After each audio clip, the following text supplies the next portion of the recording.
ਵਾਹਿਗੁਰੂ ਜੀ ਕੀ ਫਤਿਹ।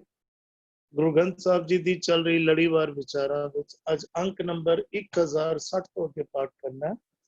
ਮਾਰੂ ਰਾਗ ਵਿੱਚ ਤੀਜੀ ਪਾਤਸ਼ਾਹੀ ਧੰਨ ਧੰਨ ਗੁਰੂ ਅਮਰਦਾਸ ਜੀ ਦੇ ਉਚਾਰਨ ਕੀਤੇ ਹੋਏ ਸੋਲਿਆਂ ਦੇ ਪਾਠ ਚੱਲ ਰਹੇ ਹਨ, ਜਿਸ ਵਿੱਚ 17ਵੇਂ ਸੋਲੇ ਦੇ ਪਹਿਲੇ ਪਦੇ ਤੱਕ ਦਾ ਕੱਲ ਪਾਠ ਹੋਇਆ ਸੀ। ਅੱਜ ਅੱਗੋਂ ਪਾਠ ਕਰਨਾ। अगम अगोचर कीमत नहीं पाई, जी जंत तेरी शरणाई। ज्यों तुद पावै तिवै चलावे, तू आपे मार्ग पाएंदा। अगम अगोचर कीमत नहीं पाई, जी जंत तेरी शरणाई। ज्यों तुद पावै तिवै चलावे, तू आपे मार्ग पाएंदा। अगम अगोचर, अगम तो पाओ जिते तक गमता नहीं है, ना साडे तन करके ते ना साडे बुद्धि करके किसी भी तरीके नाल असीं उस परमात्मा तक साडी गमता नहीं है। अगोचर जो ज्ञान इंद्रियां दा विषय नहीं है, अगोचर है। कीमत नहीं पाई, अमूलक है, तेरी कीमत की पा सकते हैं? कीमत नहीं, तेरी कीमत नहीं पै सकती। देखो कीमत नहीं पाई भी बड़ा कुछ कह रही है। कीमत नहीं पाई तो की पावे? जिस चीज की कीमत पै जाए ना, फिर असी उसदे सौदे करन लग पैंदे हैं। कीमत नहीं पाई, असी कोई चीज तकी है, बहुत कीमती चीज है, मैं खरीद नहीं सकता, फिर असी पार्टनरशिप करके खरीदने की कोशिश करते हैं। ते परमात्मा दी की कीमत पाई जा सकती है? अमोलक है। ਉਹ ਇੰਨੇ ਸ਼ੁਭ ਗੁਣਾਂ ਨਾਲ ਭਰਪੂਰ ਹੈ ਕਿ ਉਹਦੀ ਕੀਮਤ ਕੀ ਪਾਈਏ, ਉਹ ਬੇਸ਼ਕੀਮਤੀ ਹੈ। ਸਤ ਸੰਤੋਖ ਦਇਆ ਧਰਮ ਧੀਰਜ ਇਤਿਆਦਿ ਗੁਣਾਂ ਨਾਲ ਭਰਪੂਰ ਹੈ, ਤੇ ਉਹੀ ਉਹ ਗੁਣ ਸਾਡੇ ਵਿੱਚ ਪਾ ਦਿੰਦਾ ਹੈ, ਤੇ ਉਹਦੀ ਉਨ ਗੁਣਾਂ ਦੀ ਕੀ ਕੀਮਤ ਪਾਈਏ? ਕੀਮਤ ਨਹੀਂ ਪਾਈ, कीमत नहीं पाई जा सकती। और इंज भी समझ लीए, कीमत दित्तिया तेरा नाम प्राप्त भी नहीं होगा। हे परमात्मा, किधरे कोई असी इंज समझिए कोई धनाड़ है, कोई और रख लेगा, कोई व्यक्ति रख लेगा जो उसदे लई पाठ भी कर लेगा या और भी काम कर लेगा, और कीमत दित्तिया उसदे नाम की प्राप्ति नहीं हो सकती। संसार ਦੇ ਵਿੱਚ ਪਦਾਰਥਾਂ ਦੀ ਚੀਜ਼ ਅਸੀਂ ਵੈਲਿਊ ਪਾ ਕੇ ਖਰੀਦ ਸਕਦੇ ਹਾਂ, ਪਰ ਉਸ ਨਾਮ ਦੀ, ਸੱਚ ਨਾਮ ਨੂੰ ਅਸੀਂ ਕੀਮਤ ਦੇ ਕੇ ਨਹੀਂ ਪ੍ਰਾਪਤ ਕਰ ਸਕਦੇ। ਉਹਦੀ ਘਾਲਣਾ ਅਸੀਂ ਤਨ ਕਰਕੇ ਮਨ ਕਰਕੇ ਆਪ ਹੀ ਕਰਨੀ ਹੈ, ਉਹ ਘਾਲਣਾ ਕੀਤਿਆਂ ਹੀ ਪ੍ਰਾਪਤ ਹੁੰਦਾ ਹੈ। ਅਗਮ ਅਗੋਚਰ ਕੀਮਤ ਨਹੀਂ ਪਾਈ। ਦੇਖੋ ਕੀਮਤ ਅਕਰ ਆਇਆ ਤੇ ਕੀਮਤ ਅਕਰ ਅਸੀਂ ਅਕਸਰ ਇੱਕ ਭੁਲੇਖੇ ਦਾ ਵੀ ਜ਼ਿਕਰ ਨਾਲ ਹੀ ਕਰਨਾ, क्योंकि सानू कई बारी भुलेखा लगता है असी गुरुद्वारे जिहड़े पैसा दे रहे हैं, गोलकां विच जिहड़ा पैसा पा रहे हैं या रसीदां जिहड़ी कटा रहे हैं, ते शायद असी गुरु नूं पैसा दे रहे हैं। सानू भुलेखा पै जांदा है मन दे विच, असी गुरु नूं नहीं दे रहे पैसा, असी गुरु द्वारा एक सिस्टम जिहड़ा चलाया गया है, असी उस सिस्टम नूं चलाउण लई पैसा दे रहे हैं। सानू भुलेखे कई चीज़ां दे पै जांदे हैं कि असी सोचदे हां कि असी शायद परमात्मा ਲਈ ਪੈਸਾ ਦੇ ਰਹੇ ਹਾਂ। ਅਸੀਂ ਜਦੋਂ ਗੁਰਦੁਆਰੇ ਦੀ ਗੋਲਕ ਵਿੱਚ ਪੈਸਾ ਪਾਉਂਦੇ ਹਾਂ ਨਾ, ਅਸੀਂ ਸੋਚਦੇ ਹਾਂ ਸਾਡਾ ਕੰਮ ਪੂਰਾ ਹੋ ਗਿਆ। ਸਾਡਾ ਕੰਮ ਪੂਰਾ ਨਹੀਂ ਹੋਇਆ। ਉੱਥੇ ਸਾਡਾ ਕੰਮ ਅਜੇ ਇਹ ਵੀ ਧਿਆਨ ਰੱਖਣਾ ਹੈ ਕਿ ਜਿਹੜੀ ਗੋਲਕ ਵਿੱਚ ਅਸੀਂ ਪੈਸਾ ਪਾਇਆ ਹੈ, ਕਿ ਉਸ ਗੋਲਕ ਦਾ ਇਸਤੇਮਾਲ ਗੁਰੂ ਦੀ ਮੱਤ ਦੇ ਮੁਤਾਬਿਕ ਹੋ ਰਿਹਾ ਹੈ ਜਾਂ ਨਹੀਂ ਹੋ ਰਿਹਾ, ਇਹ ਧਿਆਨ ਰੱਖਣਾ ਵੀ ਸਾਡਾ ਫਰਜ਼ ਬਣਦਾ ਹੈ। ਅਸੀਂ ਅੰਨੇ ਵਾਂਗ ਅਸੀਂ ਕਿਸੇ ਨੂੰ ਗੋਲਕਾਂ ਨਾ ਭਰੀ ਜਾਈਏ। ਅਸੀਂ ਇਸ ਗੱਲ ਦਾ ਵੀ ਧਿਆਨ ਰੱਖੀਏ ਕਿ ਗੋਲਕ ਦਾ ਜਿਹੜਾ ਇਸਤੇਮਾਲ ਹੈ ਗੁਰੂ ਸਿਧਾਂਤ ਮੁਤਾਬਿਕ, ਜਿਹੜਾ ਸਿਸਟਮ ਗੁਰੂ ਸਾਹਿਬ ਨੇ ਦੇ ਦਿੱਤਾ ਉਸ ਮੁਤਾਬਿਕ ਚੱਲ ਰਿਹਾ ਹੈ ਜਾਂ ਨਹੀਂ ਚੱਲ ਰਿਹਾ, ਉਸ ਪਾਸੇ ਵੀ ਸਾਨੂੰ ਧਿਆਨ ਦੇਣ ਦੀ ਲੋੜ ਹੈ। ਕੀਮਤ ਨਹੀਂ ਪਾਈ। ਅਸੀਂ ਅਕਸਰ ਕਈ ਕਿਸਮ ਦੇ ਗਿਫਟ ਵੀ, ਜਿਸ ਤਰ੍ਹਾਂ ਫੁੱਲ ਵਗੈਰਾ ਜਾਂ ਕਈ ਹੋਰ ਚੀਜ਼ਾਂ ਅਸੀਂ ਲੈ ਕੇ ਜਾਂਦੇ ਹਾਂ, ਇੱਕ ਇਸ਼ਾਰਾ, ਬਸ ਇਸ਼ਾਰਾ ਮਾਤਰ ਦੇਣ ਦੀ ਕੋਸ਼ਿਸ਼ ਕਰ ਰਿਹਾ, ਕਿਉਂਕਿ ਭੁਲੇਖੇ ਮਨ ਦੇ ਵਿੱਚੋਂ ਜਿੰਨੇ ਖੁੱਲ ਜਾਣ ਨਾ ਉਨਾ ਚੰਗਾ ਹੈ। ਅਸੀਂ ਅਕਸਰ ਫੁੱਲ ਜਾਂ ਕੋਈ ਹੋਰ ਗਿਫਟ ਵਗੈਰਾ ਅਸੀਂ ਸੋਚਦੇ ਹਾਂ ਅਸੀਂ ਗੁਰੂ ਸਾਹਿਬ ਦੇ ਲਈ ਲੈ ਕੇ ਜਾ ਰਹੇ ਹਾਂ। ਇੱਕ ਉਦਾਹਰਨ ਨਾਲ ਸਾਂਝ ਪਾਣਾ ਚਾਹ ਰਿਹਾ। ਦੋ ਵਿਅਕਤੀ ਕਿਸੇ ਅਮੀਰ ਆਦਮੀ ਦੇ ਘਰ ਜਾਂਦੇ ਹਨ। ਉਸ ਅਮੀਰ ਆਦਮੀ ਦੇ ਘਰ ਜਦ ਅੰਦਰ ਗਏ, ਨੌਕਰ ਨੇ ਡਰਾਇੰਗ ਰੂਮ ਵਿੱਚ ਬਿਠਾਤਾ ਕਿ ਅਜੇ ਆ ਰਿਹਾ, ਉਹ ਵਿਅਕਤੀ ਆ ਰਿਹਾ, ਤੁਸੀਂ ਇੱਥੇ ਬੈਠੋ, ਤੇ ਇੱਕ ਦੂਜੇ ਨੂੰ ਕਹਿੰਦਾ ਮੇਰੇ ਕੋਲੋਂ ਭੁੱਲ ਹੋ ਗਈ, ਮੈਂ ਇਹਦੇ ਲਈ ਕੋਈ ਗਿਫਟ ਨਹੀਂ ਲਿਆਇਆ। ਤਾਂ ਦੂਜਾ ਕੀ ਕਰਦਾ ਹੈ, ਉਸਦਾ ਡਰਾਇੰਗ ਰੂਮ, ਆਲੀਸ਼ਾਨ ਡਰਾਇੰਗ ਰੂਮ ਵਿੱਚ ਬੜੇ ਸੋਹਣੇ ਸੋਹਣੇ ਖੂਬਸੂਰਤ ਗਿਫਟ ਸੱਜੇ ਹੋਏ ਸੀ, ਉਹਨਾਂ ਵਿੱਚੋਂ ਹੀ ਇੱਕ ਚੁੱਕ ਲੈਂਦਾ ਹੈ। ਇੱਕ ਪਾਸੇ ਫਲਾਵਰ ਵਾਸ ਵਿੱਚ ਫੁੱਲ ਪਏ ਸੀ, ਦੂਜਾ ਫੁੱਲ ਚੁੱਕ ਲੈਂਦਾ ਹੈ। ਤੇ ਉਹ ਅਮੀਰ ਆਦਮੀ ਆਉਂਦਾ, ਉਹਨੂੰ ਕਹਿੰਦਾ ਹੈ ਤੁਹਾਡੇ ਲਈ ਅਸੀਂ ਲੈ ਕੇ ਆਏ ਹਾਂ। ਅਸੀਂ ਧਿਆਨ ਦੇਈਏ ਕਿਧਰੇ ਅਸੀਂ ਵੀ ਆਈਓ ਕੰਮ ਤੇ ਨਹੀਂ ਲੱਗੇ ਹੋਏ। ਅਸੀਂ ਪਰਮਾਤਮਾ ਦੀ ਬਣਾਈ ਆਲੀਸ਼ਾਨ ਪਰਮਾਤਮਾ ਦਾ ਘਰ ਬਣਿਆ ਹੈ, ਅਸੀਂ ਉਸੇ ਵਿੱਚੋਂ 4 ਫੁੱਲ ਤੋੜ ਕੇ ਅਸੀਂ ਕਹਿੰਦੇ ਅਸੀਂ ਸ਼ਾਇਦ ਪਰਮਾਤਮਾ ਲਈ ਲੈ ਕੇ ਜਾ ਰਹੇ ਹਾਂ।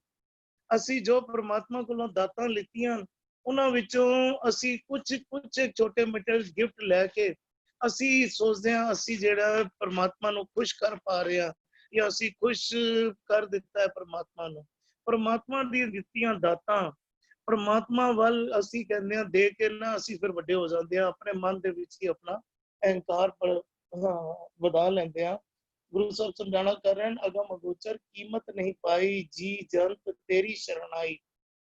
ਅਕਰ ਜੀ ਆਇਆ ਨਾ, ਉਚਾਰਨ ਵੱਲ ਵੀ ਧਿਆਨ ਦਿਆ ਜੇ। ਇਹਦਾ ਉਚਾਰਨ ਜੀ ਬਿਹਾਰੀ ਲੱਗੀ ਹੈ ਵੱਡੀ ਹੀ ਦੀ ਮਾਤਰਾ ਤੇ, ਦੀ ਉਚਾਰਨ ਕਈ ਵਾਰੀ ਜੀਆ ਜਾਂ ਇਸ ਤਰ੍ਹਾਂ ਐੜੇ ਦੀ ਉਚਾਰਨ ਨਾਲ ਸੁਣਨ ਵਿੱਚ ਕਈ ਵਾਰੀ ਆ ਜਾਂਦਾ ਹੈ। ਇੱਥੇ ਐੜੇ ਦਾ ਉਚਾਰਨ ਨਹੀਂ ਹੋਏਗਾ, ਖਾਲੀ ਜੀ। ਅਸੀਂ ਜਦੋਂ ਬਿਹਾਰੀ ਨੂੰ ਥੋੜਾ ਜਿਹਾ ਹਲਕਾ ਜਿਹਾ ਵੱਡਾ ਕਰਕੇ ਪੜਾਂਗੇ ਤੇ ਉਚਾਰਨ ਬਸ ਉਹੀਓ ਸ਼ੁੱਧ ਹੋ ਜਾਏਗਾ। ਜੀ ਜੰਤ ਤੇਰੀ ਸ਼ਰਨ ਆਈ। ਜੀ ਪਾਓ, ਜੀਵ ਤੋਂ ਬਹੁਵਚਨ, ਸਾਰੇ ਹੀ ਜੀਵ। ਜੀ ਐੜੇ ਨਾਲ ਜਦੋਂ ਆਇਆ ਨਾ, ਬਹੁਵਚਨ ਰੂਪ ਵਿੱਚ ਆਇਆ, ਜੀਵਨ ਤੋਂ ਬਹੁਵਚਨ ਹੋ ਗਿਆ। ਤੇ ਸਾਰੇ ਤੇਰੇ ਹੀ ਚਰਨ ਵਿੱਚ ਹਨ, ਭਾਵ ਤੇਰੇ ਹੀ ਆਸਰੇ ਹਨ, ਤੇਰੇ ਹੀ ਹੁਕਮ ਮੁਤਾਬਕ ਸਾਰੇ ਕਾਰ ਵਿਹਾਰ ਕਰ ਰਹੇ ਹਨ। ਜਿਉਂ ਤੁਧ ਭਾਵੇ ਤਿਵੇਂ ਚਲਾਵੇ, ਤੂੰ ਆਪੇ ਮਾਰਗ ਪਾਏਂਗਾ। ਜਿਉਂ ਤੁਧ ਭਾਵੇ, ਜਿਸ ਤਰ੍ਹਾਂ ਤੈਨੂੰ ਪਾਉਂਦਾ। ਉਹ ਪਰਮਾਤਮਾ ਨੇ ਇੱਕ ਹੁਕਮ ਬਣਾ ਦਿੱਤਾ ਹੈ। ਦੇਖੋ ਅਸੀਂ ਸਾਨੂੰ ਹੁਕਮ ਨੂੰ ਵੀ ਸਮਝਣ ਦੀ ਜ਼ਰੂਰਤ ਹੈ ਥੋੜੀ ਜਿਹੀ, ਜਿੰਨੀ ਗੱਲ ਕੀਤੀ ਜਾਏ ਹੁਕਮ ਬਾਬਤ ਵੀ ਘੱਟ ਹੈ। ਇੱਕ ਸਾਡੇ ਸਰੀਰ ਦੀ ਲਿਮਿਟੇਸ਼ਨ ਹੈ, ਸਾਡੇ ਸਰੀਰ ਦੀ ਲਿਮਿਟੇਸ਼ਨ ਹੈ। ਅਸੀਂ ਪੰਛੀਆਂ ਵਾਂਗ ਉਡਾਰੀ ਨਹੀਂ ਮਾਰ ਸਕਦੇ, ਲਿਮਿਟੇਸ਼ਨ ਹੈ। ਇਹ ਪਰਮਾਤਮਾ ਦਾ ਹੁਕਮ ਹੈ। ਅਸੀਂ ਮੱਛੀ ਵਾਂਗ ਸਦੀਵ ਪਾਣੀ ਵਿੱਚ ਨਹੀਂ ਰਹਿ ਸਕਦੇ, ਸਾਡੇ ਸਰੀਰ ਦੀ ਲਿਮਿਟੇਸ਼ਨ ਹੈ, ਇਹ ਉਸਦਾ ਹੁਕਮ ਹੈ। ਅਸੀਂ ਹੁਕਮ ਮੁਤਾਬਿਕ ਸਰੀਰ ਕਰਕੇ ਕਈ ਪੱਖੋਂ ਅਸੀਂ ਬੱਝੇ ਪਏ ਹਾਂ, ਲੇਕਿਨ ਕਰਮਾਂ ਕਰਕੇ ਉਸਨੇ ਹੁਕਮ ਦੀ ਸਾਨੂੰ ਆਜ਼ਾਦੀ ਦਿੱਤੀ ਹੋਈ ਹੈ। ਲੇਕਿਨ ਜਿਹੋ ਜੇ ਅਸੀਂ ਕਰਮ ਕਰਦੇ ਹਾਂ, ਉਸ ਮੁਤਾਬਿਕ ਫਿਰ ਅਸੀਂ ਫਿਰ ਹੁਕਮ ਵਿੱਚ ਬੱਝੇ ਪਏ ਹਾਂ। ਇਸ ਬਰੀਕੀ ਨੂੰ ਸਮਝਣ ਦੀ ਲੋੜ ਹੈ। ਅਸੀਂ ਕਰਮ ਆਪਣੀ ਮਨ ਮਰਜ਼ੀ ਨਾਲ ਕਰਦੇ ਹਾਂ, ਲੇਕਿਨ ਜਿਹੜੇ ਅਸੀਂ ਕਰਮ ਕੀਤੇ ਹਨ ਉਹ ਉਸਦੇ ਹੁਕਮ ਵਿੱਚ ਬੱਝੇ ਪਏ ਹਨ। ਜਦੋਂ ਅਸੀਂ ਉਹਦੇ ਹੁਕਮ ਮੁਤਾਬਿਕ ਜਦੋਂ ਅਸੀਂ ਸੱਚ ਨਾਲ ਜੁੜਦੇ ਹਾਂ ਤੇ ਉਸਦੇ ਹੁਕਮ ਵਿੱਚ ਹੀ ਪਰਮਾਤਮਾ ਦੇ ਨਾਲ ਨਿਕਟਤਾ ਵੱਧ ਜਾਂਦੀ ਹੈ। ਕਿ ਨੇੜੇ ਕੇ ਦੂਰ, ਕਰਮੀ ਆਪੋ ਆਪਣੀ, ਕਿ ਨੇੜੇ ਕੇ ਦੂਰ।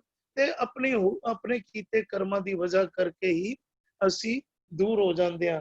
ਇੱਕ ਪੱਖੋਂ ਅਸੀਂ ਹੁਕਮ ਵਿੱਚ ਪੂਰੀ ਤਰ੍ਹਾਂ ਤੋਂ ਬੱਝੇ ਹੋਏ ਹਾਂ, ਤੇ ਇੱਕ ਪੱਖੋਂ ਕਰਮਾਂ ਕਰਕੇ ਪਰਮਾਤਮਾ ਨੇ ਆਜ਼ਾਦੀ ਵੀ ਦਿੱਤੀ ਹੋਈ ਹੈ, ਤੇ ਆਪਣੀ ਕਰਮਾਂ ਦੀ ਵਜ੍ਹਾ ਕਰਕੇ ਅਸੀਂ ਨਿਕਟ ਹੋ ਜਾਂਦੇ ਹਾਂ। ਕਈ ਵਾਰੀ ਅਸੀਂ ਉਸ ਤੋਂ ਦੂਰ ਹੋ ਜਾਂਦੇ ਹਾਂ। ਜਿਉਂ ਤੁਧ ਭਾਵੇ ਤਿਵੇਂ ਚਲਾਵੇ, ਤੂੰ ਆਪੇ ਮਾਰਗ ਪਾਏਂਦਾ। ਤੇ ਜਦੋਂ ਅਸੀਂ ਇਹ ਸਮਝਣਾ ਕਰੀਏ ਕਿ ਉਸਦੇ ਬਣਾਏ ਹੁਕਮ ਦੇ ਵਿੱਚ ਹੀ ਜਦੋਂ ਅਸੀਂ ਸੱਚ ਨਾਲ ਜੁੜਨਾ ਕਰਦੇ ਹਾਂ, ਤੇ ਤੂੰ ਆਪ ਹੀ ਮਾਰਗ ਤੇ ਪਾ ਦਿੰਦਾ ਹੈ, ਆਪਣੇ ਚਰਨਾਂ ਨਾਲ ਜੋੜ ਲੈਂਦਾ ਹੈ, ਆਪਣੀ ਰਾਹ ਤੇ ਤੋੜ ਦਿੰਦਾ ਹੈ। ਜੀ ਅਰਵਿੰਦਰ ਵੀਰ ਜੀ। ਇਸ ਤੋਂ ਜਿਹੜਾ ਪਹਿਲਾਂ ਵੀ ਜਿਹੜਾ ਹਿੱਸਾ ਗਿਆ ਸੀ ਇਹਦਾ ਵੀ ਆਦ ਜੁਗਾਦ, ਇਹ ਰੱਬ ਦੇ ਸਾਰੇ ਜਿਹੜੇ ਐਡਜੈਕਟਿਵਸ ਨੇ ਨਾ, ਰੱਬ ਦੇ ਗੁਣ ਸਾਰੇ ਜਿਹੜੇ ਨੇ, ਵੀ ਤੂੰ ਆਦ ਤੋਂ ਹੈ, ਤੂੰ ਜੁਗਾਦ, ਸਾਰਿਆਂ ਯੁੱਗਾਂ ਵਿੱਚ ਤੂੰ ਸੀ, ਤੂੰ ਦਇਆ ਦਾ ਖਜ਼ਾਨਾ ਹੈ, ਕਹਿ ਲਓ ਸ਼੍ਰੋਮਣੀ ਦਇਆਵਾਨ ਹੈ, ਤੂੰ ਦਾਤਾ ਹੈ।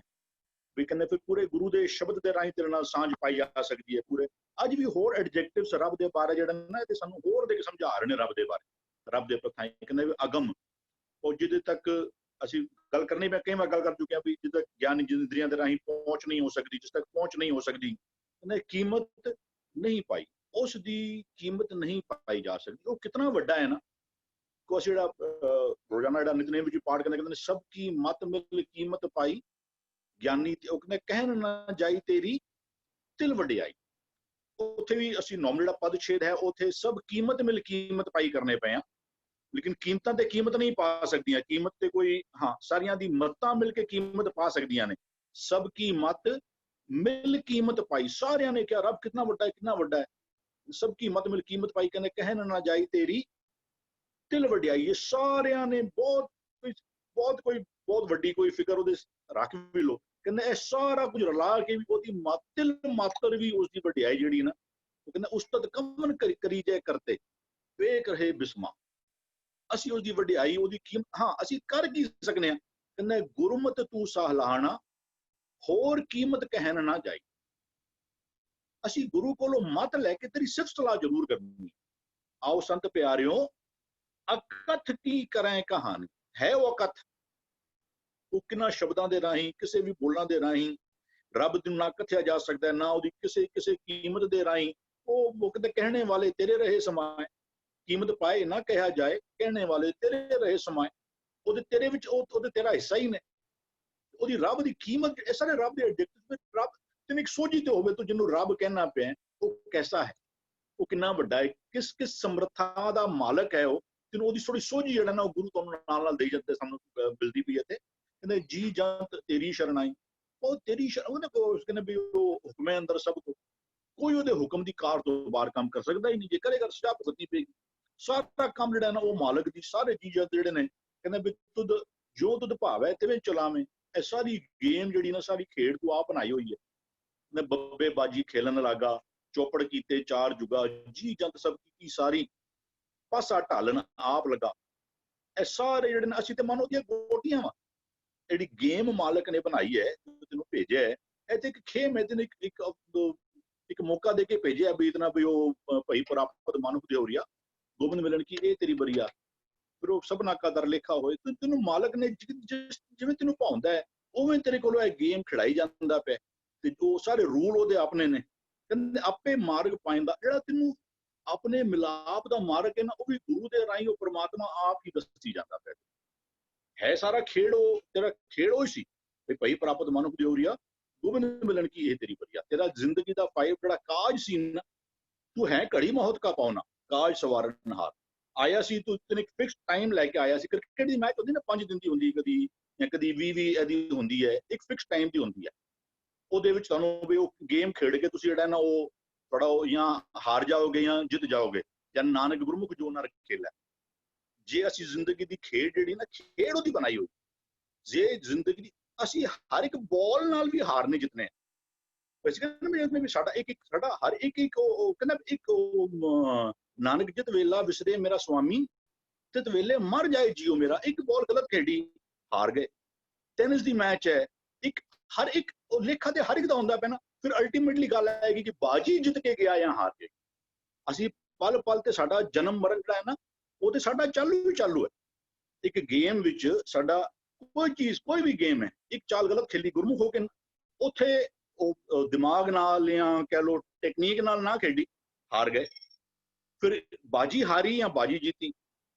ਵੀ ਉਹ ਕਹਿ ਕਬੀਰ ਤੇ ਜਨ ਕਬੂ ਨਾ ਹਾਰੇ, ਢਾਲ ਜੋ ਜਾਣੇ ਪਾਸਾ। ਜਿਨ੍ਹਾਂ ਨੂੰ ਪਾਸੇ ਢਾਲਣ ਦਾ ਤਰੀਕਾ ਆਉਂਦਾ ਹੋਵੇ ਨਾ, ਜਦੋਂ ਟੈਨਿਸ ਖੇਲਣਾ ਮੈਂ ਤੇਰੇ ਕੋਲ ਜੇ ਟੈਕਨੀਕ ਹੈ, ਜੇ ਤੂੰ ਅਵੇਸਲਾ ਹੋਇਆ ਉਸ ਤੋਂ, ਉਹ ਪਲ ਵੀ ਹਾਰ ਜਾਏਗਾ। ਉਹ ਨਾਨਕ ਜਿਤ ਵੇਲਾ ਵਿਸਰੇ ਮੇਰਾ ਸੁਆਮੀ, ਵੀ ਗਲਤ ਸ਼ਾਟ ਖੇਡ ਦਿੱਤਾ, ਬੰਦਾ ਆਊਟ ਹੋ ਗਿਆ। ਫਿਰ ਜੇ ਸਾਰਾ ਖਿੰਨ ਤੇ ਮਰਨਾ ਹੀ ਪਿਆ, ਉਹ ਤੋਂ ਆਪਣੀ ਜੀਵਨ ਦੀ ਗੇਮ ਜਿਹੜੀ ਹੈ ਨਾ, ਇਹ ਸਾਰਾ ਖੇਡ ਹੈ ਨਾ, ਵੀ ਉਹ ਕਹਿੰਦਾ ਵੀ ਮਨ ਨੂੰ ਉਹਨੇ ਭੇਜਿਆ, ਮਨ ਉਹਦਾ ਸਰੂਪ ਹੈ, ਮਨ ਤੋਂ ਜੋਤ ਸਰੂਪ ਹੈ। ਫਿਰ ਮਨ ਨੂੰ ਗੁਰੂ ਵੀ ਤੋਂ ਦਿੰਦਾ ਪਿਆ। ਤੂੰ ਪਹਿਲਾਂ ਉਦਮ ਕਰ, ਫਿਰ ਤੈਨੂੰ ਅੱਗੇ ਉਹ ਗਿਆਨ ਖੰਡ, ਤੂੰ ਧਰਮ ਖੰਡ ਵਿੱਚ ਆ ਜਾ, ਤੂੰ ਰੱਬ ਦੇ ਪ੍ਰਥਾਈ ਭਰੋਸਾ ਲੈ ਕੇ ਆ ਜਾ। ਰਾਤੀ ਲੁੱਟੀ ਥਿੱਤੀ ਵਾਰ ਪੌਣ ਪਾਣੀ ਅਗਨੀ ਪਾਤਾਲ, ਤਿਸ ਵਿੱਚ ਧਰਤੀ ਥਾਪ ਰੱਖੀ ਧਰਮਸਾਲ, ਤਿਸ ਵਿੱਚ ਇਹਨੇ ਧਰਤੀ ਰੱਖੀ ਧਰਮ ਕਮਾਉਣ ਵਾਸਤੇ। ਤਿਸ ਵਿੱਚ ਜੀ ਜੁਗਤ ਕੇ ਰੰਗ ਤਿਨ ਕੇ ਨਾਮ ਅਨੇਕ ਅਨੰਦ, ਕਰਮੀ ਹੋਏ ਵਿਚਾਰ, ਸੱਚਾ ਆਪ ਸੱਚਾ ਦਰਬਾਰ। ਉੱਥੇ ਕੌਣ ਸ਼ੋਭੇਗਾ, ਕਹਿੰਦੇ ਤਿੱਥੇ ਸੋਹਣ ਪੰਜ ਪ੍ਰਵਾਨ, ਨਦਰੀ ਕਰਮ ਪਵੇ ਨਿਸ਼ਾਨ, ਕੱਚ ਪਕਾਈ ਉੱਥੇ ਪਾਈ, ਕੱਚਾ ਰਹਿ ਗਿਆ ਜਾਂ ਪੱਕਾ ਰਹਿ ਗਿਆ, ਉਹ ਰੱਬ ਦੀ ਦਰਗਾਹ ਵਿੱਚ ਤੈਨੂੰ ਜਾ ਕੇ ਪਤਾ ਲੱਗੇਗਾ। ਕੱਚ ਪਕਾਈ ਉੱਥੇ ਪਾਏ, ਨਾਨਕ ਗਿਆ ਜਾਪੇ ਜਾਏ, ਧਰਮ ਖੰਡ ਦਾ ਇਹੋ ਧਰਮ। ਅੱਗੇ ਫਿਰ ਤੈਨੂੰ ਗੁਰੂ ਵੀ ਆਪ ਤੈਨੂੰ ਜਿਹੜਾ ਨਾ ਉਹ ਦੇ ਦੇਗਾ ਗਿਆਨ ਖੰਡ ਮਿਲ ਗਿਆ ਤੇ ਸ਼ਰਮ ਤੈਨੂੰ ਆਪ ਕਰਨੀ ਪਏਗੀ, ਮਿਹਨਤ ਤੈਨੂੰ ਆਪ ਕਰਨੀ ਪਏਗੀ। ਸ਼ਰਮ ਖੰਡ, ਸ਼ਰਮ ਕਰੇਗਾ ਤਾਂ ਫਿਰ ਉੱਥੇ ਕਰਮ ਵੀ ਕਰੇਗਾ। ਇੱਕ ਸਾਰੀ ਖੇਡ ਜਿਹੜੀ ਹੈ ਨਾ, ਕਹਿੰਦੇ ਜੋ ਤੁਧ ਭਾਵੇਂ ਤਿਵੇਂ ਚਲਾਵੇਂ ਤੂੰ ਆਪੇ ਮਾਰਗ ਪਾਇੰਦਾ। ਸਾਰੇ ਤੇਰੇ ਨਿਯਮ ਸਾਰੇ ਜਿਹੜੇ ਨੇ ਤੇ ਉਸ ਪ੍ਰਭ ਵਾਸਤੇ ਮਨ ਵਿੱਚ ਖੇਡ ਜਾਏ। ਹਾਂਜੀ ਹਾਂਜੀ ਵੀਰ ਜੀ, ਗਿਆਨੀ ਧਿਆਨੀ ਗੁਰ ਗੁਰ ਹਾਈ, ਕਹਿਣ ਨਾ ਜਾਈ ਤੇਰੀ ਤਿਲ ਵਡਿਆਈ। ਉਹ ਬੇਅੰਤ ਤੇ ਪ੍ਰਮਾਤਮਾ, ਉਹਦੀ ਤਿਲ ਮਾਤਰ ਵੀ ਅਸੀਂ ਸੋਚੀਏ ਕਿ ਅਸੀਂ ਸੋਚਦੇ ਹਾਂ ਅਸੀਂ ਉਹ 2 ਅੱਖਰ ਯਾਦ ਕਰ ਲੈ, ਸੋਚਦੇ ਹਾਂ ਸਾਨੂੰ ਕਿੰਨੀ ਸਮਝ ਹੋ ਗਈ। ਤੇ ਗੁਰੂ ਸਾਹਿਬ ਕਹਿ ਰਹੇ ਗਿਆਨੀ ਧਿਆਨੀ ਗੁਰ ਗੁਰ ਹਾਈ, ਕਹਿਣ ਨਾ ਜਾਈ ਤੇਰੀ ਤਿਲ ਵਡਿਆਈ। ਤੇਰੀ ਤਿਲ ਮਾਤਰ ਵਡਿਆਈ ਵੀ ਬਿਆਨ ਨਹੀਂ ਕਰ ਪਾਏ। ਹਾਂ ਜੀ ਭੂਆ ਜੀ। ਹਾਂਜੀ। ਅਗਮ ਅਗੋਚਰ ਕੀਮਤ ਨਹੀਂ ਪਾਈ, ਜੀ ਜੰਤ ਤੇਰੀ ਸਰਨਾਈ। ਜੋ ਤੁਧ ਪਿਰੇ ਚਲਾਵੇ ਤੂੰ ਆਪੇ ਮਾਰਗ ਪਾਏਗਾ।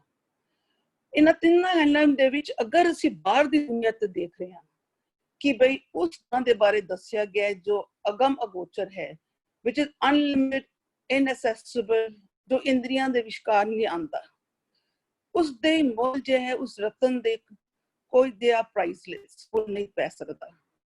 ਤੇ ਇਹੀ ਉਹਦੇ ਸਾਰੀ ਜਿਹੜੀ ਦੁਨੀਆ ਉਸ ਦੇ ਸ਼ਰਨ ਦੇ ਵਿੱਚ ਆ ਰਿਹਾ, ਜਿਨ ਉਹ ਹੁਕਮ ਵਿੱਚ ਚਲਾਉਂਦਾ ਚੱਲ ਰਿਹਾ, ਇਹ ਤੇ ਹੈਗਾ। ਪਰ ਅਗਰ ਅੰਦਰ ਦੀ ਦੁਨੀਆ ਚ ਦੇਖੀਏ, ਅੰਦਰ ਸੰਸਾਰ ਦਾ, ਤੇ ਪਿਛਲੇ ਪਦ ਵਿੱਚ ਦੱਸਦਾ ਗਿਆ ਵੀ ਉਸ ਦਾਤਾ ਨੇ ਸਾਨੂੰ ਸਾਰੇ ਦੇ ਦਿੱਤੀਆਂ, ਸਾਰੇ ਗੁਣ ਅਸੀਂ ਪ੍ਰਾਪਤ ਕੀਤੇ, ਅਸੀਂ ਸਿੱਖਿਆ ਦੇ ਵਿੱਚ ਮਾਰਗ ਵਿੱਚ ਚੱਲ ਕੇ ਭਿੱਜ ਗਿਆ ਮਨ। ਅਗਰ ਮਨ ਭਿੱਜ ਗਿਆ ਤੇ ਸਭ ਇਹ ਅਗੋਚਰ ਜਿਹੜਾ ਹੈ ਸਾਡੇ ਮਨ ਵਿੱਚ ਆ ਕੇ ਬੈਠ ਗਿਆ। ਜਦੋਂ ਇਹ ਇੱਕ ਸਾਡੇ ਮਨ ਦੇ ਵਿੱਚ ਬੈਠ ਗਿਆ, ਉਹਦਾ ਪੂਰਾ ਸਰਕਾਰ ਚੱਲ ਗਿਆ, ਉਹਦਾ ਪੂਰਾ the oneness is ruling over the mind। ਨਾ ਜਦੋਂ ਉਹ ਮਨ ਦੇ ਉੱਪਰ ਪੂਰੀ ਤਰ੍ਹਾਂ ਉਸਨੇ ਕਬਜ਼ਾ ਪਾ ਲਿੱਤਾ ਹੈ ਤੇ ਉਹਦੇ ਸਰੀਰ ਦੇ ਜਿਤਨੇ ਵੀ ਇੰਦਰੀਆਂ ਹੈ, ਜੋ ਪਰਿਵਾਰ ਹੈ, ਉਹ ਸਭ ਕਰਨ ਵਿੱਚ ਆ ਗਏ, ਕਿਉਂਕਿ ਉਹ ਜਿਨ ਚਾਹੇਗਾ ਉਹ ਚਲਾਏਗਾ। ਉਹ ਗੁਣ ਆ ਗਏ, ਉਹ ਸਾਰਿਆਂ ਪਰਿਵਾਰ ਦੇ ਅੰਦਰ ਸਰੀਰ ਦੇ ਅੰਗਾਂ ਨੂੰ, ਦੀ ਆਰਗਨਸ, ਦੀ ਇੰਦਰੀਆਂ ਨੂੰ ਉਹ ਫਿਰ ਉਸੇ ਤਰੀਕੇ ਨਾਲ ਚਲਾਏਗਾ, ਕਿਉਂਕਿ ਰਾਜਪਾਟ ਟਿਕਦਾ ਹੈ, ਗੁਣਾਂ ਨਾਲ ਭਰਪੂਰ ਹੈ। ਫਿਰ ਉਹਨਾਂ ਨੂੰ ਵੀ ਅੱਛੀ ਸਿੱਖਿਆ ਦਿੰਦਾ ਹੈ ਔਰ ਉਹਨਾਂ ਨੂੰ ਮਾਰਗ ਦਿਖਾਉਂਦਾ ਹੈ। ਚਲਾਉਂਦਾ ਕੌਣ ਹੈਗਾ? ਉਹ ਮਨ ਜਿਹੜਾ ਜਿਸ ਦੇ ਅੰਦਰ ਇੱਕ ਵਸ ਗਿਆ ਹੈ। ਹਾਂਜੀ ਜੀ ਭੂਆ ਜੀ, ਜੋ ਬ੍ਰਹਮੰਡੇ ਸੋਈ ਪਿੰਡ ਹੈ, ਬਿਲਕੁਲ ਬਾਹਰ ਦੇ ਉਸ ਨੂੰ ਆਪ ਜੀ ਨੇ ਅੰਦਰ ਲੇਟ ਕਰਕੇ ਮਨ ਦੇ ਰਾਹੀਂ ਬੜੀ ਖੂਬਸੂਰਤੀ ਨਾਲ ਸਮਝਾਣਾ ਕੀਤਾ। ਜੀ ਸੁਖਿੰਦਰ ਵੀਰ ਜੀ। ਵੀਰ ਜੀ ਜਸਮੀਤ ਵੀਰ ਜੀ ਵੀ ਆ ਗਏ ਨੇ। ओके जसमीत वीर जी, आप जी विचार सांझ पाना चाहोगे उन्हें? कोई नहीं, सुखिंदर वीर जी पहले दे दें, उसके बाद मैं दूंगा।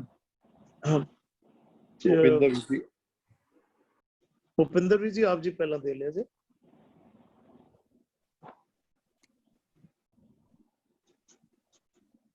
हाँ जी जी वाहिगुरू जी की फतेह। जिहड़ा मन अपनी अंदर दी सृष्टि साजदा है ना, ਇਹਦੇ ਬਾਰੇ ਅਸੀਂ 2-3 ਸ਼ਬਦ ਪਹਿਲਾਂ ਸਮਝਿਆ ਸੀ ਕਿ ਉਹ नेचर है। वो नेचर एक सदा सच सोई। और नेचर क्यों हो गया? क्योंकि उन्होंने गुर के महल प्राप्त हो गए, ਹੁਣ ਉੱਥੇ ਉਹਦੇ ਕੋਲ ਅਡੂਲ ਅਵਸਥਾ ਹੈ ਤੇ ਉਹਨੂੰ ਸਤਿਗੁਰ ਦੀ ਸੂਝੀ ਹੋਈ ਹੈ। ਉਹਨੇ ਆਪਣੀ ਜਿਹੜੀ ਸ੍ਰਿਸ਼ਟੀ ਸਾਜੀ ਹੈ, ਰਾਈਟ ਫਰਮ ਬਿਗਨਿੰਗ, ਆਦ ਜੁਗਾਦ ਦਿਆਪਤ ਦਾਤਾ, ਜਿਹੜਾ ਅਸੀਂ ਕੱਲ ਡਿਸਕਸ ਕਰ ਚੁੱਕੇ ਹਾਂ। अब उन्हें अपना हर थॉट प्रोसेस पूरे गुर ते सोझी हुई दे मुताबिक कीता है ते वो स्टेबल है। अगम का मतलब जो असी ये समझांगे ना अंदर की सृष्टि विच के मन इस सारी सृष्टि नूं चलांदा है, मन इस सृष्टि का मालक है, मन इस सृष्टि का क्रिएटर है, मन अंदर की सृष्टि का दाता है। तां ये मन ना स्टेबल है क्योंकि ये नेचर है। और अगम नूं कहंदे ने जो गम दा गमन नहीं करता, भाव जो स्टेबल है। मन स्टेबल है, अगोचर है, भाव इन्हां अंगां नूं अंदर बैठा मन नजर नहीं आता है। मैडिकल टर्म्स विच भी बॉडी नूं चीर के असीं देख सकते हां, किसी नूं मन नजर नहीं आएगा। पर जदों असीं जपजी साहब विचार रहे सी तां उहदे च आया सी एक कमाई जुगत विआई तीन चेले प्रमाण। ਉਹਦੇ ਵਿੱਚ ਜਦੋਂ ਅਸੀਂ ਅੰਦਰ ਦੇ ਅਰਥਾਂ ਨੂੰ ਸਮਝਿਆ ਸੀ ਤਾਂ ਅਲਟੀਮੇਟਲੀ ਅਸੀਂ ਸਮਝਿਆ ਸੀ ਕਿ ਇਹ ਮਨ ਆਪਣੇ ਅੰਦਰ ਦੀ ਸਾਰੀ ਸ੍ਰਿਸ਼ਟੀ ਨੂੰ ਦੇਖਦਾ ਹੈ। ਉਹ ਵੇਖਿਆ, ਉਹ ਕੌਣ ਹੈ? ਮਨ, ਕਿਹੜਾ ਜਿਹਨੇ ਸਤਿਗੁਰ ਦੀ ਮੱਤ ਲੈ ਕੇ ਅੰਦਰ ਦੀ ਸ੍ਰਿਸ਼ਟੀ ਨੂੰ ਸਾਜਿਆ। ਉਹ ਵੇਖਿਆ ਉਹਨਾਂ ਨਜ਼ਰ ਨਾ ਆਵੇ। ਉਹਨਾਂ ਕੌਣ ਹੈ? ਇਹ ਸਾਰੇ ਇੰਦਰੇ ਗਿਆਨੇਂਦਰੇ, ਰੋਮ ਸਾਰੀ ਸ੍ਰਿਸ਼ਟੀ ਦੇ ਜਿਤਨੇ ਵੀ ਜੀ ਜੰਤ ਹਨ, ਜੋ ਕੋਈ ਵੀ ਹੈ ਅੰਦਰ ਦੀ ਸ੍ਰਿਸ਼ਟੀ 'ਚ, ਉਹ ਸਾਰੇ ਉਸ ਨੂੰ ਦੇਖ ਨਹੀਂ ਪਾਉਂਦੇ ਨੇ, ਪਰ ਉਹ ਸਟੇਬਲ ਹੈ। ਉਹਦੇ ਗੁਣਾਂ ਦੀ ਕੀਮਤ ਨਹੀਂ ਪਾ ਸਕਦੇ ਨੇ। ਜਦੋਂ ਅਸੀਂ ਸੰਤੋਖ, ਸਬਰ ਐਸੇ ਗੁਣ ਪ੍ਰਾਪਤ ਕਰਦੇ ਹਾਂ ਨਾ, ਬੇਅੰਤ ਗੁਣ ਹੁੰਦੇ ਨੇ, ਇਹਨਾਂ ਦੀ ਕੀਮਤ ਕੋਈ ਨਹੀਂ ਪਾ ਸਕਦਾ, ਕਿਉਂਕਿ ਇਹ ਪੇ ਕਰਕੇ ਕਿਸੇ ਸਟੋਰ ਤੋਂ ਨਹੀਂ ਮਿਲਦੇ ਨੇ, ਇਹ ਵਿਕਦੇ ਹੀ ਨਹੀਂ ਨੇ ਕਿਤੇ। ਔਰ ਇਹਨਾਂ ਨੂੰ ਅਸੀਂ ਪ੍ਰਾਪਤ ਕਰ ਸਕਦੇ ਹਾਂ ਜਦੋਂ, ਤਾਂ ਉਹਨੂੰ ਕਹਿੰਦੇ ਨੇ ਅਮੁੱਲ ਗੁਣ ਅਮੁੱਲ ਵਪਾਰ। ਅਮੁੱਲ ਗੁਣ ਨੇ ਅਮੁੱਲ ਇਹਨਾਂ ਦਾ ਵਪਾਰ ਕੀਤਾ ਜਾ ਸਕਦਾ ਹੈ, ਪਰ ਇਹਨਾਂ ਦਾ ਵਪਾਰ ਕਰਨ ਵੇਲੇ ਆਪਣੀ ਕੂੜ ਛੱਡਣੀ ਪੈਂਦੀ ਹੈ। ਜਿਹੜਾ ਇਕਨੋਮਿਕਸ ਦਾ ਲਾਅ ਹੈ ਨਾ ਕਿ something I have to pay to get something, ਉਹਦੇ ਮੁਤਾਬਕ ਮੈਨੂੰ ਮੇਰੇ ਅਵਗੁਣ ਰੱਖਣੇ ਪੈਂਦੇ ਨੇ, ਔਰ ਸਤਿਗੁਰ ਮੈਨੂੰ ਅਮੁੱਲ ਗੁਣ ਦਿੰਦਾ। ਬਿਲਕੁਲ ਉਹਨਾਂ ਦੀ ਕੀਮਤ ਯੂਨਿਟ ਬਿਲਕੁਲ ਮੇਲ ਨਹੀਂ ਖਾਂਦੀ। ਮੈਂ ਆਪਣੀ ਸਭ ਤੋਂ ਘਟੀਆ ਚੀਜ਼, ਜਿਹਨੂੰ ਮੈਂ ਵਧੀਆ ਸਮਝਦਾ ਸੀ, ਦਿੱਤੀ, ਮਨ ਕੀ ਮੱਤ, ਮਨ ਦੀ ਕੂੜ ਦਿੱਤੀ, ਔਰ ਉਹਨੇ ਮੈਨੂੰ ਇਨਵੈਲਿਊਏਬਲ ਗੁਣ ਦਿੱਤੇ, ਸਹਿਜ, ਸਬਰ, ਸੰਤੋਖ, ਟੋਲਰੈਂਸ, ਪੇਸ਼ੈਂਸ, ਇਹ ਸਾਰੇ ਗੁਣ ਉਹਨੇ ਮੈਨੂੰ ਦਿੱਤੇ। ਇਹਨਾਂ ਦੀ ਕੋਈ ਵੀ ਅੰਗ, ਕੋਈ ਵੀ ਰੋਮ ਕੀਮਤ ਨਹੀਂ ਪਾ ਸਕਦਾ, ਪਰ ਹਾਂ ਧੰਨਵਾਦ ਕਰ ਸਕਦਾ ਗ੍ਰੈਟੀਟਿਊਡ ਵਿੱਚ ਕਿ ਸਾਨੂੰ ਤੇ ਅਕਲ ਨਹੀਂ ਸੀ, ਸਾਨੂੰ ਤੇ ਸਭ ਜਗ੍ਹਾ ਅੱਖ ਨੱਕਾਂ ਨੇ ਸੂਤਕ ਪਿਆ ਹੋਇਆ ਸੀ, ਤੁਸੀਂ ਸੁਮਤ ਬਖਸ਼ੀ ਹੈ। ਹੁਣ ਇਸ ਤੋਂ ਬਾਅਦ ਆਇਆ ਸਤਵੀਰ ਜੀ ਨੇ ਬੜਾ ਸੋਹਣਾ ਉਹ ਗ੍ਰਾਮਰ ਦਾ ਪੁਆਇੰਟ ਖੋਲਿਆ, ਜੀ ਜੰਤ ਤੇਰੀ ਸ਼ਰਨਾਈ। ਜੀ ਐੜਾ ਨੂੰ ਉਹਨਾਂ ਨੇ ਕਲੀਅਰ ਕੀਤਾ, ਜੇ ਵਵਾ ਹੋਵੇ ਤਾਂ ਜੀਵ ਹੁੰਦਾ ਸਿੰਗੂਲਰ ਹੁੰਦਾ, ਪਲੂਰਲ। ਜੰਤ ਦੇ ਤੱਤੇ ਨੂੰ ਔਂਕੜ ਨਹੀਂ ਆ, ਉਹ ਪਲੂਰਲ ਹੈ। ਜੀ ਜੰਤ ਤੇਰੀ ਸ਼ਰਨਾਈ, ਇਹ ਸਾਰੇ ਕਿਹੜੇ ਨੇ ਜੀ ਜੰਤ? ਇਹ ਅੰਦਰ ਦੇ ਜੀ ਜੰਤ ਨੇ, ਜਿਨ੍ਹਾਂ ਨੂੰ ਨਿਯੰਤਰਿਤ ਕੀਤਾ ਗਿਆ, ਜਿਨ੍ਹਾਂ ਨੂੰ ਫਿਕਸਅਪ ਕੀਤਾ ਗਿਆ। ਉਹਨੂੰ ਕਹਿੰਦੇ ਨੇ 84 ਲੱਖ ਜੂਨ ਪਾਈ, ਅੰਦਰ ਦੇ ਸਾਰੇ ਜੀ ਜੰਤ ਫਿਕਸਅਪ ਕੀਤੇ, ਉਹਨਾਂ ਨੂੰ ਰਿਜ਼ਕ ਦਿੱਤਾ। ਰਿਜ਼ਕ ਦਿਆ ਸਭੂ ਕੋ ਤਦਕਾ, ਰਿਜ਼ਕ ਹੁੰਦਾ ਸੰਤੋਖ ਦਾ। ਉਹ ਸਾਰਿਆਂ ਦੀ ਤ੍ਰਿਸ਼ਨਾ ਮੁੱਕ ਗਈ। ਮੇਰਾ ਅੰਦਰ ਦਾ ਹਿਰਨ ਫਿਕਸਅਪ ਹੋ ਗਿਆ, ਮੇਰਾ ਅੰਦਰ ਦਾ ਸ਼ੇਰ ਫਿਕਸਅਪ ਹੋ ਗਿਆ, ਮੇਰੀ ਅੰਦਰ ਦੀ ਬੱਕਰੀ ਫਿਕਸਅਪ ਹੋ ਗਈ, ਮੇਰੇ ਅੰਦਰ ਦਾ ਸੱਪ ਫਿਕਸਅਪ ਹੋ ਗਿਆ। ਇਸ ਤਰੀਕੇ ਦੇ ਨਾਲ ਉਹ ਸਾਰੇ, ਤੇਰੀ ਕੌਣ ਹੈ? ਮਨ। ਕਿਹੜਾ ਮਨ? ਜਿਹੜਾ ਆਗਮ ਸਟੇਬਲ ਹੈ। ਕਿਹੜਾ ਮਨ? ਜਿਹੜਾ ਉਹਨਾਂ ਨੂੰ ਨਜ਼ਰ ਨਹੀਂ ਆਉਂਦਾ, ਪਰ ਉਹਨੂੰ ਪਤਾ ਹੈ ਸਾਨੂੰ ਕੋਈ ਰੂਲ ਕਰ ਰਿਹਾ ਹੈ ਇੱਕ ਬੜੇ ਕੀਮਤੀ ਸੱਚ ਦੇ ਨਿਯਮ ਅਨੁਸਾਰ। ਕਿਉਂ ਤੁਧ ਭਾਵੈ, ਇਹ ਤੁਧ ਕੌਣ ਹੈ? ਮਨ। ਜਿਸ ਤਰ੍ਹਾਂ ਤੈਨੂੰ ਪਾਉਂਦਾ ਹੈ ਕਿ ਮੈਂ ਚਲਾਵਾਂ, ਉਸ ਤਰ੍ਹਾਂ ਤੂੰ ਸਾਨੂੰ ਚਲਾਉਂਦਾ ਹੈ। ਤੂੰ ਆਪੇ ਮਾਰਗ ਪਾਏਂਗਾ, ਤੂੰ ਸਾਨੂੰ ਜਮ ਦੇ ਮਾਰਗ ਤੇ ਨਹੀਂ ਪਾਉਂਦਾ ਹੈ, ਸਾਨੂੰ ਭਟਕਾਉਂਦਾ ਨਹੀਂ ਹੈ, ਸਾਨੂੰ ਸੱਚ ਦੇ ਮਾਰਗ ਤੇ ਟੋਰਦਾ ਹੈ। ਤੇਰੀ ਮਿਹਰਬਾਨੀ। ਹਾਂਜੀ ਜੀ ਵੀਰ ਜੀ, ਆਪ ਜੀ ਕਈ ਅੱਖਰਾਂ ਦੇ ਨਵੇਂ ਰੂਪ ਔਰ ਉਹ ਦੱਸ ਕੇ ਸਮਝਾਣਾ ਕਰਦੇ ਹੋ। ਜਿਸ ਅਗਮ ਨੂੰ ਤੁਸੀਂ ਗਮ ਤੋਂ ਰਹਿਤ ਤੁਸੀਂ ਸਮਝਾਣਾ ਕੀਤਾ, ਜਾਂ ਸਟੇਬਲ ਮਾਈਂਡ ਕਰਕੇ ਸਮਝਾਣਾ ਕੀਤਾ। ਗਮਨ ਤੋਂ ਰਹਿਤ, ਵੱਖ ਐਂਗਲ, ਗਮਾਂ ਤੋਂ ਰਹਿਤ, ਬਿਲਕੁਲ। ਹਾਂ ਜੀ ਵੀਰ ਜੀ, ਬੜੀ ਖੂਬਸੂਰਤੀ ਨਾਲ ਇੰਝ ਮਹਿਸੂਸ ਹੁੰਦਾ ਇੱਕ ਵੱਖਰੇ ਐਂਗਲ ਤੋਂ ਗੁਰਬਾਣੀ ਦੇ ਦਰਸ਼ਨ ਹੋ ਰਹੇ, ਤੇ ਉਹ ਦਰਸ਼ਨ ਵੀ ਬੜੇ ਖੂਬਸੂਰਤ ਰੂਪ ਦਿੰਦੇ ਨੇ। ਤੇ ਅਸੀਂ ਸਾਰੇ ਐਂਗਲ ਨਾਲ ਲੈ ਕੇ ਚੱਲੀਏ ਤੇ ਹੋਰ ਖੂਬਸੂਰਤੀ ਨਾਲ ਸਾਨੂੰ ਸਮਝ ਆਏਗਾ, ਤੇ ਮਨ ਨੂੰ ਟਿਕਾਊ ਵਿੱਚ ਲਿਆਉਣ ਦੇ ਵਿੱਚ ਜ਼ਰੂਰ ਸਹਾਇਕ ਬਣੇਗਾ। ਨਾਲੇ ਬਿਲਕੁਲ ਇੱਕ ਗੱਲ ਆਪ ਜੀ ਨੇ ਹੋਰ ਵੀ ਕੀਤੀ ਕਿ ਜਿਹੜੇ ਕੂੜ ਦਿੰਦੇ ਆ ਤੇ ਉਹਦੇ ਬਦਲੇ ਉਹ ਪ੍ਰਮਾਤਮਾ ਸਾਨੂੰ ਬੇਸ਼ਕੀਮਤੀ ਕੀਮਤ ਨਹੀਂ ਪਾਈ, ਬੇਸ਼ਕੀਮਤੀ ਗੁਣ ਦੇ ਦਿੰਦਾ। ਦੁਨਿਆਵੀ ਪੱਖ ਤੋਂ ਦੇਖੀਏ ਨਾ, ਕਿਧਰੇ ਸੇਲ ਲੱਗੀ ਹੋਏ ਕਿ ਪੁਰਾਣਾ ਸਮਾਨ ਦੇ ਜਾਓ ਤੇ ਨਵਾਂ ਲੈ ਜਾਓ, ਤੇ ਉਹਦੀ ਦੁਕਾਨਦਾਰੀ ਅੱਜ ਵੀ ਵਿਕੀ ਤੇ ਕੱਲ ਵੀ ਵਿਕੀ।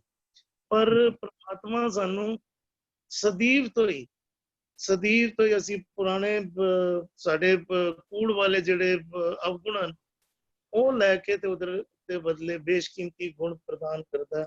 ਅਸੀਂ ਕੀਮਤ ਨਹੀਂ ਪਾ ਸਕਦੇ, ਅਸੀਂ ਕਦਰ ਨਹੀਂ ਕਰਦੇ। ਦਰਅਸਲ ਅਸੀਂ ਉਸ ਚੀਜ਼ ਦੀ ਕਦਰ ਨਹੀਂ ਕਰ ਪਾਉਂਦੇ, ਅਸੀਂ ਛੱਡ ਨਹੀਂ ਪਾਉਂਦੇ ਆਪਣੇ ਕੂੜ ਨੂੰ। ਇਸ ਵਜ੍ਹਾ ਕਰਕੇ ਅਸੀਂ ਗੁਣਾਂ ਦੇ ਧਾਰਨੀ ਨਹੀਂ ਬਣ ਪਾਉਂਦੇ। ਜੀ ਜਸਮੀਤ ਵੀਰ ਜੀ, ਜਦੋਂ ਅਸੀਂ ਦੇਖੀਏ ਵੀਰ ਜੀ ਨੇ ਹੁਣੇ ਜੋ ਚੀਜ਼ ਸਪਸ਼ਟ ਕੀਤੀ, ਇੱਕ ਚੀਜ਼ ਉਭਰ ਕੇ ਬਿਲਕੁਲ ਸਾਹਮਣੇ ਆਉਂਦੀ ਹੈ ਕਿ ਜਦੋਂ ਅਸੀਂ ਬਾਣੀ ਦੇ ਅਰਥ ਕਰਾਂਗੇ ਇਸ ਪ੍ਰਕਾਰ ਨਾਲ, ਇਸ ਢੰਗ ਨਾਲ ਕਿ ਮੇਰੇ ਲਈ ਕੀ ਐਕਸ਼ਨੇਬਲ ਹੈ, ਗੁਰੂ ਸਾਹਿਬ ਮੈਨੂੰ ਕੀ ਕੰਮ ਕਰਨ ਲਈ ਤੇ ਕਿਹੜੇ ਕੰਮ ਤੋਂ ਰੋਕਣ ਦੀ ਸਿੱਖਿਆ ਦਿੰਦੇ ਪਏ ਨੇ, ਫਿਰ ਸਾਡਾ ਕੁਝ ਇੱਕ ਆਬਜੈਕਟਿਵ ਬਣੇਗਾ। ਗੁਰੂ ਸਾਹਿਬ ਸਾਨੂੰ ਜਿੱਥੇ ਲੈ ਕੇ ਜਾਣਾ ਚਾਹੁੰਦੇ ਨੇ ਅਸੀਂ ਲੈ ਕੇ ਜਾ, ਉੱਥੇ ਅਸੀਂ ਪਹੁੰਚ ਸਕਾਂਗੇ। ਇੱਕ ਚੀਜ਼ ਬਿਲਕੁਲ ਉਭਰ ਕੇ ਸਾਹਮਣੇ ਆ ਗਈ ਕਿ ਜਿਉਂ ਤੁਧ ਪਾਵੇ, ਜੋ ਮੇਰਾ ਮਨ ਮੇਰੇ ਕੋਲੋਂ ਕਰਵਾਉਂਦਾ ਪਿਆ ਉਹ ਮੈਂ ਕਰਦਾ ਪਿਆ। ਹੁਣ ਉਹ ਚੀਜ਼ ਜਦੋਂ ਬਿਲਕੁਲ ਸਪਸ਼ਟ ਹੋ ਗਈ ਨਾ, ਇਹਨਾਂ 3 ਪੰਕਤੀਆਂ ਦੇ ਅੰਦਰ 2 ਇਹੋ ਜਿਹੇ ਸ਼ਬਦ ਨੇ, ਇੱਕ ਹੈ ਸ਼ਰਨਾਈ, ਇੱਕ ਹੈ ਮਾਰਗ। ਅਸੀਂ ਉਹਨਾਂ ਸ਼ਬਦਾਂ ਦਾ ਸਹੀ ਪਰਿਭਾਸ਼ਾ ਤਾਂ ਸਮਝ ਸਕਦੇ ਹਾਂ ਜਦੋਂ ਅਸੀਂ ਸਮਝ ਲਈਏ ਕਿ ਬਾਣੀ ਮੇਰੇ ਲਈ ਹੈ, ਕਿਸੇ ਹੋਰ ਲਈ ਨਹੀਂ। ਜਦੋਂ ਅਸੀਂ ਇਸ ਪਰਸਪੈਕਟਿਵ ਨਾਲ ਸਮਝ ਜਾਈਏ ਕਿ ਗੁਰੂ ਸਾਹਿਬ ਮੈਨੂੰ ਕੋਈ ਚੀਜ਼ ਕਰਨ ਲਈ ਪ੍ਰੇਰਨਾ ਦਿੰਦੇ ਪਏ ਨੇ, ਇੱਕ ਉਦਮ ਕਰਨ ਲਈ ਪ੍ਰੇਰਨਾ ਦਿੰਦੇ ਪਏ ਨੇ, ਨਹੀਂ ਤੇ ਅਸੀਂ ਬਾਹਰਲੀ ਸ਼ਰਨ ਤੇ ਬਾਹਰਲੀ ਚਰਨ ਤੱਕ ਖੜੇ ਰਹਾਂਗੇ, ਕਿਉਂਕਿ ਅਗਲਾ ਲਫ਼ਜ਼ ਹੈ ਮਾਰਗ। ਜਦੋਂ ਲਫ਼ਜ਼ ਆਏਗਾ ਚਰਨ, ਤੇ ਗੁਰੂ ਸਾਹਿਬ ਉੱਥੇ ਵੀ ਸਪਸ਼ਟ ਕਰਦੇ ਨੇ ਹਿਰਦੈ ਚਰਨ ਸ਼ਬਦ ਸਤਿਗੁਰ ਕੋ ਨਾਨਕ ਬਾਂਧਿਓ ਪਾਏ।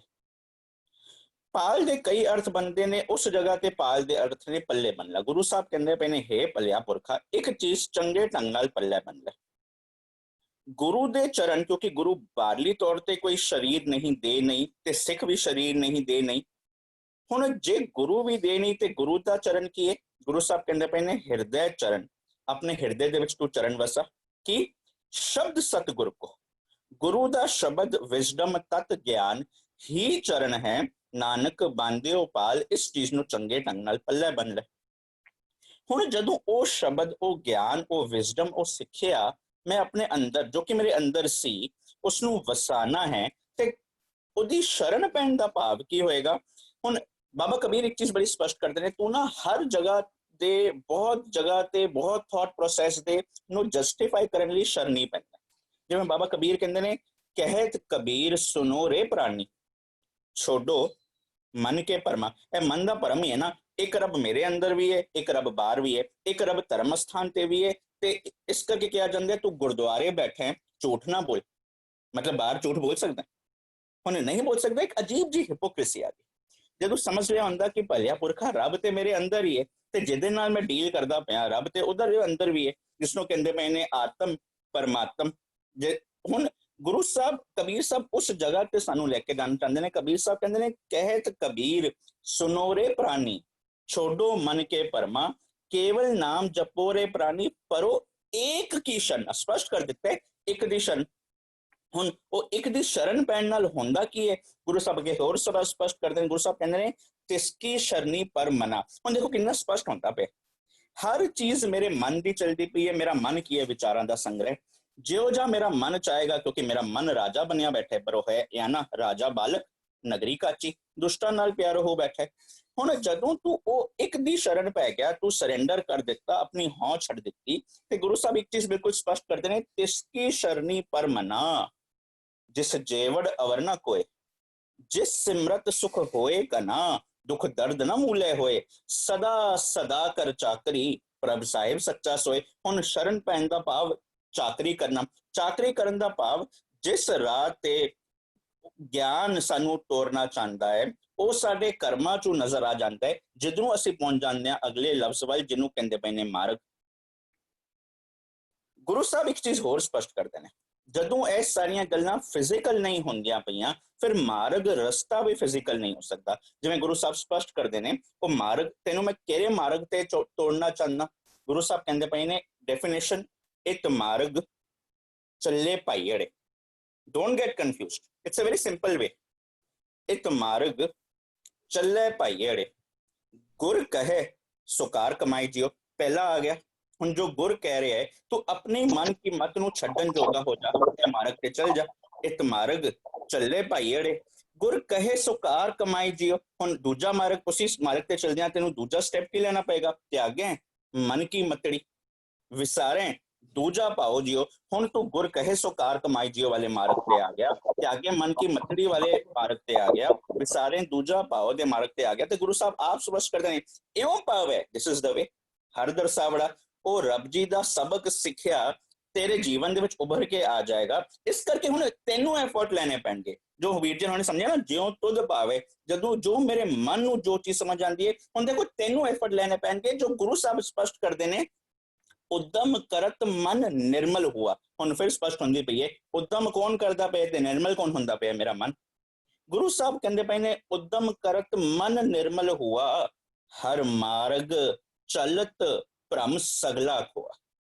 ਹੁਣ ਹੁੰਦਾ ਕੀ ਹੈ, ਉਸ ਮਾਰਗ ਤੇ ਚਲਦੇ ਆ ਜੋ ਮੇਰਾ ਸਾਰਾ ਭਰਮ ਸੀ ਉਹ ਦੂਰ ਹੋ ਜਾਏਗਾ। ਭਰਮ ਕਿਸ ਨੂੰ ਹੈ? ਮੇਰੇ ਮਨ ਨੂੰ। ਹੁਣ ਮੇਰਾ ਮਨ ਜਦੋਂ ਆਪਣੀ ਚਤੁਰਾਈਆਂ ਕਰਦਾ ਪਿਆ ਤੇ ਗੁਰੂ ਸਾਹਿਬ ਫਿਰ ਉਸ ਨੂੰ ਅੱਜ ਪੁਕਾਰਦੇ ਨੇ। ਗੁਰੂ ਸਾਹਿਬ ਕਹਿੰਦੇ ਪਏ ਨੇ, ਕਿਉਂ ਇਹ ਤੇੜੇ ਤੇੜੇ ਰਸਤਿਆਂ ਤੇ ਚੱਲਦਾ ਪਿਆ? ਗੁਰੂ ਸਪਸ਼ਟ ਕਰਦਾ ਹੈ, ਚਲਤ ਕਤ ਟੇਡੇ ਟੇਡੇ ਟੇਡੇ। ਹੁਣ ਜਿਉਂ ਤੁਧ ਭਾਵੇ ਤਿਵੇਂ ਚਲਾਵੇ। ਹੁਣ ਮੇਰਾ ਮਨ ਚਲਾਉਂਦਾ ਪਿਆ ਕਿਹੜੇ ਰਸਤੇ ਤੇ? ਚਲਤ ਕਤ ਟੇਡੇ ਟੇਡੇ ਟੇਡੇ। ਮੇਰਾ ਮਨ ਚਲਾਉਂਦਾ ਪਿਆ ਕਿਹੜੇ ਰਸਤੇ ਤੇ? ਬਾਵੇਂ ਮਾਰਗ ਟੇੜਾ ਚੱਲਣਾ, ਸਿੱਧਾ ਛੋੜ। ਉਹ ਜੋ ਇੱਕ ਮਾਰਗ ਚੱਲੇ ਭਾਈੜੇ ਵਾਲੇ ਰਾਹ ਹੈ ਨਾ, ਉਹ ਛੱਡ ਦਿੱਤਾ। ਹੁਣ ਹੁੰਦਾ ਕੀ ਹੈ? ਬਾਵੇਂ ਮਾਰਗ ਟੇੜਾ ਚੱਲਣਾ, ਸਿੱਧਾ ਛੋੜ ਅਪੂਠਾ ਬੁਣਨਾ। ਇਸੇ ਕਰਕੇ ਗੁਰੂ ਸਾਹਿਬ ਕਹਿੰਦੇ ਪਏ ਨੇ, ਮਤ ਕੋ ਭਰਮ ਭੂਲੇ ਸੰਸਾਰ, ਗੁਰਬਿਨ ਕੋਏ ਨਾ ਉਤਰਸ ਪਾਰ, ਭੂਲੇ ਕੋ ਗੁਰ ਮਾਰਗ ਪਾਇਆ। ਹੁਣ ਇੰਨੀ ਸਪਸ਼ਟ ਹੋ ਗਿਆ ਕਿ ਉਹ ਮਾਰਗ ਗੁਰ ਪਾਉਂਦਾ ਪਿਆ ਹੈ। ਹੁਣ ਜਦੋਂ ਉਸ ਮਾਰਗ ਤੇ ਚੱਲ ਗਿਆ ਤਾਂ ਜਿਉਂ ਤੁਧ ਭਾਵੇ ਤਿਵੇਂ ਚਲਾਵੇਗਾ। ਗੁਰੂ ਸਾਹਿਬ ਫਿਰ ਨਿਚੋੜ ਕੱਢਦੇ ਨੇ, ਸੱਚੇ ਮਾਰਗ ਚਲਦਿਆਂ ਉਸਤਤ ਕਰੇ ਜਹਾਨ। ਜਦੋਂ ਤੂੰ ਉਸ ਇੱਕ ਮਾਰਗ ਚੱਲੇ ਭਾਈੜੇ ਤੇ ਆਪਣੇ ਮਨ ਦੇ ਕਰਕੇ ਤਲ ਪਿਆ ਤੇ ਫਿਰ ਹੁਣ ਤੂੰ ਆਪਣਾ ਪੂਰਾ ਜਹਾਨ ਬਣਾਇਆ ਹੋਇਆ ਹੈ ਨਾ। ਹੁਣ ਮੇਰੀ ਅੱਖਾਂ ਦੇ ਵਿੱਚ ਮੇਰ ਤੇਰ ਸੀ, ਮੇਰੀ ਜ਼ੁਬਾਨ ਝੂਠ ਬੋਲਦੀ ਸੀ, ਮੇਰੀ ਕੰਨ ਕਿਸੇ ਦੀ ਨਿੰਦਾ ਸੁਣ ਕੇ ਬੜੀ ਖੁਸ਼ ਹੁੰਦੀ ਸੀ। ਹੁਣ ਜਦੋਂ ਰੱਜ ਗਏ, ਪਤਾ ਲੱਗਿਆ ਕਿ ਨਹੀਂ, ਇਹਨਾਂ ਚੀਜ਼ਾਂ ਦੇ ਵਿੱਚ ਕੱਖ ਨਹੀਂ ਪਿਆ।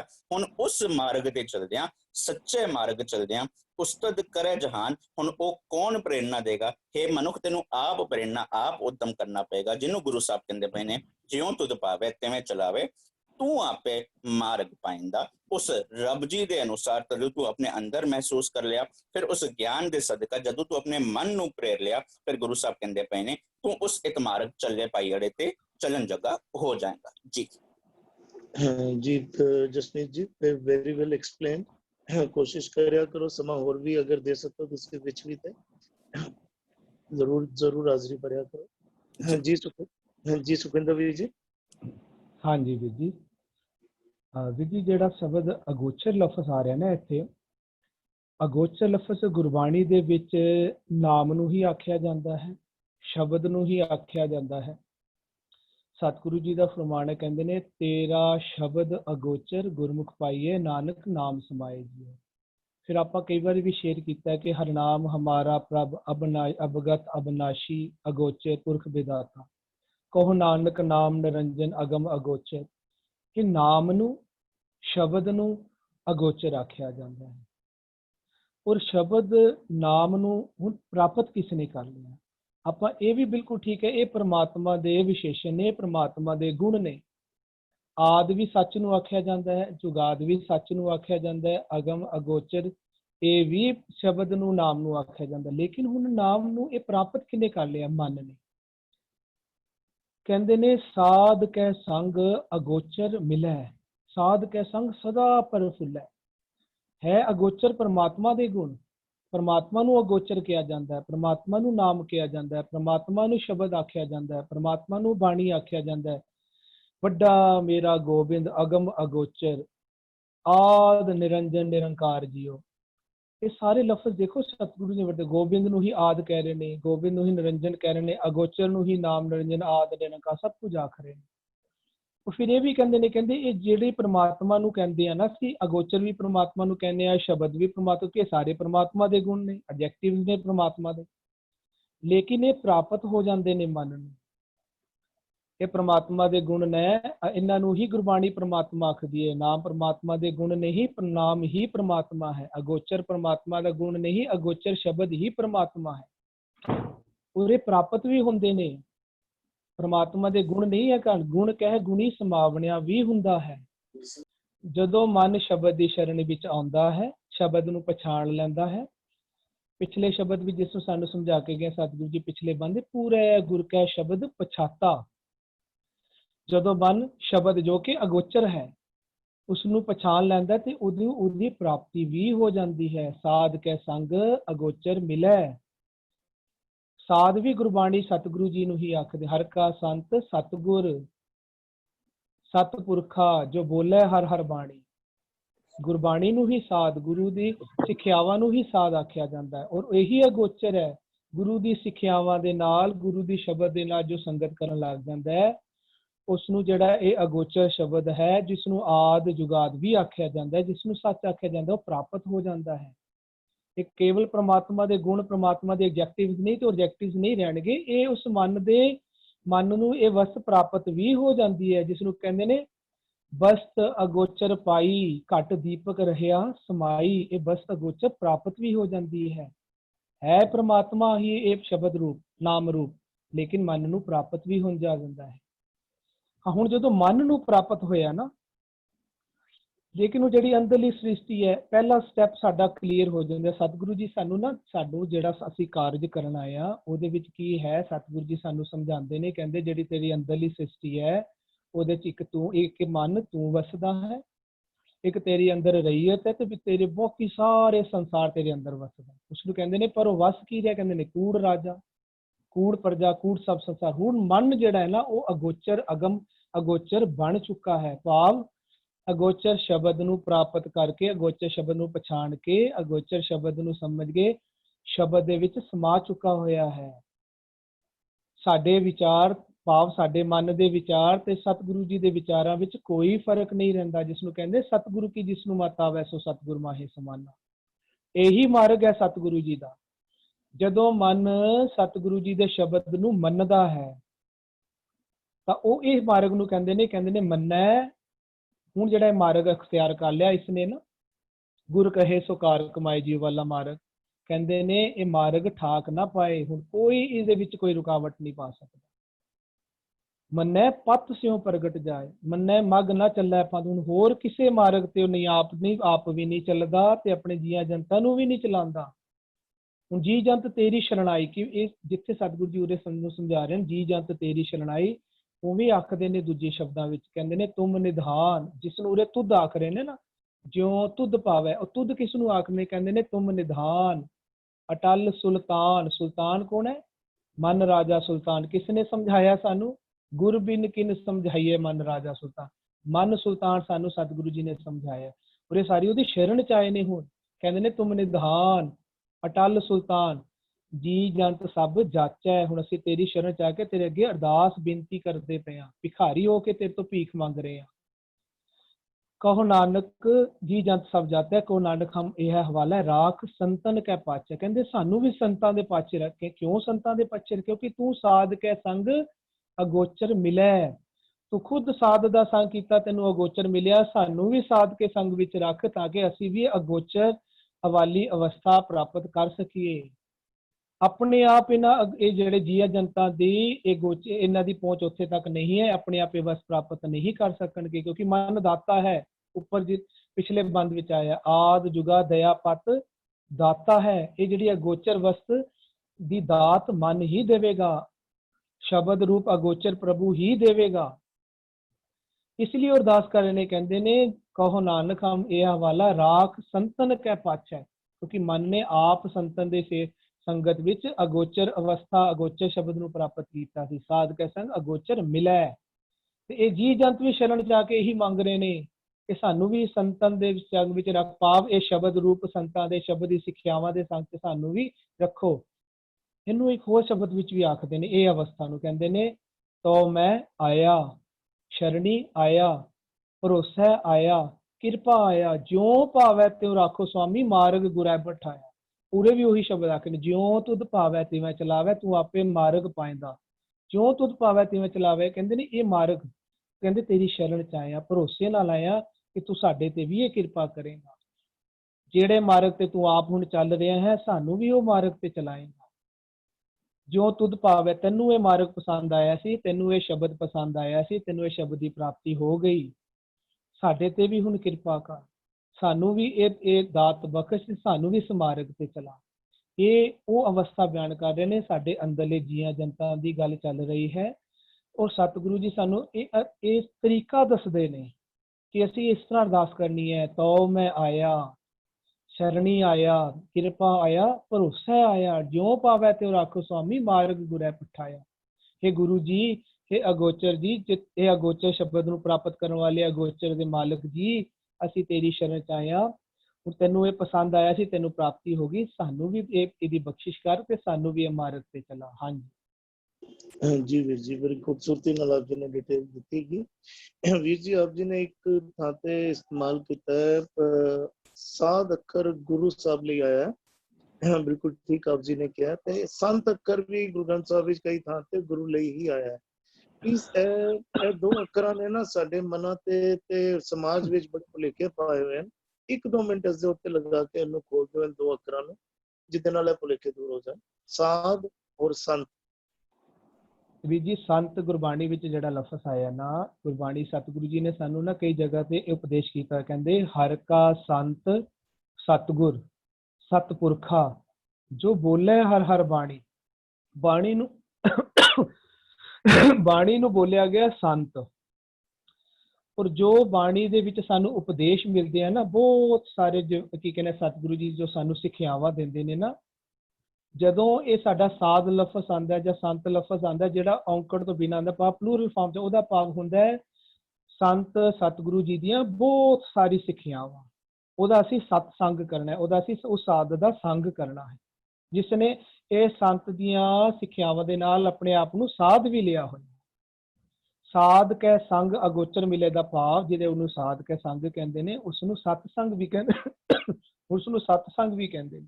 ਸਤਸੰਗ ਦਾ ਭਾਵ ਸਤ ਰੂਪੀ ਸਿੱਖਿਆਵਾਂ ਦਾ ਸੰਗ ਕਰਨਾ। ਸੰਤ ਰੂਪੀ ਗੁਰੂ ਦੀ ਸਿੱਖਿਆਵਾਂ ਦਾ ਸੰਗ ਕਰਨ ਨੂੰ ਹੀ ਸਤਸੰਗ ਆਖਦੇ ਨੇ।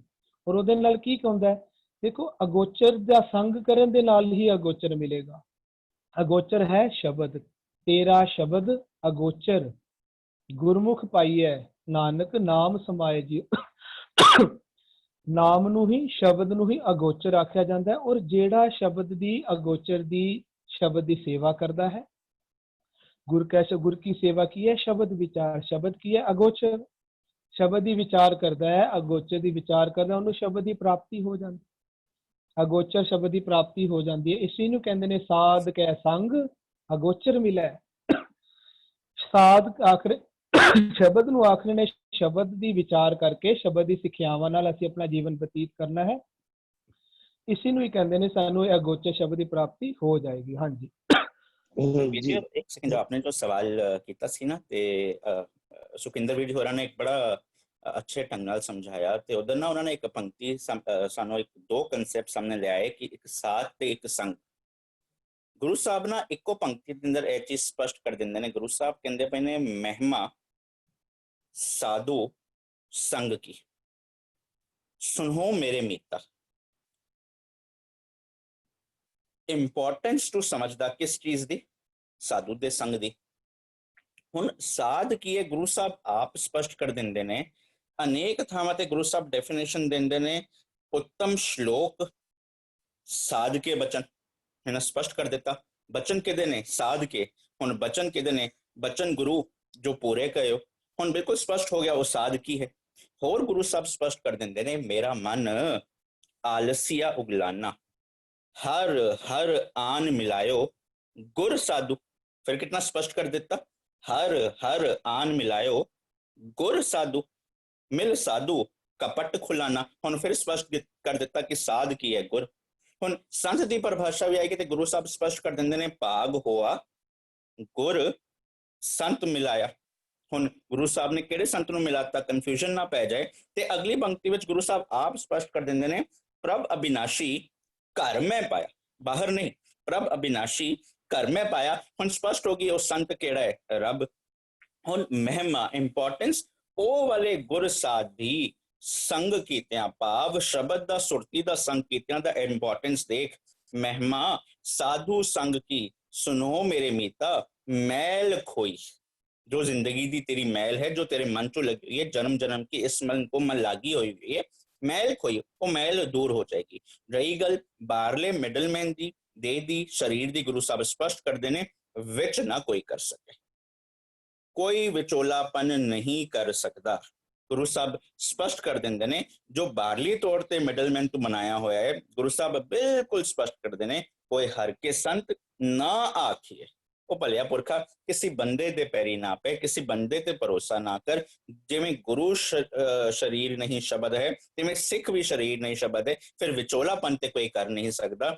ਤੈਨੂੰ ਆਪ ਜੋ ਪਹਿਲਾਂ ਅਸੀਂ ਹੁਣੇ ਸਮਝਦੇ ਪਏ ਉਸ ਮਾਰਗ ਤੇ ਚੱਲਣਾ ਪਏਗਾ। ਉਹ ਸੰਤ ਗੁਣਾਂ ਨੂੰ ਧਾਰਨ ਕਰਕੇ ਆਪਣੇ ਅੰਦਰ ਦਇਆ ਧਰਮ ਧੀਰਜ ਲੈ ਆਏਗਾ, ਫਿਰ ਉਹ ਹੋ ਜਾਂਦੀ ਹੈ ਮਹਿਮਾ ਸਾਧੂ ਸੰਗ ਜੀ। Very well explained. ਜਿਸ ਤਰ੍ਹਾਂ ਸੁਖਵਿੰਦਰ ਵੀਰ ਜੀ ਨੇ ਵੀ ਸਮਝਾਣਾ ਕੀਤਾ, ਆਪ ਜੀ ਨੇ ਵੀ ਕੀਤਾ।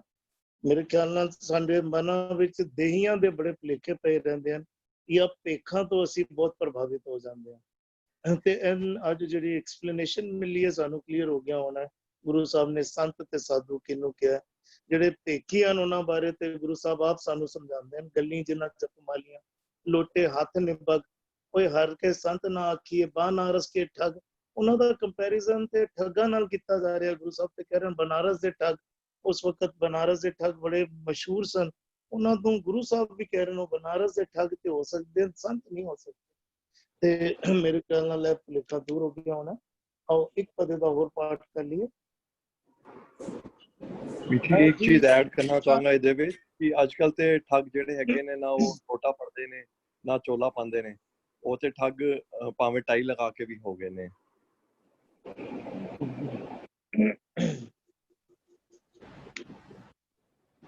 है भी साचा होसी सोई, आपे साजे अवर न कोई, सबना सार करे सुख दाता, आपे रिजक पहुंचाएंदा।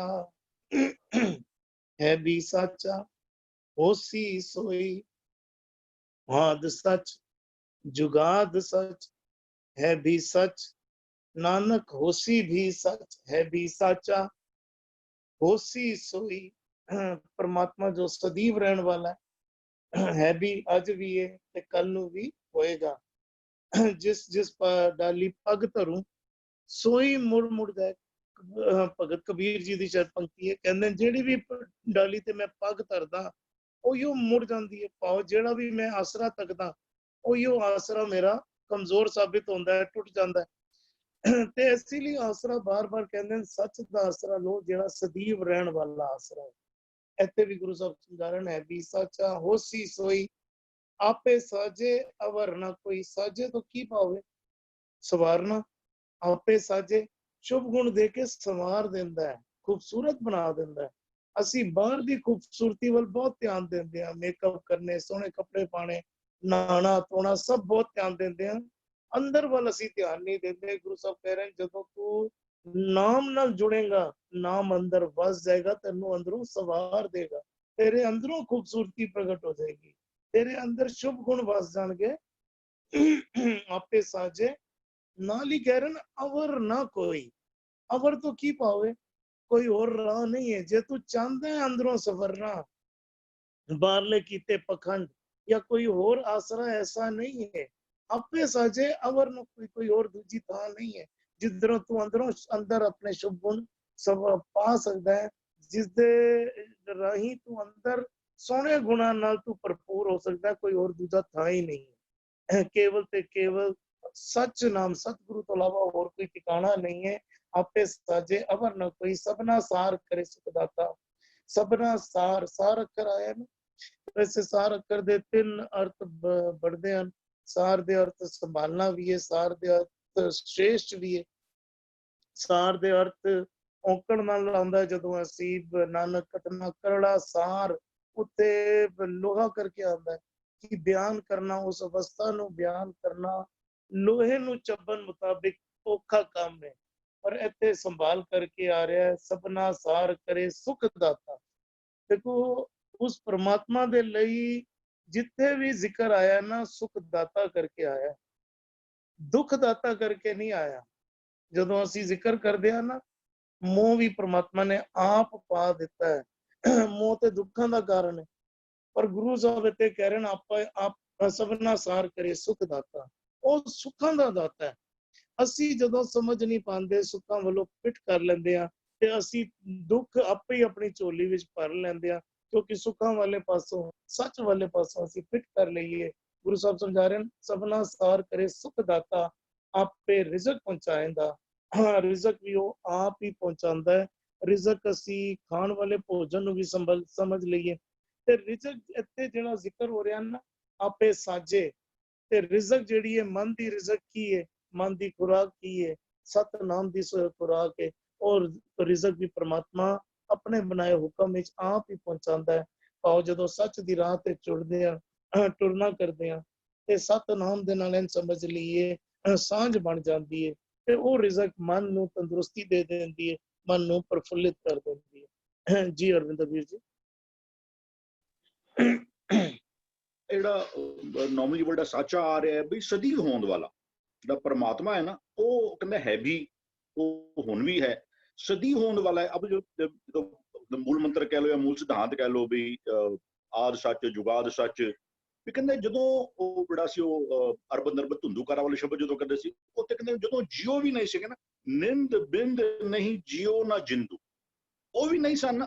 ਰੱਬ ਨੇ ਹਜੇ ਜੀਓ ਵੀ ਨਹੀਂ ਸੀ ਪੈਦਾ ਕੀਤਾ, ਸਾਰੀ ਸ੍ਰਿਸ਼ਟੀ ਦਾ ਖੇਡ ਨਹੀਂ ਸੀ ਬਣਾਇਆ। ਕਹਿੰਦੇ ਉਸ ਟਾਈਮ ਤੇ ਵੀ ਰੱਬ ਸੀ, ਹੈ ਵੀ ਸਾਚਾ, ਉਹ ਹਮੇਸ਼ਾ ਉਹ ਕਾਇਮ ਰਹੇਗਾ। ਕਹਿੰਦੇ ਜੋ ਦਿਸੇ ਸੋ ਸਗਲ ਬਿਨਾਸੇ, ਬਾਕੀ ਜੋ ਨਜ਼ਰ ਆ ਰਿਹਾ ਨਾ ਦ੍ਰਿਸ਼ਟਮਾਨ ਜਿਤਨਾ ਵੀ ਹੈ, ਉਸ ਰੱਬ ਦੀ ਖੇਡ ਉਸਨੇ ਬਣਾਈ ਹੈ, ਲੇਕਿਨ ਉਹ ਹਮੇਸ਼ਾ ਕਾਇਮ ਹੈ ਵੀ ਸਾਚਾ, ਉਹ ਅੱਜ ਵੀ ਮੌਜੂਦ ਹੈ ਔਰ ਉਹ ਹਮੇਸ਼ਾ ਮੌਜੂਦ ਰਹੇਗਾ। ਕਹਿੰਦੇ ਆਪੇ ਸਾਜੇ ਅਵਰ ਨਾ ਕੋਈ, ਇਹ ਸਾਰੀ ਸ੍ਰਿਸ਼ਟੀ ਦੀ ਖੇੜੀ ਸਾਡੀ ਕਹਿ ਲਓ ਸਿਰਜਣਾ ਕਹਿ ਲਓ, ਸ੍ਰਿਸ਼ਟੀ ਦੀ ਸਿਰਜਣਾ ਕਹਿ ਲਓ, ਸਾਰੀ ਜਿਹੜੀ ਸਿਰਜਣਾ ਕੀਤੀ ਨਾ, ਉਸ ਤੋਂ ਇਲਾਵਾ ਕਹਿੰਦੇ ਤੁਮ ਸਭ ਸਾਜੇ ਸਾਜ ਨਿਵਾਜੇ ਜੀਓ ਪਿੰਡ ਦੇ ਪ੍ਰਾਣਾ। ਸਾਨੂੰ ਜਿਹੜਾ ਜੀਓ ਮਿਲਿਆ ਹੈ ਉਹ ਵੀ ਉਹਨੇ ਦਿੱਤਾ ਹੋਇਆ ਹੈ, ਪ੍ਰਾਣ ਰੂਪੀ ਜਿਹੜੀ ਸਵਾਸ ਸਾਨੂੰ ਦਿੰਦਾ ਪਿਆ ਉਹ ਵੀ ਉਹ ਮਾਲਕ ਦਿੰਦਾ ਪਿਆ। ਤੁਮ ਸਭ ਸਾਜੇ ਸਾਜ ਨਿਵਾਜੇ ਜੀਓ ਪਿੰਡ ਦੇ ਪ੍ਰਾਣਾ। ਹੋਰ ਕੋਈ ਇਹ ਖੇਡ ਤੋਂ ਹੋਰ ਕੋਈ ਹੈ ਉਸ ਤੋਂ ਇਲਾਵਾ ਉਹ ਹੈ ਹੀ ਕਰਤਾ ਹੀ ਹੋਵੇ। ਆਪੇ ਸਾਜੇ ਅਵਰ ਨਾ ਕੋਈ, ਕਹਿੰਦਾ ਸਭਨਾ ਸਾਰ ਕਰੇ ਸੁਖ ਦਾਤਾ, ਉਹਦਾ ਇੱਕ ਐਡਜੈਕਟਿਵ ਹੈ ਕਿ ਸੁੱਖਾਂ ਦਾ ਦਾਤਾ ਹੈ। ਰੱਬ ਜਿਹੜਾ ਨਾ ਉਹ ਉਹਦੇ ਪ੍ਰਥਾਈ ਗੁਰੂ ਕਲੀਅਰ ਕਰਨਾ ਚਾਹੁੰਦਾ ਹੈ ਕਿ ਵੀ ਰੱਬ ਵਿੱਚ ਸਮਰੱਥਾਵਾਂ ਤੋਂ ਜਿਹਨੂੰ ਉਹਨੂੰ ਜਿਹੜਾ ਸਟਾਰਟ ਹੋਇਆ ਸੀ ਉਹਨੂੰ ਕਹਿ ਰਹੇ ਸੀ ਵੀ ਬੜਾ ਦਇਆਪਤ ਹੈ, ਉਹ ਸ਼੍ਰੋਮਣੀ ਦਇਆਵਾਨ ਹੈ। ਇੱਥੇ ਉਹਨੂੰ ਕਹਿੰਦੇ ਮੈਨੂੰ ਸੁਖ ਦਾਤਾ, ਉਹ ਤੈਨੂੰ ਰੱਬ ਦੇ ਪ੍ਰਥਾਈ ਨਾ ਉਹ ਅਸੀਂ ਕਈ ਵਾਰ ਕਹਿੰਦੇ ਰੱਬ ਕਰੂਅਲ ਨਹੀਂ ਹੈ, ਬਿਲਕੁਲ ਨਹੀਂ ਹੈ। ਹਾਂ ਠੀਕ ਹੈ, ਉਹਦੇ ਰਸਤੇ ਕਈ ਵਾਰ ਹੋ ਸਕਦੇ ਨੇ ਐਸੇ ਸਾਨੂੰ ਨਜ਼ਰ ਆਣ ਕੇ ਅਸੀਂ ਉਹਨੂੰ ਕਰੂਅਲ ਕਹਿੰਦੇ ਪਏ ਹਾਂ, ਲੇਕਿਨ ਉਹ ਹੈ ਸੁੱਖਾਂ ਦਾ ਦਾਤਾ, ਉਹ ਦਇਆਪਤ ਵੀ ਹੈ। ਔਰ ਉਹ ਸਾਰੇ ਜੀ ਜੰਤ ਜਿੱਦਾਂ ਉਹਨੇ ਪੈਦਾ ਕੀਤੇ ਨਾ, ਸਾਰਿਆਂ ਦੀ ਸਾਰ ਸੰਭਾਲ ਉਹ ਆਪ ਕਰਦਾ ਹੈ।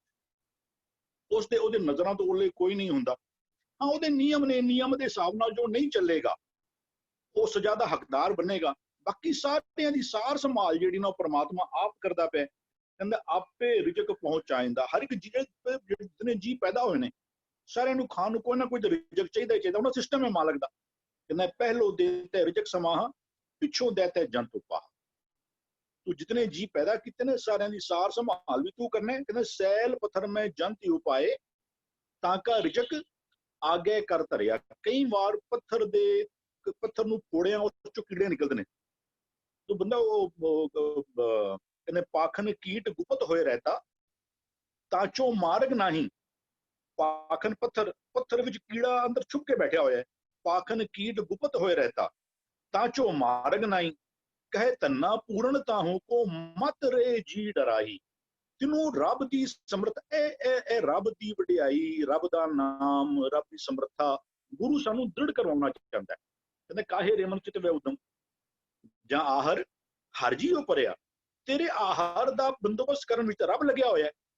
ਫਿਰ ਇਹ ਸਾਰੇ ਐਗਜ਼ਾਮਪਲਸ ਨੇ, ਕਿਉਂਕਿ ਅਸੀਂ ਡੋਲ ਜਾਂਦੇ ਹਾਂ ਤੇ ਅਸੀਂ ਉਹ ਕਹਿੰਦੇ ਕਾਹੇ ਰੇਮਨ ਚਿੱਤਵੇ ਉਦਮ। ਕਹਿੰਦੇ ਆਹਰ ਦਾ ਬੰਦੋਬਸਤ ਕਰਾਉਣ ਦਾ ਕੰਮ ਜਿਹੜਾ ਨਾ ਉਹ ਤੇ ਰੱਬ ਜਾਂ ਆਹਰ ਹਰ ਜੀਓ ਭਰਿਆ। ਕਹਿੰਦੇ ਸੈਲ ਪੱਥਰ ਮੈਂ ਜੰਤੀ ਉਪਾਏ।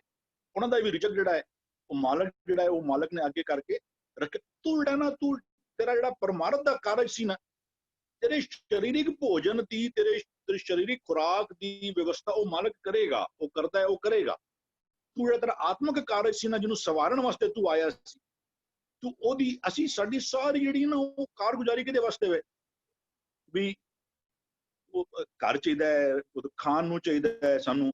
ਕਹਿੰਦਾ ਤੂੰ ਉਹ ਰੱਬ ਤੇਰਾ ਟੇਕ ਕੇਅਰ ਫॉर ਕਰੇਗਾ। ਇਹ ਨਹੀਂ ਕਿ ਤੂੰ ਉਦਮ ਨਾ ਕਰ, ਗੁਰੂ ਕਹਿੰਦਾ ਤੂੰ ਉਦਮ ਕਰ, ਲੇਕਿਨ ਜੋ ਜਿਹੜਾ ਮੇਨ ਟਾਰਗੇਟ ਸੀ ਨਾ ਪਰਮਾਰਥ ਦਾ ਉਸ ਵਾਲੇ ਪਾਸੇ ਜ਼ਿਆਦਾ ਧਿਆਨ ਦੇ। ਉਹ ਸਾਰਿਆਂ ਦੀ ਸਾਰ ਸੰਭਾਲ ਕਰਦਾ ਹੈ। ਔਰ ਸਾਰਿਆਂ ਨੂੰ ਰਿਜ਼ਕ ਅਪਣਾਉਣ ਦੀ ਡਿਊਟੀ ਜਿਹੜੀ ਹੈ ਨਾ ਉਸ ਮਾਲਕ ਦੇ ਉਹਦੇ ਕੋਲ ਹੈ। ਹਾਂਜੀ हाँ जी वीर जी, हाँ बड़ी खूबसूरती नाल एक्सप्लेन किया आप जी ने। जी भूआ जी। हाँ जी, है भी साचा होसी सोई आपे साजे अवर न कोई। ये अंदर दी सृष्टि दी गल कर रहे हैं, क्योंकि पिछले पद विच किया गया कि साडे मन दे अंदर किसने प्रवेश किया, उहदे गुण, ओ एक मन पूरी तरह एक दे विच भिज गया, एक दा रूप बन गया। ते है भी साचा होसी साचा, ओ एक ही है, ओ मन नूं संबोधन किया गया क्योंकि ਉਹ ਭਿੱਜਿਆ ਹੋਇਆ ਉਸਦੇ ਗੁਣਾਂ ਵਿੱਚ, ਉਸਦੇ ਸਿੱਖਿਆ ਦੇ ਵਿੱਚ। ਫਿਰ ਉਹ ਕੀ ਬਣ ਗਿਆ, ਆਪੇ ਸਾਜੇ ਅਵਰ ਨਾ ਕੋਈ। ਜਦੋਂ ਉਹ ਇੱਕ ਦਾ ਰੂਪ ਹੀ ਬਣ ਗਿਆ ਹੈ ਤਾਂ he is the creator, he is the sustainer and he is the destroyer. ਉਸ ਨੂੰ ਪਤਾ ਹੁਣ ਕਿ ਮੈਂ ਕਿਸ ਚੀਜ਼ ਨੂੰ ਸਾਜਣਾ ਹੈ, ਕਿਸ ਨੂੰ ਸਸਟੇਨ ਕਰਨਾ, ਕਿਸ ਨੂੰ ਡਿਸਟਰੋਏ ਕਰਨਾ। ਹੁਣ ਪਿੱਛੇ ਉਹ ਸਾਰੇ ਆਪਣੇ ਅਵਗੁਣਾਂ ਨੂੰ ਡਿਸਟਰੋਏ ਕਰਕੇ ਇੱਥੇ ਆ ਕੇ ਉਸਨੇ ਸਾਰੇ ਗੁਣਾਂ ਦਾ ਕੰਸਟਰਕਸ਼ਨ ਕਰਕੇ ਪੂਰੀ ਤਰ੍ਹਾਂ ਕ੍ਰੀਏਟ ਕਰਕੇ ਉਸਨੇ ਆਪਣੀ ਸ੍ਰਿਸ਼ਟੀ ਬਣਾ ਲਿੱਤੀ ਹੈ। He has created the सृष्टि। अंदर ਜਿਹੜੀ सृष्टि बनाई है उस एक मन ने, क्योंकि वो ਭਿੱਜਿਆ ਹੋਇਆ ਤੇ सृष्टि बहुत अच्छी बनाई है। ਜਦੋਂ ਉਸਨੇ सृष्टि बहुत अच्छी अंदर बना लिੱਤੀ है क्योंकि ਉਹ ਗੁਣਾਂ ਨਾਲ ਸਿੱਖਿਆ ਦੇ ਨਾਲ ਭਿੱਜਿਆ ਹੋਇਆ ਹੈ। ਸਭਨਾ ਸਾਰ ਕਰੇ ਸੁਖਦਾਤਾ। ਹੁਣ ਸੁਖਦਾਤਾ ਕੌਣ ਹੈ? ਗੁਣ ਇਕੁਅਲਸ ਟੂ ਸੁਖ, ਔਰ ਮਨ ਨੇ ਪੂਰੀ ਤਰ੍ਹਾਂ ਨਾਲ ਗੁਣਾਂ ਵਿੱਚ ਭਿੱਜ ਗਿਆ, ਉਹਦੇ ਇੱਕ ਦੇ ਨਾਲ ਸਿੱਖਿਆ ਦੇ ਨਾਲ ਭਿੱਜ ਗਿਆ, ਉਹ ਦਾਤਾ ਬਣ ਗਿਆ। और जदों दाता बन गया तो फिर उसने क्या किया, उसने संभाल की। किस चीज की संभाल की? सबना सार करे, उसने सारियां दी संभाल अपने अंदर दी परिवार, वो पूरी सृष्टि जिहड़ी सजाई है, अपने अंगां नूं, ऑर्गन्स नूं, इंद्रियां नूं पूरी तरह संभाल के उन्हां नूं किन संभालिया, उन्हां नूं रिज़क दिता। किहड़ा रिज़क दिता? उन्हां गुणां दा, उस अच्छे विचारां दा, उन्हां पूरी अंदर जिहड़ी सृष्टि उन्हां नूं ये सारे रिज़क दे के उन्हां नूं संभाल लेता है। हाँ जी। हाँ जी भूआ जी, आप जी अंदर दी सृष्टि बारे जिक्र कर रहे हो। हाँ जी जसमीत वीर जी, आप विचार दिया जी। ਮੈਨੂੰ ਇੰਜ ਲੱਗਦਾ ਹੈ ਹੁਣੇ ਜੋ ਵਿੰਦਰੀਆ ਆਂਟੀ ਜੀ ਨੇ ਜੋ ਐਕਸਪਲੇਨ ਕੀਤਾ ਹੈ, अगर मैं इस पर कुछ ऐड करना चाहूँगा तो किधर कन्फ्यूजन ना क्रिएट हो जाए। मैं 100% सहमत हाँ विंदरी आंटी जी ने जो एक्सप्लेन किया है। जिवें साडे अंदर दी गल कीती है कि साडे एक एक अंग नूं, एक एक ऑर्गन हुण तृप्त हो गया। हुण दो वर्ड आंदे ने निराश, एक आंदा है निराश। गुरु साहब सानू निराश नहीं बनाते पे, पर निराश जिन्हों कहते पे ने इच्छा पूरक, तेरे अंदर कंटेंटमेंट आ गई। जदों उस सच्चे ज्ञान दे नाल मैं अपनी नवी सिरजना कर लई, फिर मेरे अंग अंग नूं, मेरे हर एक ज्ञान इंद्रे कर्म इंद्रे दे अंदर संतोख आ गया। पर वो कदों आएगा? जदों मन संतोखी हो गया, मन राजा आ गया। विंदरी आंटी जी ने जो एक्सप्लेन किया है बहुत प्यारे अंदाज में किया है। आई थिंक मैं होर ऐड नहीं करांग, वो मैनूं लगे बेटर। प्लस सुखिंदर वीर जी ते भुपिंदर वीर जी प्लीज ऐड करन। मैं विंदरी आंटी जी नाल बिल्कुल सहमत जी। जी थैंक यू जी। हाँ जी भुपिंदर वीर जी। जसमीत जी बिल्कुल ठीक बोल रहे हैं। मैं भी विंदरी भूआ जी नाल एग्री करता। सिर्फ एक पॉइंट मैं होर सिर्फ ऐड करांगा, आई थिंक उहदे नाल कन्फ्यूजन नहीं होएगा। विंदरी जी ने बहुत सोहना बोलिया अंदर दी सृष्टि बारे। और ये जिहड़ा है भी साचा होसी सोई है ना, असी सारे मंनदे हां कि रब सच्चा है और हमेशा रहेगा सच्चा। और वो जिहड़ा मेरे अंदर वसदा रब है, ਉਹਦੇ ਨਾਲ ਜਦੋਂ ਮੇਰਾ ਮਨ ਸੱਚਾ ਹੋ ਜਾਂਦਾ ਹੈ ਤਾਂ ਇਹ ਜਿਹੜਾ ਹੈ ਵੀ ਹੈ ਨਾ, ਇਹ ਪ੍ਰੈਜ਼ੈਂਟ ਟੈਂਸ ਵਿੱਚ ਹੈ, ਵਰਤਮਾਨ ਵਿੱਚ ਹੈ ਕਿ ਕੋਈ ਮੇਰੇ ਮਨ ਤੂੰ ਵਰਤਮਾਨ ਵਿੱਚ ਰਹਿਣਾ ਹੈ ਔਰ ਬਿਲਕੁਲ ਜਿਸ ਨੂੰ ਫੋਲੋ ਕਰ ਰਿਹਾ ਤਾਂ ਤੂੰ ਸੱਚਾ ਰਹੇਗਾ। ਔਰ ਹੋਸੀ ਸੋਈ ਵੀ ਮੇਰਾ ਮਨ ਜੇਕਰ ਰੱਬ ਨੂੰ ਅਸੀਂ ਇਟਰਨਲ ਸਮਝਦੇ ਹਾਂ, ਜਦੋਂ ਇਟਰਨਲ ਰੱਬ ਦੇ ਮਹਿਲ ਦੇ ਅੰਦਰ ਆ ਚੁੱਕਾ ਹੋਇਆ ਹੈ ਔਰ ਉਹਦੇ ਨਾਲ ਇਕਮਿਕ ਹੋ ਚੁੱਕਾ ਹੈ ਤਾਂ ਮਨ ਵੀ ਸਦੀ, ਮਨ ਹੁਣ ਮਰੇਗਾ ਨਹੀਂ। ਉਹਨੂੰ ਕਹਿੰਦੇ ਨੇ ਇੱਕ ਬੂੰਦ ਗੁਰ ਅੰਮ੍ਰਿਤ ਦੀਨੋ ਤਾਂ ਅਟਲ ਅਮਰ ਨਾ ਮੂਆ। ਮਨ ਵੀ ਸਾਚਾ ਹੋ ਚੁੱਕਾ ਹੈ ਔਰ ਇਹ ਵੀ ਸਾਚਾ ਹੀ ਰਹੇਗਾ ਜਦੋਂ ਤੱਕ ਇਹਦੀ ਇਹ ਸ੍ਰਿਸ਼ਟੀ ਇਹ ਅੰਦਰ ਰਹਿੰਦਾ ਹੈ। ਜੇ ਸਰੀਰ ਨਹੀਂ ਤਾਂ ਮਨ ਵੀ ਨਹੀਂ, ਤਾਂ ਤੇ ਖਤਮ ਹੋ ਜਾਂਦਾ। ਲੇਕਿਨ ਇਹ ਪਲ ਪਲ ਜਿਹੜੀ ਮਨ ਕੀ ਮਤ ਦੇ ਕਾਰਨ ਮਰਦਾ ਸੀ ਨਾ, ਉਹ ਨਹੀਂ ਹੁਣ ਮਰਦਾ। ਹੁਣ ਸਦੀਵੀ ਸੱਚਾ ਹੋ ਚੁੱਕਾ ਹੈ ਔਰ ਆਪਣੀ ਸਾਰੀ ਸ੍ਰਿਸ਼ਟੀ ਨੂੰ ਸਾਜ ਕੇ ਸਾਜਣ ਵਾਲਾ ਇਹੀ ਹੋਇਆ, ਹੋਰ ਕੋਈ ਨਹੀਂ ਹੈ। तेहा कोई ना सुझे जे तिस गुण कोई करे। हुण इस मन नूं कोई होर गुण नहीं दे सकदा। उन्हें निज कार तो कूड़ हटाउण दा गुण लै लिया, उत्थे मर जो गया। हुण इस तो इलावा सारे अंगां नूं कोई मत नहीं दे सकदा। ਆਪੇ ਸਾਜੇ। ਸਾਜਣਾ ਹੁੰਦਾ ਹੈ ਚੰਗੇ ਗੁਣਾ ਦੇ ਨਾਲ ਸ਼ਿੰਗਾਰ ਕਰਨਾ, ਚੰਗੇ ਗੁਣਾ ਦੇਣਾ ਔਰ ਉਹਦੀ ਸਜਾਵਟ ਕਰਨਾ। ਆਪੇ ਸਾਜੇ ਵਰਨਾ ਕੋਈ ਸਭਨਾ ਸਾਰ ਕਰੇ। ਭੂਆ ਜੀ ਨੇ ਸਾਰ ਲਫ਼ਜ਼ ਨੂੰ ਸੰਭਾਲ ਕਿਹਾ, ਬਿਲਕੁਲ ਸਹੀ। ਔਰ ਉਹ ਸੁੱਖ ਦੀ ਮੱਤ ਦਿੱਤੀ ਤੇ ਸਾਰਿਆਂ ਨੂੰ ਸੰਤੋਖ ਦਾ ਭੋਜਨ ਦਿੱਤਾ। ਇਹ ਪਿਛਲੀ ਪੰਕਤੀ ਵੇਲੇ ਵੀ ਜਦੋਂ ਮੈਂ ਡਿਸਕਸ ਕਰ ਰਿਹਾ ਸੀ ਕਿ ਰਿਜ਼ਕ ਦਿੰਦਾ ਹੈ ਉਹ ਜੀਆਂ ਜਨਤਾ ਨੂੰ ਤੇ ਸਾਰਿਆਂ ਨੂੰ ਸੰਤੋਖ ਦਾ ਰਿਜ਼ਕ ਭੋਜਨ ਦਿੰਦਾ ਹੈ। ਜੇ ਸੰਤੋਖ ਦਾ ਨਾ ਹੋਏ ਤਾਂ ਤ੍ਰਿਸ਼ਨਾ ਦਾ ਹੋਏਗਾ, ਤ੍ਰਿਸ਼ਨਾ ਦਾ ਹੋਏਗਾ ਤਾਂ ਡੀਮਨ ਥਾਟਸ ਦੇ ਨਾਲ ਮਰਦੇ ਹਾਂ ਅਸੀਂ, ਡਿਵਾਈਸਿਸ ਨਾਲ। ਸੋ ਸੰਤੋਖ ਦਾ ਭੋਜਨ ਦੇ ਰਿਹਾ, ਆਪਣੀ ਸ੍ਰਿਸ਼ਟੀ ਦਾ ਪਾਲਣਹਾਰ ਬਣਿਆ ਹੋਇਆ ਹੈ, ਆਪਣੀ ਸ੍ਰਿਸ਼ਟੀ ਦਾ ਸਾਜਣਹਾਰ ਬਣਿਆ ਹੋਇਆ ਹੈ, ਆਪਣੀ ਸ੍ਰਿਸ਼ਟੀ ਨੂੰ ਚੰਗੇ ਤਰੀਕੇ ਨਾਲ ਸਾਜ ਕੇ ਚਲਾ ਰਿਹਾ ਹੈ। ਆਪ ਹੀ ਸੱਚਾ ਹੈ ਔਰ ਸੱਚਾ ਹੀ ਰਹਿੰਦਾ ਹੈ ਔਰ ਸੱਚੇ ਤਰੀਕੇ ਦੇ ਨਾਲ ਚਲਾਉਂਦਾ, ਸੱਚ ਦੇ ਨਿਯਮਾਂ ਅਨੁਸਾਰ। ਉਹ ਹੈ ਨਾ ਇੱਕ ਓੰਕਾਰ, ਇੱਕ ਰੱਬ ਦੀ ਕਾਰ ਬਾਹਰ ਸਾਰੀ ਸ੍ਰਿਸ਼ਟੀ ਵਿੱਚ ਹੈ, ਪਰ ਉਹਦੀ ਮੇਰੇ ਉੱਤੇ ਵੀ ਕਾਰ, ਮੇਰੇ ਵੀ ਇੱਕ ਇੱਕ ਨਿਯਮ ਤੇ ਚੱਲ ਰਹੀ ਹੈ। ਕਦੋਂ? ਜਦੋਂ ਮਨ ਨਿਜ ਕਰ ਅੰਦਰ ਵਸ ਚੁੱਕਾ ਹੈ ਔਰ ਉਸਨੂੰ ਇਹ ਸਮਝ ਆ ਚੁੱਕਾ ਹੈ, ਭੁੱਲ ਚੁੱਕਾ है। जी जी जी आप जी भी अंदर ਦੀ ਸ੍ਰਿਸ਼ਟੀ ਦੇ ਬਾਰੇ ਚ ਰਿਲੇਟ ਕਰਕੇ ਸਮਝਾਣਾ ਕਰ ਰਹੇ ਹੋ ਜੀ। ਸੁਖਵਿੰਦਰ ਵੀਰ ਜੀ ਆਪ ਜੀ ਵੀ ਥੋੜਾ ਡਿਟੇਲ ਦੇ ਦਿਓ। ਹਾਂਜੀ ਵੀਰ ਜੀ ਦੇਖੋ, ਪਰਮਾਤਮਾ ਜੀ ਨੂੰ ਵੀ ਸੱਚ ਆਖਿਆ ਜਾਂਦਾ ਹੈ, ਗੁਰੂ ਨੂੰ ਵੀ ਸੱਚ ਆਖਿਆ ਜਾਂਦਾ ਹੈ ਤੇ ਹੁਕਮ ਨੂੰ ਵੀ ਸੱਚ ਆਖਿਆ ਜਾਂਦਾ ਹੈ। ਅਸੀਂ ਕਈ ਵਾਰ ਇਹ ਸ਼ਬਦ ਡਿਸਕਸ ਕਰ ਚੁੱਕੇ ਹਾਂ ਨਾ ਕਿ ਸੱਚ ਆਦ ਸੱਚ, ਇੱਥੇ ਵੀ ਉਹੀ ਲਫ਼ਜ਼ ਆ ਰਿਹਾ ਹੈ, ਵੀ ਸੱਚਾ ਹੋਸੀ ਸੋਈ।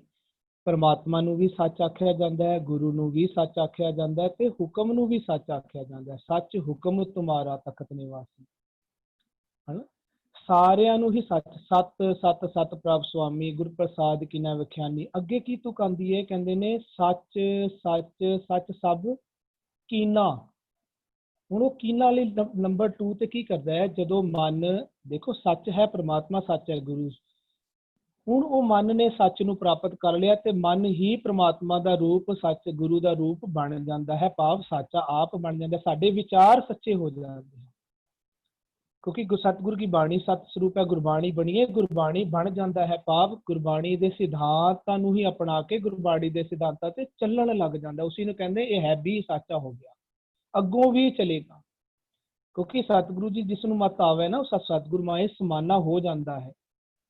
ਔਰ ਜਿਹੜੀ ਫਿਰ ਉਹ ਕੀ ਕਰਦਾ ਹੈ, ਨੰਬਰ 2 ਤੇ ਦੇਖੋ, ਜਿਹੜੇ ਜੀ ਜੰਤ ਦੀ ਪਹਿਲਾਂ ਸ਼ਰਨ ਚ ਆ ਕੇ ਅਰਦਾਸ ਕਰਦੇ ਸਨ ਕਿ ਜਿਉਂ ਤੁਧ ਭਾਵੇਂ ਸਾਨੂੰ ਚਲਾ, ਇਹ ਸਾਨੂੰ ਸਤਿਗੁਰੂ ਜੀ ਸਮਝਾਉਂਦੇ ਨੇ, ਕਹਿੰਦੇ ਇਸ ਤਰ੍ਹਾਂ ਸਾਨੂੰ ਅਰਦਾਸ ਕਰਨੀ ਹੀ ਪਏਗੀ, ਮੰਗਣਾ ਹੀ ਪਏਗਾ। ਕਿਉਂ ਮੰਗਣਾ ਪਏਗਾ? ਕਹਿੰਦੇ ਜੋ ਮੰਗਾ ਠਾਕੁਰ ਆਪਣੇ ਤੇ ਕਰੋਗੇ ਨਾ, ਸੋਈ ਸੋਈ ਦੇਵੇ। ਇੱਕ ਲਾਅ ਹੈ, ਦੇਵੇਗਾ ਉਹ, ਬਟ ਉਹ ਕਹਿੰਦਾ ਤੁਸੀਂ ਮੇਰੇ ਤੋਂ ਮੰਗੋ।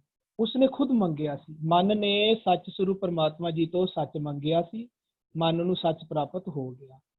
ਹੁਣ ਜੀ ਜੰਤ ਸਾਰੇ ਸ਼ਰਨ ਵਿੱਚ ਆ ਕੇ ਜਾਚਨਾ ਕਰਦੇ ਨੇ ਮਨ ਦੇ ਅੱਗੇ ਕਿ ਸੱਚੇ ਸਤਿਗੁਰੂ ਜੀ ਤੁਸੀਂ ਸੱਚ ਨੂੰ ਪ੍ਰਾਪਤ ਕਰਕੇ ਸੱਚ ਸਰੂਪ ਹੋ ਗਏ ਹੋ, ਹੁਣ ਅਸੀਂ ਤੁਹਾਡੇ ਤੋਂ ਸੱਚ ਦੀ ਦਾਤ ਮੰਗ ਰਹੇ ਕਿਉਂਕਿ ਤੁਸੀਂ ਸੱਚ ਦੀ ਵਸਤ ਪ੍ਰਾਪਤ ਕਰ ਲਈ ਹੈ। ਹੁਣ ਜਿਸ ਨੂੰ ਆਖਿਰ ਨਾ ਆਪੇ ਸਾਜੇ, ਇਹ ਉਹ ਜੀ ਜਨਤਾ ਦੀ ਗੱਲ ਕਰ, ਜੀ ਜਨਤਾ ਨੂੰ ਇਹਨੇ ਸਾਜਣਾ ਸ਼ੁਰੂ ਕਰ ਦਿੱਤਾ, ਜਿਸ ਨੂੰ ਆਸਾ ਦੀ ਵਾਰ ਦੇ ਦੂਸਰੀ ਪੌੜੀ ਵਿੱਚ ਪਹਿਲੀ ਤੁਕ ਵਿੱਚ ਆਖਦੇ ਨੇ, ਨਾਨਕ ਜੀ ਉਪਾਏ ਕੈ ਲਿਖ ਲਾਵੈ ਧਰਮ ਬਹਾਲਿਆ। ਜਿਸ ਨੂੰ ਆਖਦੇ ਨੇ ਦੂਈ ਕੁਦਰਤ ਸਾਜੀ ਹੈ, ਇਹਨੇ ਹੁਣ ਸਾਜਣੀ ਸਟਾਰਟ ਕਰ ਦਿੱਤੀ ਤੇ ਸਾਜ ਹੀ ਦਿੱਤੀ ਕਿਹਦੇ ਵਿੱਚ, ਜਿਸ ਨਾਲ ਇਹ ਆਪ ਸਜਿਆ ਸੀ। ਆਪ ਕਿਹਦੇ ਨਾਲ ਇਹਦੀ ਕਿਕਨੀ ਦੀ ਸਾਜਨਾ ਹੋਈ ਸੀ? ਨਾਮ ਦੇ ਨਾਲ। ਇਹ ਨਾਮ ਦੇ ਨਾਲ ਆਪ ਇਹਦੀ ਸਾਜਨਾ ਹੋਈ ਸੀ, ਭਾਵ ਨਾਮ ਦੀ ਸੇਵਾ ਕਰਕੇ, ਮਨ ਨੂੰ ਸੱਚ ਦੀ ਸੇਵਾ ਕਰਕੇ ਮਨ ਨੂੰ ਸੱਚ ਪ੍ਰਾਪਤ ਹੋਇਆ ਸੀ। ਹੁਣ ਮਨ ਉਹੀ ਸੱਚ ਦੀ ਦਾਤ ਵੰਡ ਕੇ ਜੀ ਜਨਤਾ ਨੂੰ ਵੀ ਸੱਚ ਸਰੂਪ ਬਣਾ ਰਿਹਾ, ਇਹਨਾਂ ਨੂੰ ਸਾਜ ਦਿੱਤਾ। ਆਪੇ ਸਾਜੇ ਆਪੇ ਰੰਗੇ, ਕਿਸ ਵਿੱਚ ਰੰਗ ਰਿਹਾ? ਨਾਮ ਦੇ ਮਜੀਠ ਰੰਗ ਦੇ ਵਿੱਚ, ਜਿਹੜਾ ਉਤਰੇਗਾ ਨਹੀਂ, ਜਿਹੜਾ ਮਨ ਦਾ ਵੀ ਨਹੀਂ ਉਤਰੇਗਾ। ਕਿਸੇ ਨੂੰ ਕਹਿੰਦੇ ਨੇ ਆਪੇ ਸਾਜੇ ਆਪੇ ਰੰਗੇ ਆਪੇ ਨਦਰ ਕਰੇ। ਇਹ ਹੁਣ ਨਦਰ ਦੀ ਅਵਸਥਾ ਦੱਸ ਰਹੇ ਨੇ, ਉਹਨਾਂ ਨੂੰ ਸਾਜ ਰਹੇ ਕਿਉਂਕਿ ਉਹਨਾਂ ਨੇ ਸ਼ਰਨ ਜਾ ਕੇ ਇਹ ਜਾਚਨਾ ਕੀਤੀ ਸੀ। ਉਹਨਾਂ ਨੇ ਜਾਚਨਾ ਕੀਤੀ ਸੀ, ਜੀ ਜੰਤ ਤੇਰੀ ਸ਼ਰਨ ਆਈ ਵੀ ਸਾਨੂੰ ਵੀ ਮਾਰਗ ਪਾਓ, ਤਾਂ ਇਹਨੇ ਉਸੇ ਟਾਈਮ ਸਟਾਰਟ ਕਰ ਦਿੱਤਾ। ਅੰਦਰਲੀ ਸਾਨੂੰ ਸਮਝਾ ਰਿਹਾ ਕਿ ਜਦੋਂ ਅਸੀਂ ਅੰਦਰ ਜਾ ਕੇ ਅੰਦਰਲੇ ਰਸਤੇ ਰੱਬ ਜੀ ਨੂੰ, ਜਿਸ ਨੂੰ ਹੁਣ ਮਨ ਨੇ ਪ੍ਰਾਪਤ ਕਰ ਲਿਆ, ਅਸੀਂ ਅਗਰ ਉਹਦੇ ਅੱਗੇ ਅਰਦਾਸਾਂ ਕਰਾਂਗੇ ਤਾਂ ਸਾਨੂੰ ਉਹ ਚੀਜ਼ ਪ੍ਰਾਪਤ ਹੋਏਗੀ, ਸਾਨੂੰ ਚੀਜ਼ ਉਹ ਪਸੰਦ ਹੋਏਗੀ, ਤਾਂ ਹੀ ਅਸੀਂ ਅਰਦਾਸ ਕਰਾਂਗੇ। ਲੇਖਾ ਲਿਖੀਐ ਮਨ ਕਹਿ ਪਾਏ। ਉਸ ਵਸਤ ਦਾ ਲੇਖਾ ਤਾਂ ਹੀ ਸਾਨੂੰ ਪ੍ਰਾਪਤ ਹੋਏਗਾ ਅਗਰ ਸਾਨੂੰ ਉਹ ਚੀਜ਼ ਪਸੰਦ ਆਏਗੀ, ਅਸੀਂ ਸਤਿਗੁਰੂ ਜੀ ਦੀ ਮੱਤ ਨੂੰ ਪਸੰਦ ਕਰੀਏ, ਫਿਰ ਸਤਿਗੁਰੂ ਤੋਂ ਜਾਚਨਾ ਵੀ ਕਰੀਏ, ਸਤਿਗੁਰੂ ਜੀ ਸਾਨੂੰ ਆਪਣੀ ਮੱਤ ਦੀ ਦਾਤ ਦੇਵੋ। ਫਿਰ ਅੱਗੇ ਕੀ ਕਹਿ ਰਹੇ ਨੇ, ਕਹਿੰਦੇ ਨੇ ਸਭਨਾ ਸਾਰ ਕਰੇ ਸੁਖਦਾਤਾ। ਜਦੋਂ ਅਸੀਂ ਜਾਚਨਾ, ਜਿਹੜੇ ਵੀ ਜੀ ਜਾਂਦੇ ਕਿ ਸ਼ਰਨ ਚ ਆ ਕੇ ਜਾਚਨਾ ਕਰਦੇ, ਉਹਨਾਂ ਨੂੰ ਉਹ ਸੰਭਾਲ ਲੈਂਦਾ ਹੈ। सबना का मापियो आप है आपे सार करे। उस सबना का जिस सबना करे उसके ऊपर जी आख रहे ने प्लूरल फॉर्म में, सारे जी जंत भी अंदरली सृष्टि दे संसार दे एक एक जी जंत नू सच दी वस्त वो अपनान लग जाता, जिसनू कहते आपे रिजक पहुंचाएंदा। इसनू कहते ने सिर सिर रिजक संभाहे ठाकुर। ਉਹਨਾਂ ਨੂੰ ਠਾਕੁਰ, ਇਹ ਮਨ ਜਿਹੜਾ ਹੁਣ ਸੱਚ ਪ੍ਰਾਪਤ ਕਰਕੇ ਠਾਕੁਰ ਬਣ ਚੁੱਕਿਆ, ਉਹਨਾਂ ਨੂੰ ਰਿਜ਼ਕ ਪੜਾਉਂਦਾ ਹੈ ਆਪ। ਹਰ ਨਾਮ ਹਮਾਰਾ ਭੋਜਨ 36 ਪ੍ਰਕਾਰ ਜਿਤ ਖਾਇਆ ਹਮਕੋ ਤ੍ਰਿਪਤ ਭਾਈ। ਗੁਰਬਾਣੀ ਵਿੱਚ ਰਿਜ਼ਕ ਭੋਜਨ ਨਾਮ ਨੂੰ ਆਖਿਆ ਜਾਂਦਾ ਹੈ। ਮਨ ਹੁਣ ਆਪ ਇਹ ਨਾਮ ਦਾ ਭੋਜਨ ਖਾਂਦਾ ਹੈ, ਭਾਵ ਸਾਡੇ ਵਿਚਾਰ ਜਿਹੜੇ ਹੁਣ ਆਪ ਇਹ ਨਾਮ ਦੇ ਵਿਚਾਰਾਂ ਰੂਪੀ ਰੋਜ਼ ਸਤਿਗੁਰੂ ਜੀ ਦੀ ਮੱਤ ਲੈਂਦੇ ਨੇ, ਰੋਜ਼ ਸਤਿਗੁਰੂ ਜੀ ਦੀ ਮੱਤ ਲੈ ਕੇ ਆਪਣੇ ਆਪ ਨੂੰ ਸਤਿਗੁਰੂ ਜੀ ਦੀ ਮੱਤ ਦਾ ਆਸਰਾ ਦੇ ਹੀ ਰੱਖਦੇ ਨੇ। ਤੇ ਹੁਣ ਅੱਗੇ ਜੀ ਜਨਤਾ ਨੂੰ ਵੀ ਇਹ ਰਿਜ਼ਕ ਰੋਜ਼ 84 ਲੱਖ ਜੋਨ ਪਾਈ ਰਿਜ਼ਕ ਦਿਆ ਤਬ ਸਭ ਹੂੰ ਕੋ ਤਦਕਾ। ਇਹ ਜਦੋਂ ਆਪੇ ਸਾਜਦਾ ਨਾ ਸਾਰੇ ਜੀਆ ਜਨਤਾ ਨੂੰ, ਉਸ ਤੋਂ ਬਾਅਦ ਇਹ ਫਿਰ ਆਪ ਵੀ ਲਗਾਤਾਰ ਸਤਿਗੁਰੂ ਦੀ ਮੱਤ ਲੈਂਦਾ ਰਹਿੰਦਾ ਹੈ, ਉਹਦੇ ਚ ਸਮਾਇਆ ਰਹਿੰਦਾ ਹੈ, ਤੇ ਆਪਣੇ ਜੀਆ ਜਨਤਾ ਨੂੰ ਵੀ ਇਹ ਰਿਜ਼ਕ ਪਹੁੰਚਾਉਂਦਾ ਰਹਿੰਦਾ ਹੈ, ਹਮੇਸ਼ਾ ਬਾਰ ਬਾਰ ਇਹ ਪਹੁੰਚਾਉਂਦਾ ਰਹਿੰਦਾ ਹੈ। ਕਿਸੇ ਨੂੰ ਕਹਿੰਦੇ ਨੇ ਸੰਭਾਲ ਕਰਦਾ ਹੈ ਅੰਦਰ ਦੀ, ਇਹ ਸੁਖ ਦਾਤਾ ਹੈ। ਦੇਖੋ ਮਨ ਹੈ ਦਾਤਾ, ਮਨ ਹੈ ਦਾਤਾ ਜਿਸ ਨੂੰ ਕਹਿੰਦੇ ਨੇ ਸਭਨਾ ਜੀਆਂ ਕਾ ਇੱਕ ਦਾਤਾ। ਮਨ ਹੈ ਦਾਤਾ ਸਾਰੇ ਜੀਆਂ ਦਾ। ਹਾਂ, ਜਦੋਂ ਇਹ ਨਾਮ ਦੀ ਦਾਤ ਲੈਂਦਾ ਹੈ ਤਾਂ ਨਾਮ ਦੀ ਦਾਤ ਅੱਗੇ ਦਿੰਦਾ ਹੈ। ਉਸ ਨੂੰ ਕਹਿੰਦੇ ਨੇ ਹਰ ਕੋ ਨਾਮ ਸਦਾ ਸੁਖਦਾਈ। ਨਾਮ ਨੂੰ ਕਹਿੰਦੇ ਨੇ ਸੁਖ, ਨਾਮ ਦੇ ਨਾਲ ਹੀ ਸੁੱਖਾਂ ਦੀ ਪ੍ਰਾਪਤੀ ਹੁੰਦੀ ਹੈ। ਮਨ ਨੇ ਨਾਮ ਲਿੱਤਾ ਤਾਂ ਇਹ ਸੁੱਖਾਂ ਦੀ ਦਾਤ ਦੇਵੇਗਾ। ਜੇ ਮਨ ਨੇ ਨਾਮ ਨਹੀਂ ਲਿੱਤਾ, ਇਸ ਨੂੰ ਕੀ ਪ੍ਰਾਪਤ ਹੋਏਗਾ? ਹਰ ਕੇ ਨਾਮ ਬਿਨਾ ਦੁੱਖ ਪਾਵੇ, ਇਸ ਨੂੰ ਦੁੱਖ ਪ੍ਰਾਪਤ ਹੁੰਦੇ। ਫਿਰ ਇਹ ਦਾਤ ਕਿਹੜੀ ਦੇਵੇਗਾ? ਦੁੱਖਾਂ ਦੀ। ਦੁੱਖ ਇਹਨੂੰ ਕਦੋਂ ਪ੍ਰਾਪਤ ਹੁੰਦੇ ਨੇ? ਦੁੱਖ ਤਦੇ ਜਾਂ ਵਿਸਰ ਜਾਵੇ ਹੈ ਦਾਤਾ। ਜੋ ਇਸ ਨੂੰ ਪ੍ਰਾਪਤ ਹੋਏਗੀ ਉਹਦੀ ਦਾਤ ਦਿੰਦਾ ਹੈ। ਜਦੋਂ ਇਹ ਸਤਿਗੁਰੂ ਜੀ ਦੇ ਨਾਮ ਨੂੰ ਵਿਸਾਰ ਦਿੰਦਾ, ਦੁੱਖ ਤਦੇ ਉਹਨੂੰ ਦੁੱਖ ਪ੍ਰਾਪਤ ਹੁੰਦੇ ਆ ਜਾਂ ਵਿਸਰ ਜਾਵੇ। ਫਿਰ ਇਹਨੂੰ ਭੁੱਖ ਵਿਆਪੈ ਬੋ ਬਿਦਤ ਆਵੇ, ਫਿਰ ਉਦੋਂ ਦਾਤ ਕਿਹੜੀ ਦਿੰਦਾ ਹੈ? ਦੁੱਖਾਂ ਦੀ। ਜੇ ਨਾਮ ਦੀ ਦਾਤ ਪ੍ਰਾਪਤ ਕਰਦਾ ਤਾਂ ਨਾਮ ਦੀ ਦਾਤਾ ਕਰਦਾ, ਉਸਨੂੰ ਕਹਿੰਦੇ ਨੇ ਸੁੱਖਾਂ ਦੀ ਦਾਤਾ, ਸੁੱਖਾਂ ਦਾ ਦਾਤਾ ਹੈ। ਜਦੋਂ ਇਹ ਆਪ ਨਾਮ ਨੂੰ ਨਹੀਂ, ਨਾਮ ਨੂੰ ਵਿਸਾਰ ਦਿੰਦਾ ਹੈ ਤੇ ਆਪਣੀ ਮੱਤ ਵਿੱਚ ਜਿੰਦਾ ਹੈ, ਦੁਰਮਤ ਵਿੱਚ ਜੀਵਨ ਬਤੀਤ ਕਰਦਾ ਹੈ, ਤਾਂ ਆਪਣੇ ਜੀਆਂ ਜਨਤਾ ਨੂੰ ਵੀ ਕੂੜ ਵੰਡ ਕੇ ਕੁੜਿਆਰ ਬਣਾ ਦਿੰਦਾ ਹੈ, ਜਿਸਨੂੰ ਕਹਿੰਦੇ ਨੇ ਕੂੜ ਰਾਜਾ ਕੂੜ ਪ੍ਰਜਾ ਕੂੜ ਸਭ ਸੰਸਾਰ। ਉੱਥੋਂ ਨਿਕਲ ਕੇ ਆ ਕੇ ਇਹ ਨਾਮ ਰੂਪੀ ਸੱਚ ਦੇ ਨਾਲ ਜੁੜਦਾ ਹੈ ਤੇ ਆਪਣੀ ਅੰਦਰਲੀ ਸ੍ਰਿਸ਼ਟੀ ਸੱਚੀ ਬਣਾ ਲੈਂਦਾ, ਜਿਸਨੂੰ ਕਹਿੰਦੇ ਨੇ ਸੱਚੀ ਤੇਰੀ ਕੁਦਰਤ ਸੱਚੇ ਪਾਤਸ਼ਾਹ। ਆਪ ਸੱਚਾ ਪਾਤਸ਼ਾਹ ਹੈ ਤੇ ਅੰਦਰ ਸਾਚਾ ਸਾਹਿਬ ਸਾਚ ਨਾਏ ਹੋ ਜਾਂਦਾ ਹੈ ਤੇ ਆਪਣੀ ਸ੍ਰਿਸ਼ਟੀ ਵੀ ਸੱਚੀ ਬਣਾ ਲੈਂਦਾ ਹੈ। ਉਸ ਨੂੰ ਇਹ ਸ਼ਬਦ ਵਿੱਚ ਆਖਦੇ ਨੇ ਆਪੇ ਸਾਜੇ। ਇਹ ਅੰਦਰਲੀ ਸ੍ਰਿਸ਼ਟੀ ਸੱਚੀ ਹੁਣ ਸਾਜ ਦਿੱਤੀ ਇਸਨੇ। ਹੁਣ ਉਹਦੇ ਵਿੱਚ ਅਵਰ ਨਾ ਕੋਈ, ਨਾਨਕ ਜੀਉ ਪਾਏ ਕਾ ਲਿਖਨਾਵਾ ਧਰਮ ਬਹਾਲਿਆ। ਆਪ ਨਾਮ ਨੂੰ ਉੱਥੇ ਬਹਾਲਿਆ ਤੇ ਕੀ ਕਰ ਰਿਹਾ? ਹੁਣ ਨਾਨਕ ਹੁਕਮੈ ਅੰਦਰ ਵੇਖੈ, ਸਾਰਿਆਂ ਨੂੰ ਹੁਕਮ ਵਿੱਚ ਵੇਖੇ, ਸਾਰਿਆਂ ਦੀ ਸੰਭਾਲ ਕਰ ਰਿਹਾ। ਹੁਣ ਦੂਜਾ ਕੋਈ ਨਹੀਂ ਹੈ। ਚੇਤਾ ਕੀਤਾ ਤੇਤਾ ਨਾ ਵਿਣ ਲਾਵੈ ਨਾ ਹੀ ਕੋ ਥਾਂ। ਪੂਰੀ ਸ੍ਰਿਸ਼ਟੀ ਦੇ ਵਿੱਚ ਕਣ ਕਣ ਵਿੱਚ ਇਹਦੇ ਨਾਮ ਤੋਂ ਸਿਵਾਏ ਹੁਣ ਕੁਝ ਵੀ ਨਹੀਂ ਹੈ। ਹਾਂਜੀ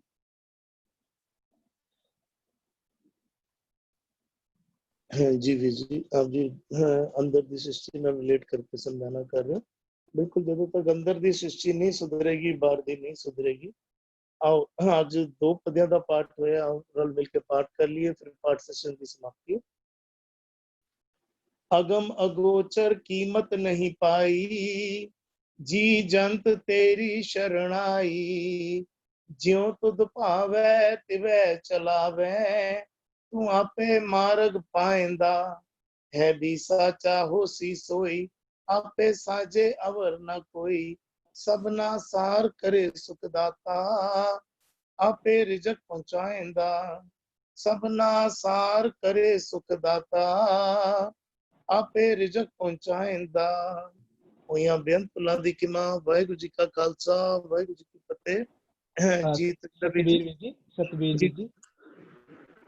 ਸਤਬੀਰ ਵੀਰ ਜੀ ਜੀ ਜੀ ਵੀਰ ਜੀ ਮੈਨੂੰ ਨਾ ਕੋਈ ਜ਼ਰੂਰੀ ਕਾਲ ਆ ਗਈ ਹੈ, ਮੈਨੂੰ ਨਾ ਜਾਣਾ ਪੈਣਾ ਹੈ। ਅੱਜ ਲਈ ਮੈਂ ਸਾਰੀ ਸੰਗਤ ਨੂੰ ਨਾ ਇੱਥੇ ਫਤਿਹ ਬੁਲਾਉਣਾ ਹੈ। ਜੀ ਜੀ ਨੋ ਸੁਖਦੇਵ ਪ੍ਰੋਬਲਮ ਵਾਹਿਗੁਰੂ ਜੀ ਕਾ ਖਾਲਸਾ, ਵਾਹਿਗੁਰੂ ਜੀ ਕੀ ਫਤਿਹ। ਵਾਹਿਗੁਰੂ ਜੀ ਕੀ ਜੀ ਜੀ ਹਰਪ੍ਰੀਤ ਵੀਰ ਜੀ ਤੁਹਾਡੇ ਕੋਲ ਇੱਕ ਕੁਐਸਚਨ ਆਇਆ ਹੋਇਆ, ਮੈਂ ਭੇਜਤਾ ਸੀਗਾ ਵੀਰ ਜੀ, ਉਹ ਸਕਰੀਨ ਤੇ ਸ਼ੇਅਰ ਕਰ ਦਿਓ। ਜਾਂ ਜਸਮੀਤ ਵੀਰ ਜੀ ਇਸ ਬਾਬਤ ਥੋੜੀ ਜਿਹੀ ਵਿਚਾਰ ਦੇ ਦਿਓ, ਫਿਰ ਬਾਅਦ ਚ ਬਾਕੀ ਵੀਰਾਂ ਤੋਂ ਲੈ ਲਾਂਗੇ। ਜਸਮੀਤ ਵੀਰ ਜੀ ਵੀਰ ਇੱਕ ਵਾਰੀ ਕੁਐਸਚਨ ਮੈਨੂੰ ਨਜ਼ਰ ਨਹੀਂ ਆ ਰਿਹਾ, ਪਲੀਜ਼ ਦੁਬਾਰਾ ਜਾਂ ਰੀਡ ਕਰ ਵੀਰ ਸਕਦੇ? ਜੀ ਕੁਐਸਚਨ ਜੋ ਤੁਹਾਨੂੰ ਮੈਂ ਕੱਲ WhatsApp ਦਿੱਤਾ, that is the same ਹਾਂਜੀ ਵੀਰ ਜੀ, ਮੈਂ question। ਸੌਰੀ, ਮੈਂ ਸੈਲ ਨਾਲ ਹੀ ਕਨੈਕਟ ਕੀਤਾ ਹੈ ਤੇ ਇਸ ਕਰਕੇ ਇਫ ਪੋਸੀਬਲ ਰੀਡ ਕਰ ਸਕਦੇ ਹੋ? Yes, is it visible to you? ਹਾਂਜੀ ਹਾਂਜੀ, ਹੁਣ ਨਿਕਲ ਰਿਹਾ। ਹਾਂਜੀ, ਯਾਦ ਆ ਗਿਆ ਜੀ। ਮੇਰੇ ਖਿਆਲ ਜੋ ਆਪਦਾ ਸਵਾਲ ਸੀ ਉਹ ਸੀ ਅਰਦਾਸ ਦੇ ਰਿਲੇਟਡ, ਤੇ ਉਹਦੇ ਵਿੱਚ ਪੰਕਤੀਆਂ ਆਈਆਂ ਸੀ। ਇੱਕ ਆਈ ਸੀ ਜੋ ਮੰਗੇ ਠਾਕੁਰ ਆਪਣੇ ਤੇ ਦੂਜੀ ਆਈ ਸੀ ਇੱਛਾ ਪੂਰਕ ਸਰਬ ਸੁਖ ਦਾਤਾ ਹੈ। ਤੇ ਸਵਾਲ ਸੀ ਅਰਦਾਸ ਦੇ ਰਿਲੇਟਡ ਕਿ ਅਰਦਾਸ ਜਦੋਂ ਅਸੀਂ ਕਰਦੇ ਹਾਂ ਤੇ ਫਿਰ ਜੋ ਮੰਗੀਏ ਉਹ ਮਿਲ ਜਾਂਦੇ ਨੇ ਜਾਂ ਅਰਦਾਸ ਪੂਰੀਆਂ ਹੁੰਦੀਆਂ ਨੇ। ਉਸ ਲਾਈਨ ਵਿੱਚ ਇੱਕ ਸਵਾਲ ਜੋ ਆਪਨੇ ਕੱਲ ਭੇਜਿਆ ਸੀ, ਦੋ ਚੀਜ਼ਾਂ ਸਮਝਾਂਗਾ। ਜੀ ਪਹਿਲੀ ਚੀਜ਼, ਗੁਰੂ ਸਾਹਿਬ ਬਿਲਕੁਲ ਸਪਸ਼ਟ ਕਰ ਦਿੰਦੇ ਨੇ, ਮੰਗਣਾ ਮੰਗਣ ਨੀਕਾ ਹਰ ਜਸ ਗੁਰ ਤੇ ਮੰਗਣਾ। ਹੁਣ ਜਦੋਂ ਅਸੀਂ ਅਰਦਾਸ ਦਾ ਮਾਇਨਾ ਸਮਝੀਏ ਤੇ ਕੀ ਅਰਦਾਸ ਬਾਹਰਲੀ ਤੌਰ ਤੇ ਧਨ ਦੌਲਤ ਪਦਾਰਥ ਇਹ ਚੀਜ਼ਾਂ ਮੰਗਣ ਲਈ ਪ੍ਰੇਰਨਾ ਸਾਨੂੰ ਦਿੰਦੀ ਹੈ? ਸਵਾਲ ਖੜਾ ਹੋਏਗਾ। ਜਾਂ ਕੀ ਅਰਦਾਸ ਸਾਨੂੰ ਇਹ ਸਮਝਾਉਂਦੀ ਪਈ ਹੈ ਕਿ ਜੋ ਦੁਨੀਆ ਦੇ ਵਿੱਚ ਵਾਪਰਦਾ ਪਿਆ ਹੈ ਮੈਂ ਉਸ ਦੇ ਨਾਲ ਸਹਿਮਤ ਨਹੀਂ ਆ ਤੇ ਮੈਂ ਅਰਦਾਸ ਕਰਾਂਗਾ ਤੇ ਰੱਬ ਜੀ ਉਸ ਨਿਯਮ ਤੋਂ ਬਾਹਰ ਜਾ ਕੇ ਕੁਝ ਕਰ ਦੇਣਗੇ? ਜਾਂ ਇਸ ਤਰ੍ਹਾਂ ਕਿਹਾ ਜਾ ਰਿਹਾ ਹੈ ਕਿ ਮੈਂ ਪੜਦਾ ਪਿਆ ਪੂਰੇ ਕਾ ਕੀਆ ਸਭ ਕੁਛ ਪੂਰਾ ਘੱਟ ਵੱਧ ਕੁਛ ਨਾ ਹੈ, ਪਰ ਮੈਂ ਅਰਦਾਸ ਕਰਾਂਗਾ ਤੇ ਉਹ ਨਿਯਮ ਬਦਲ ਜਾਏਗਾ। ਪਰ ਗੁਰੂ ਸਾਹਿਬ ਇੱਕ ਚੀਜ਼ ਬਿਲਕੁਲ ਸਪਸ਼ਟ ਕਰਦੇ ਨੇ। ਗੁਰੂ ਸਾਹਿਬ ਕਹਿੰਦੇ ਪਏ ਨੇ ਬੀਜੇ ਬਿਖ ਮੰਗੇ ਅੰਮ੍ਰਿਤ, ਵੇਖੋ ਇਹ ਨਿਉ। ਗੁਰੂ ਸਾਹਿਬ ਬਿਲਕੁਲ ਸਪਸ਼ਟ ਕਰਦੇ ਪਏ ਨੇ ਕਿ ਜੋ ਤੂੰ ਬੀਜਦਾ ਪਿਆ ਉਹ ਤੂੰ ਕਮਾਏਗਾ। ਗੁਰੂ ਸਾਹਿਬ ਇੱਕ ਚੀਜ਼ ਹੋਰ ਬਿਲਕੁਲ ਸਪਸ਼ਟ ਕਰਦੇ ਨੇ, ਤੇਰੇ ਘਰ ਸਦਾ ਸਦਾ ਹੈ ਨਿਉ। ਹੁਣ ਉਧਰ ਨਿਆਂ ਹੋਏਗਾ, ਜਿਹੜਾ ਕੰਮ ਤੂੰ ਕਰੇਗਾ, ਜਿਹੜਾ ਉਦਮ ਤੂੰ ਕਰੇਗਾ, ਉਹਦਾ ਐਂਡ ਰਿਜ਼ਲਟ ਤੈਨੂੰ ਮਿਲੇਗਾ ਹੀ ਮਿਲੇਗਾ। ਜੋ ਗੁਰੂ ਸਾਹਿਬ ਕਹਿੰਦੇ ਪਏ ਨੇ ਕਿ ਇੱਕ ਤਿਲ ਨਹੀਂ ਭੰਨੈ ਘਾਲੈ। ਜੋ ਤੂੰ ਮਿਹਨਤ ਐਫਰਟਸ ਲੈਂਦਾ ਪਿਆ ਹੈ ਉਹ ਅਜਾਈ ਨਹੀਂ ਜਾਏਗੀ। ਇੱਕ ਪਲ ਲਈ ਇੱਥੇ ਰੁਕੀਏ।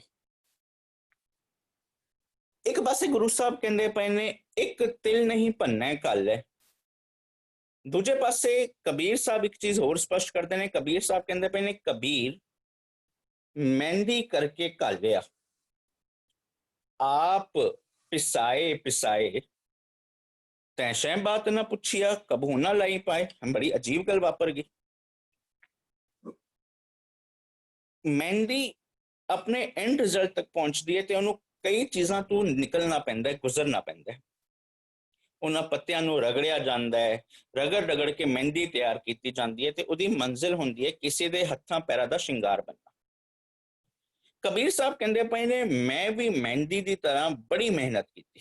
ਸਾਨੂੰ ਸਮਝਾਉਣ ਲਈ ਕਬੀਰ ਸਾਹਿਬ ਕਹਿੰਦੇ ਪਏ ਨੇ ਮਹਿੰਦੀ ਕਰਕੇ ਘਾਲਿਆ, ਆਪ ਪਿਸਾਏ ਪਿਸਾਏ। ਮੈਂ ਵੀ ਬੜੀ ਮਿਹਨਤ ਕੀਤੀ, ਪਰ ਹੱਦ ਹੋ ਗਈ, ਬੜੀ ਅਜੀਬ ਚੀਜ਼ ਵਾਪਰੀ। ਤੈਸ਼ੈ ਬਾਤ ਨਾ ਪੁੱਛਿਆ ਕਬੂ ਨਾ ਲਾਈ ਪਾਏ। ਉਹ ਮੰਜ਼ਿਲ ਸੀ ਸ਼ਿੰਗਾਰ ਬੰਨਾ, ਉਹ ਰੱਬ ਜੀ ਨੇ ਤੇ ਪ੍ਰਵਾਨ ਕੀਤਾ। ਹੁਣ ਇਸ ਤਰ੍ਹਾਂ ਕਿਵੇਂ ਹੋ ਸਕਦਾ ਹੈ? ਇੱਕ ਪਾਸੇ ਕਹਿੰਦੇ ਪਏ ਨੇ ਇੱਕ ਤਿਲ ਨਹੀਂ ਭੰਨੈ ਘਾਲੈ, ਤੇ ਦੂਜੇ ਪਾਸੇ ਕਹਿੰਦੇ ਪਏ ਨੇ ਤੈਸ਼ੈ ਬਾਤ ਨਾ ਪੁੱਛਿਆ ਕਬੂ ਨਾ ਲਾਈ ਪਾਏ। ਇਹ ਗੱਲ ਸਮਝ ਨਹੀਂ ਆ ਰਹੀ। ਹੁਣ ਕਬੀਰ ਸਾਹਿਬ ਦਾ ਸ਼ਲੋਕ ਕਿਧਰ ਪਾਸੋਂ ਵੀ ਅਧੂਰਾ ਨਹੀਂ, ਬਿਲਕੁਲ ਪੂਰਨ ਹੈ। ਪਰ ਹੋਰ ਸੌਖੇ ਢੰਗ ਵਿੱਚ ਸਮਝ ਆ ਜਾਏ ਤੇ ਅਗਲਾ ਸ਼ਲੋਕ ਗੁਰੂ ਅਮਰਦਾਸ ਪਾਤਸ਼ਾਹ ਨੇ ਉਚਾਰਨ ਕੀਤਾ ਤੇ ਇਹ ਗੁਰੂ ਗ੍ਰੰਥ ਸਾਹਿਬ ਦੇ ਵਿੱਚ ਕਈ ਜਗ੍ਹਾ ਤੇ ਵਾਪਰਦਾ। ਜਿਵੇਂ ਕਿ ਅਸੀਂ ਪੜ੍ਹਦੇ ਹਾਂ ਕਿ ਫਰੀਦ ਸਾਹਿਬ ਇੱਕ ਸ਼ਲੋਕ ਸਾਹਮਣੇ ਰੱਖਦੇ ਨੇ। ਫਰੀਦ ਸਾਹਿਬ ਕਹਿੰਦੇ ਪਏ ਨੇ ਰੱਤੀ ਰਤ ਨਾ ਨਿਕਲੇ ਜੇ ਤਨ ਚੀਰੇ ਕੋਏ, ਜੋ ਤਨ ਰੱਤੇ ਰੱਬ ਸਿਓ ਤਿਨ ਤਨ ਰਤ ਨਾ ਹੋਏ। ਬੜੀ ਅਜੀਬ ਬਾਤ। ਜਿਹੜੇ ਮਨੁੱਖ ਜਿਹੜੇ ਸਰੀਰ ਰੱਬ ਨਾਲ ਜੁੜੇ ਹੋਏ ਨੇ, ਜੇ ਉਹਨਾਂ ਦੇ ਸਰੀਰ ਨੂੰ ਜ਼ਖਮ ਪਹੁੰਚਾ ਕੇ ਦੇਖੋ, ਜੇ ਉਹਨਾਂ ਦੇ ਸਰੀਰ ਦੀ ਪਰਚੋਲ ਕਰਕੇ ਦੇਖੋ, ਜੋ ਤਨ ਰਤੇ ਰੱਬ ਸਿਓ ਤਿਨ ਤਨ ਰਤ ਨਾ ਹੋਏ, ਉਹਨਾਂ ਦੇ ਅੰਦਰ ਖੂਨ ਨਹੀਂ। ਹੁਣ ਇਹ ਬੜੀ ਅਜੀਬ ਚੀਜ਼ ਵਾਪਰਦੀ ਹੈ, ਕੁਦਰਤ ਦੇ ਨਿਯਮ ਤੋਂ ਉਲਟ ਵਾਪਰਦੀ ਹੈ। ਹੁਣ ਫਰੀਦ ਸਾਹਿਬ ਵੀ ਉਧਰ ਕੋਈ ਅਧੂਰੀ ਗੱਲ ਨਹੀਂ ਕਰਦੇ, ਪਰ ਸੌਖੇ ਢੰਗ ਨਾਲ ਸਮਝ ਆ ਜਾਏ। ਅਗਲਾ ਸ਼ਲੋਕ ਗੁਰੂ ਅਮਰਦਾਸ ਪਾਤਸ਼ਾਹ ਉਚਾਰਨ ਕਰਦੇ ਪਏ ਨੇ, ਉਹ ਕਿਹੜੀ ਰੱਦੀ ਕਰਦੇ? ਗੁਰੂ ਸਾਹਿਬ ਕਹਿੰਦੇ ਪਏ ਨੇ, ਇਹ ਤਨ ਸਭੋ ਰਤ ਹੈ, ਰਤ ਬਿਨ ਤਨ ਨਾ ਹੋਏ, ਜੋ ਸ਼ਹਿ ਰਤੇ ਆਪਨੇ ਤਿਤ ਤਨ ਲੋਭ ਰਤ ਨਾ ਹੋਏ। ਗੁਰੂ ਸਾਹਿਬ ਸਪਸ਼ਟ ਕਰਦੇ ਪਏ ਨੇ ਕਿ ਜਿਨ੍ਹਾਂ ਨੇ ਆਪਣੇ ਅੰਦਰ ਰੱਬ ਜੀ ਨੂੰ ਮਹਿਸੂਸ ਕਰ ਲਿੱਤਾ, ਜਦੋਂ ਉਹਨਾਂ ਦੇ ਜੀਵਨ ਨੂੰ ਪਰਖ ਕੇ ਦੇਖਿਆ ਜਾਏ, ਉਹਨਾਂ ਦੀ ਜੀਵਨੀ ਦੇਖੀ ਜਾਏ, ਤੇ ਗੁਰੂ ਸਾਹਿਬ ਕਹਿੰਦੇ ਪਏ ਨੇ ਉਹਨਾਂ ਦੇ ਅੰਦਰ ਇੱਕ ਰਤ ਨਜ਼ਰ ਨਹੀਂ ਆਣਾ, ਉਹ ਹੈ ਲੋਭ ਦਾ, ਤਿਤ ਤਨ ਲੋਭ ਰਤ ਨਾ ਹੋਏ। ਬਸ ਉਸੇ ਢੰਗ ਨਾਲ ਗੁਰੂ ਸਾਹਿਬ ਜੋ ਕਬੀਰ ਸਾਹਿਬ ਕਹਿੰਦੇ ਪਏ ਨੇ ਨਾ ਕਿ ਮੈਂ ਵੀ ਮਿਹਨਤ ਕੀਤੀ, ਕਿਉਂਕਿ ਮਸਲਾ ਚੱਲਿਆ ਹੈ ਜੋ ਮੰਗੇ ਠਾਕੁਰ ਆਪਣੇ ਤੇ, ਮੈਂ ਵੀ ਮਿਹਨਤ ਕੀਤੀ ਪਰ ਮਿਹਨਤ ਪ੍ਰਵਾਨ ਨਹੀਂ ਹੋਈ। ਹੁਣ ਉਹਦਾ ਕਾਰਨ ਹੁਣ ਅੱਗੇ ਗੁਰੂ ਅਮਰਦਾਸ ਪਾਤਸ਼ਾਹ ਸਪਸ਼ਟ ਕਰਦੇ ਨੇ, ਜਿਵੇਂ ਕਬੀਰ ਸਾਹਿਬ ਕਹਿੰਦੇ ਪਏ ਨੇ, ਕਬੀਰ ਮਹਿੰਦੀ ਕਰਕੇ ਘਾਲਿਆ, ਆਪ ਪਿਸਾਏ ਪਿਸਾਏ, ਤੈਂ ਸ਼ਹਿ ਬਾਤ ਨਾ ਪੁੱਛਿਆ, ਕਬੂ ਨਾ ਲਾਈ ਪਾਏ। ਹੁਣ ਅੱਗੇ ਗੁਰੂ ਅਮਰਦਾਸ ਪਾਤਸ਼ਾਹ ਸਪਸ਼ਟ ਕਰਦੇ ਪਏ ਨੇ, ਮਹਿੰਦੀ ਕਰਕੇ ਰੱਖਿਆ, ਸੋ ਸ਼ਹਿ ਨਦਰ ਕਰੇ, ਆਪੇ ਪੀਸੈ ਆਪੇ ਕੱਸੈ, ਆਪੇ ਹੀ ਲਾਏ ਲੈ, ਇਹ ਪਿਰਮ ਪਿਆਲਾ ਖਸਮ ਕਾ, ਜੈ ਭਾਵੇਂ ਤੈ ਦੇ। ਹੁਣ ਬਸ ਫਰਕ ਐਸੀ ਕਿ ਪਹਿਲੀ ਮਿਹਨਤ ਬੇਤਰਤੀਬਾ ਸੀ, ਹੁਣ ਤਰਤੀਬ ਆ ਗਈ ਹੋਏਗਾ ਕਿ ਇਹ ਪਿਰਮ ਪਿਆਲਾ ਖਸਮ ਕਾ, ਜੈ ਭਾਵੇ ਤੈ ਦੇ। ਇਧਰ ਵੀ ਇੱਕ ਪੱਲੇ ਰੁਕੀਏ। ਕੁਝ ਦਿਨ ਪਹਿਲਾਂ ਵੀ ਨਾ ਇੱਕ ਸਵਾਲ ਆਇਆ ਸੀ, ਇਹ ਸਵਾਲ ਐਕਚੁਅਲੀ 2 ਵਾਰ ਮੈਨੂੰ ਆ ਚੁੱਕਿਆ ਹੈ ਕਿ ਇੱਕ ਪੰਕਤੀ ਆਂਦੀ ਹੈ ਜਿਸ ਤਰ੍ਹਾਂ ਇਧਰ ਆ ਰਿਹਾ, ਜੈ ਭਾਵੇ ਤੈ ਤੇ, ਜਿਸਨੂੰ ਰੱਬ ਜਿਸਨੂੰ ਚੰਗਾ ਲੱਗੇਗਾ ਰੱਬ ਉਸਨੂੰ ਦੇ ਦੇਗਾ। ਜਾਂ ਇੱਕ ਪੰਕਤੀ ਆਂਦੀ ਹੈ, ਦਾਤੇ ਦਾਤ ਰੱਖੀ ਹੱਥ ਆਪਣੇ, ਜਿਸ ਭਾਵੇ ਤੇ ਤਿਸ ਦੇਈ, ਕਿ ਦਾਤੇ ਦੇ ਕੋਲ ਸਾਰੀਆਂ ਦਾਤਾਂ ਨੇ, ਜੋ ਚੰਗਾ ਲੱਗੇਗਾ ਦਾਤਾ ਉਸਨੂੰ ਦੇ ਦੇਗਾ। ਫਿਰ ਦਾਤਾ ਤੇ ਮੇਰੇ ਵਾਂਗ ਹੋ ਗਿਆ, ਅਗਰ ਮੈਂ ਵਿਤਕਰਾ ਕਰਦਾ ਹਾਂ ਤੇ ਦਾਤਾ ਵੀ ਮੇਰੇ ਵਾਂਗ ਹੋ ਗਿਆ, ਦਾਤਾ ਵੀ ਵਿਤਕਰਾ ਕਰੇਗਾ, ਦਾਤੇ ਨੂੰ ਜੋ ਚੰਗਾ ਲੱਗਿਆ ਦਾਤੇ ਨੂੰ ਦੇ ਦੇਗਾ ਨਾ। ਹੁਣ ਉਧਰ ਉਹ ਭਾਵ ਬਿਲਕੁਲ ਨਹੀਂ ਹੈ। ਗੁਰੂ ਸਾਹਿਬ ਸਮਝਾਉਂਦੇ ਪਏ ਨੇ, ਦਾਤੇ ਦਾਤ ਰੱਖੀ ਹੱਥ ਆਪਣੇ, ਦਾਤੇ ਕੋਲ ਸਾਰੀਆਂ ਦਾਤਾਂ ਨੇ, ਗੁਰ ਪ੍ਰਸਾਦ ਹੈ। ਜਿਸ ਭਾਵੇ, ਜਿਸ ਮਨੁੱਖੀ ਮਨ ਨੂੰ ਉਹ ਦਾਤਾ ਚੰਗੀਆਂ ਲੱਗਣਗੀਆਂ ਤਿਸ ਦੇਈ, ਹੁਣ ਉਹ ਦਾਤਾ ਲੈ ਜਾਏਗਾ। ਦਾਤਾ ਤੇ ਵਿਤਕਰਾ ਕਰਦਾ ਹੀ ਨਹੀਂ ਪਿਆ। ਹੁਣ ਜਦੋਂ ਮੇਰਾ ਮਨ ਉਹ ਦਾਤਾ ਲੈ ਗਿਆ, ਹੁਣ ਮੇਰਾ ਮਨ ਦਾਤਾ ਬਣ ਜਾਏਗਾ, ਉਹ ਵੀ ਦਾਤਾ ਦੇਣ ਜੋਗਾ ਹੋ ਜਾਏਗਾ। ਹੁਣ ਉਹ ਇੱਕ ਇੱਕ ਇੰਦਰੇ ਨੂੰ ਉਹ ਦਾਤ ਦੇਗਾ। ਹੁਣ ਮੇਰੀਆਂ ਅੱਖਾਂ ਦੇ ਵਿੱਚ ਕੀ ਸੀ? ਨੈਣੋ ਨੀਂਦ, ਪਰ ਦ੍ਰਿਸ਼ਟ ਵਿਕਾਰ। ਮੇਰੀਆਂ ਅੱਖਾਂ ਦੇ ਵਿੱਚ ਮੇਰ ਤੇਰ ਸੀ, ਹੁਣ ਦਾਤੇ ਨੇ ਦਾਤ ਦੇਤੀ, ਮੈਨੂੰ ਸਮਝ ਆ ਗਈ, ਇਹ ਨੇਤਰੋ ਮੇਰਿਓ ਹਰ ਤੁਮੈਂ ਜੋਤ ਰਖੀ, ਹਰ ਬਿਨ ਅਵਰ ਨਾ ਦੇਖੋ ਕਈ। ਹੁਣ ਦਾਤਾ ਦਾਤ ਦੇਣ ਜੋਗਾ ਹੋ ਗਿਆ। ਹੁਣ ਕਿਉਂ? ਕਿਉਂਕਿ ਮੇਰਾ ਮਨ ਐਕਸੈਪਟ ਕਰਨ ਜੋਗਾ ਹੋ ਗਿਆ। ਨੈਣੋ ਨੀਂਦ ਪਰ ਦ੍ਰਿਸ਼ਟ ਵਿਕਾਰ, ਸ਼ਰਵਣ ਸੋਏ ਸੁਣ ਨਿੰਦ ਵਿਚਾਰ। ਕੰਨ ਸੁੱਤੇ ਪਏ ਸੀ, ਇਹਨਾਂ ਨੂੰ ਕਿਸੇ ਦੀ ਨਿੰਦਿਆ ਸੁਣ ਕੇ ਨਾ, ਵੈਸੇ ਨਾ ਅਸੀਂ ਅਕਸਰ ਗੁਰਦੁਆਰੇ ਜਾਂਦੇ ਆ, ਧਰਮ ਸਥਾਨ ਤੇ ਜਾਂਦੇ ਆ ਨਾ, ਉਧਰ ਵੀ ਕੋਈ ਗੁਰੂ ਦੀ ਸਿੱਖਿਆ ਲੈਣ ਲਈ ਨਹੀਂ, ਉਧਰ ਵੀ ਅਸੀਂ ਇੱਕ ਗੌਸਿਪ ਕਰਨ ਜਾਂਦੇ ਆ ਕਿ ਫਲਾਣੇ ਦੇ ਘਰ ਕੀ ਵਾਪਰਿਆ, ਕਿਸੇ ਦੀ ਨੂੰਹ ਕਿਧਰ ਗਈ ਹੋਈ ਹੈ, ਕਿਸੇ ਦਾ ਪੁੱਤ ਕਿਧਰ ਜਾਂਦਾ ਪਿਆ, ਕੌਣ ਕਿੰਨੇ ਵਜੇ ਗੁਰਦੁਆਰੇ ਆ ਰਿਹਾ, ਕੌਣ ਕਿੰਨੇ ਵਜੇ ਗੁਰਦੁਆਰੇ ਨਹੀਂ ਆ ਰਿਹਾ, ਕੌਣ ਕੀ ਪਾ ਕੇ ਆ ਰਿਹਾ, ਕੌਣ ਕੀ ਪਾ ਕੇ ਨਹੀਂ ਆ ਰਿਹਾ। ਬਸ ਅਸੀਂ ਉਸ ਜਗ੍ਹਾ ਤੇ ਹੀ ਖੜੇ ਹਾਂ, ਕਿਉਂਕਿ ਸਾਨੂੰ ਬੜਾ ਮਜ਼ਾ ਆਉਂਦਾ ਕਿਸੇ ਦੀਆਂ ਗੱਲਾਂ ਸੁਣ ਕੇ। ਪਰ ਜਦੋਂ ਕੋਈ ਸਾਡੀ ਗੱਲਾਂ ਕਰੇ ਅਸੀਂ ਕਹਿੰਦੇ ਆ ਨਿੰਦਾ ਕਰਦਾ ਪਿਆ। ਹੁਣ ਉਹ ਵਾਲੀ ਜੋ ਅਵਸਥਾ ਸੀ, ਨੈਣੋ ਨੀਂਦ ਪਰ ਦ੍ਰਿਸ਼ਟ ਵਿਕਾਰ, ਸ਼ਰਵਣ ਸੋਏ ਸੁਣ ਨਿੰਦ ਵਿਚਾਰ, ਉਹ ਸ਼ਰਵਣ ਸੁਣਨਾ ਹੀ ਪਈ ਸੀ। ਪਰ ਹੁਣ ਦਾਤੇ ਦੀ ਦਾਤ ਜਦੋਂ ਮੇਰਾ ਮਨ ਨੇ ਐਕਸੈਪਟ ਕਰ ਲਿਆ ਤੇ ਹੋਇਆ ਕਿ ਇਹ ਸ਼ਰਵਣੋ ਮੇਰਿਓ ਸੱਚੇ ਸੁਣਨੇ ਨੂੰ ਪਠਾਏ, ਸੱਚੇ ਸੁਣਨੇ ਨੂੰ ਪਠਾਏ, ਸਰੀਰ ਲਾਏ। ਹੁਣ ਕੀ ਹੋ ਗਿਆ?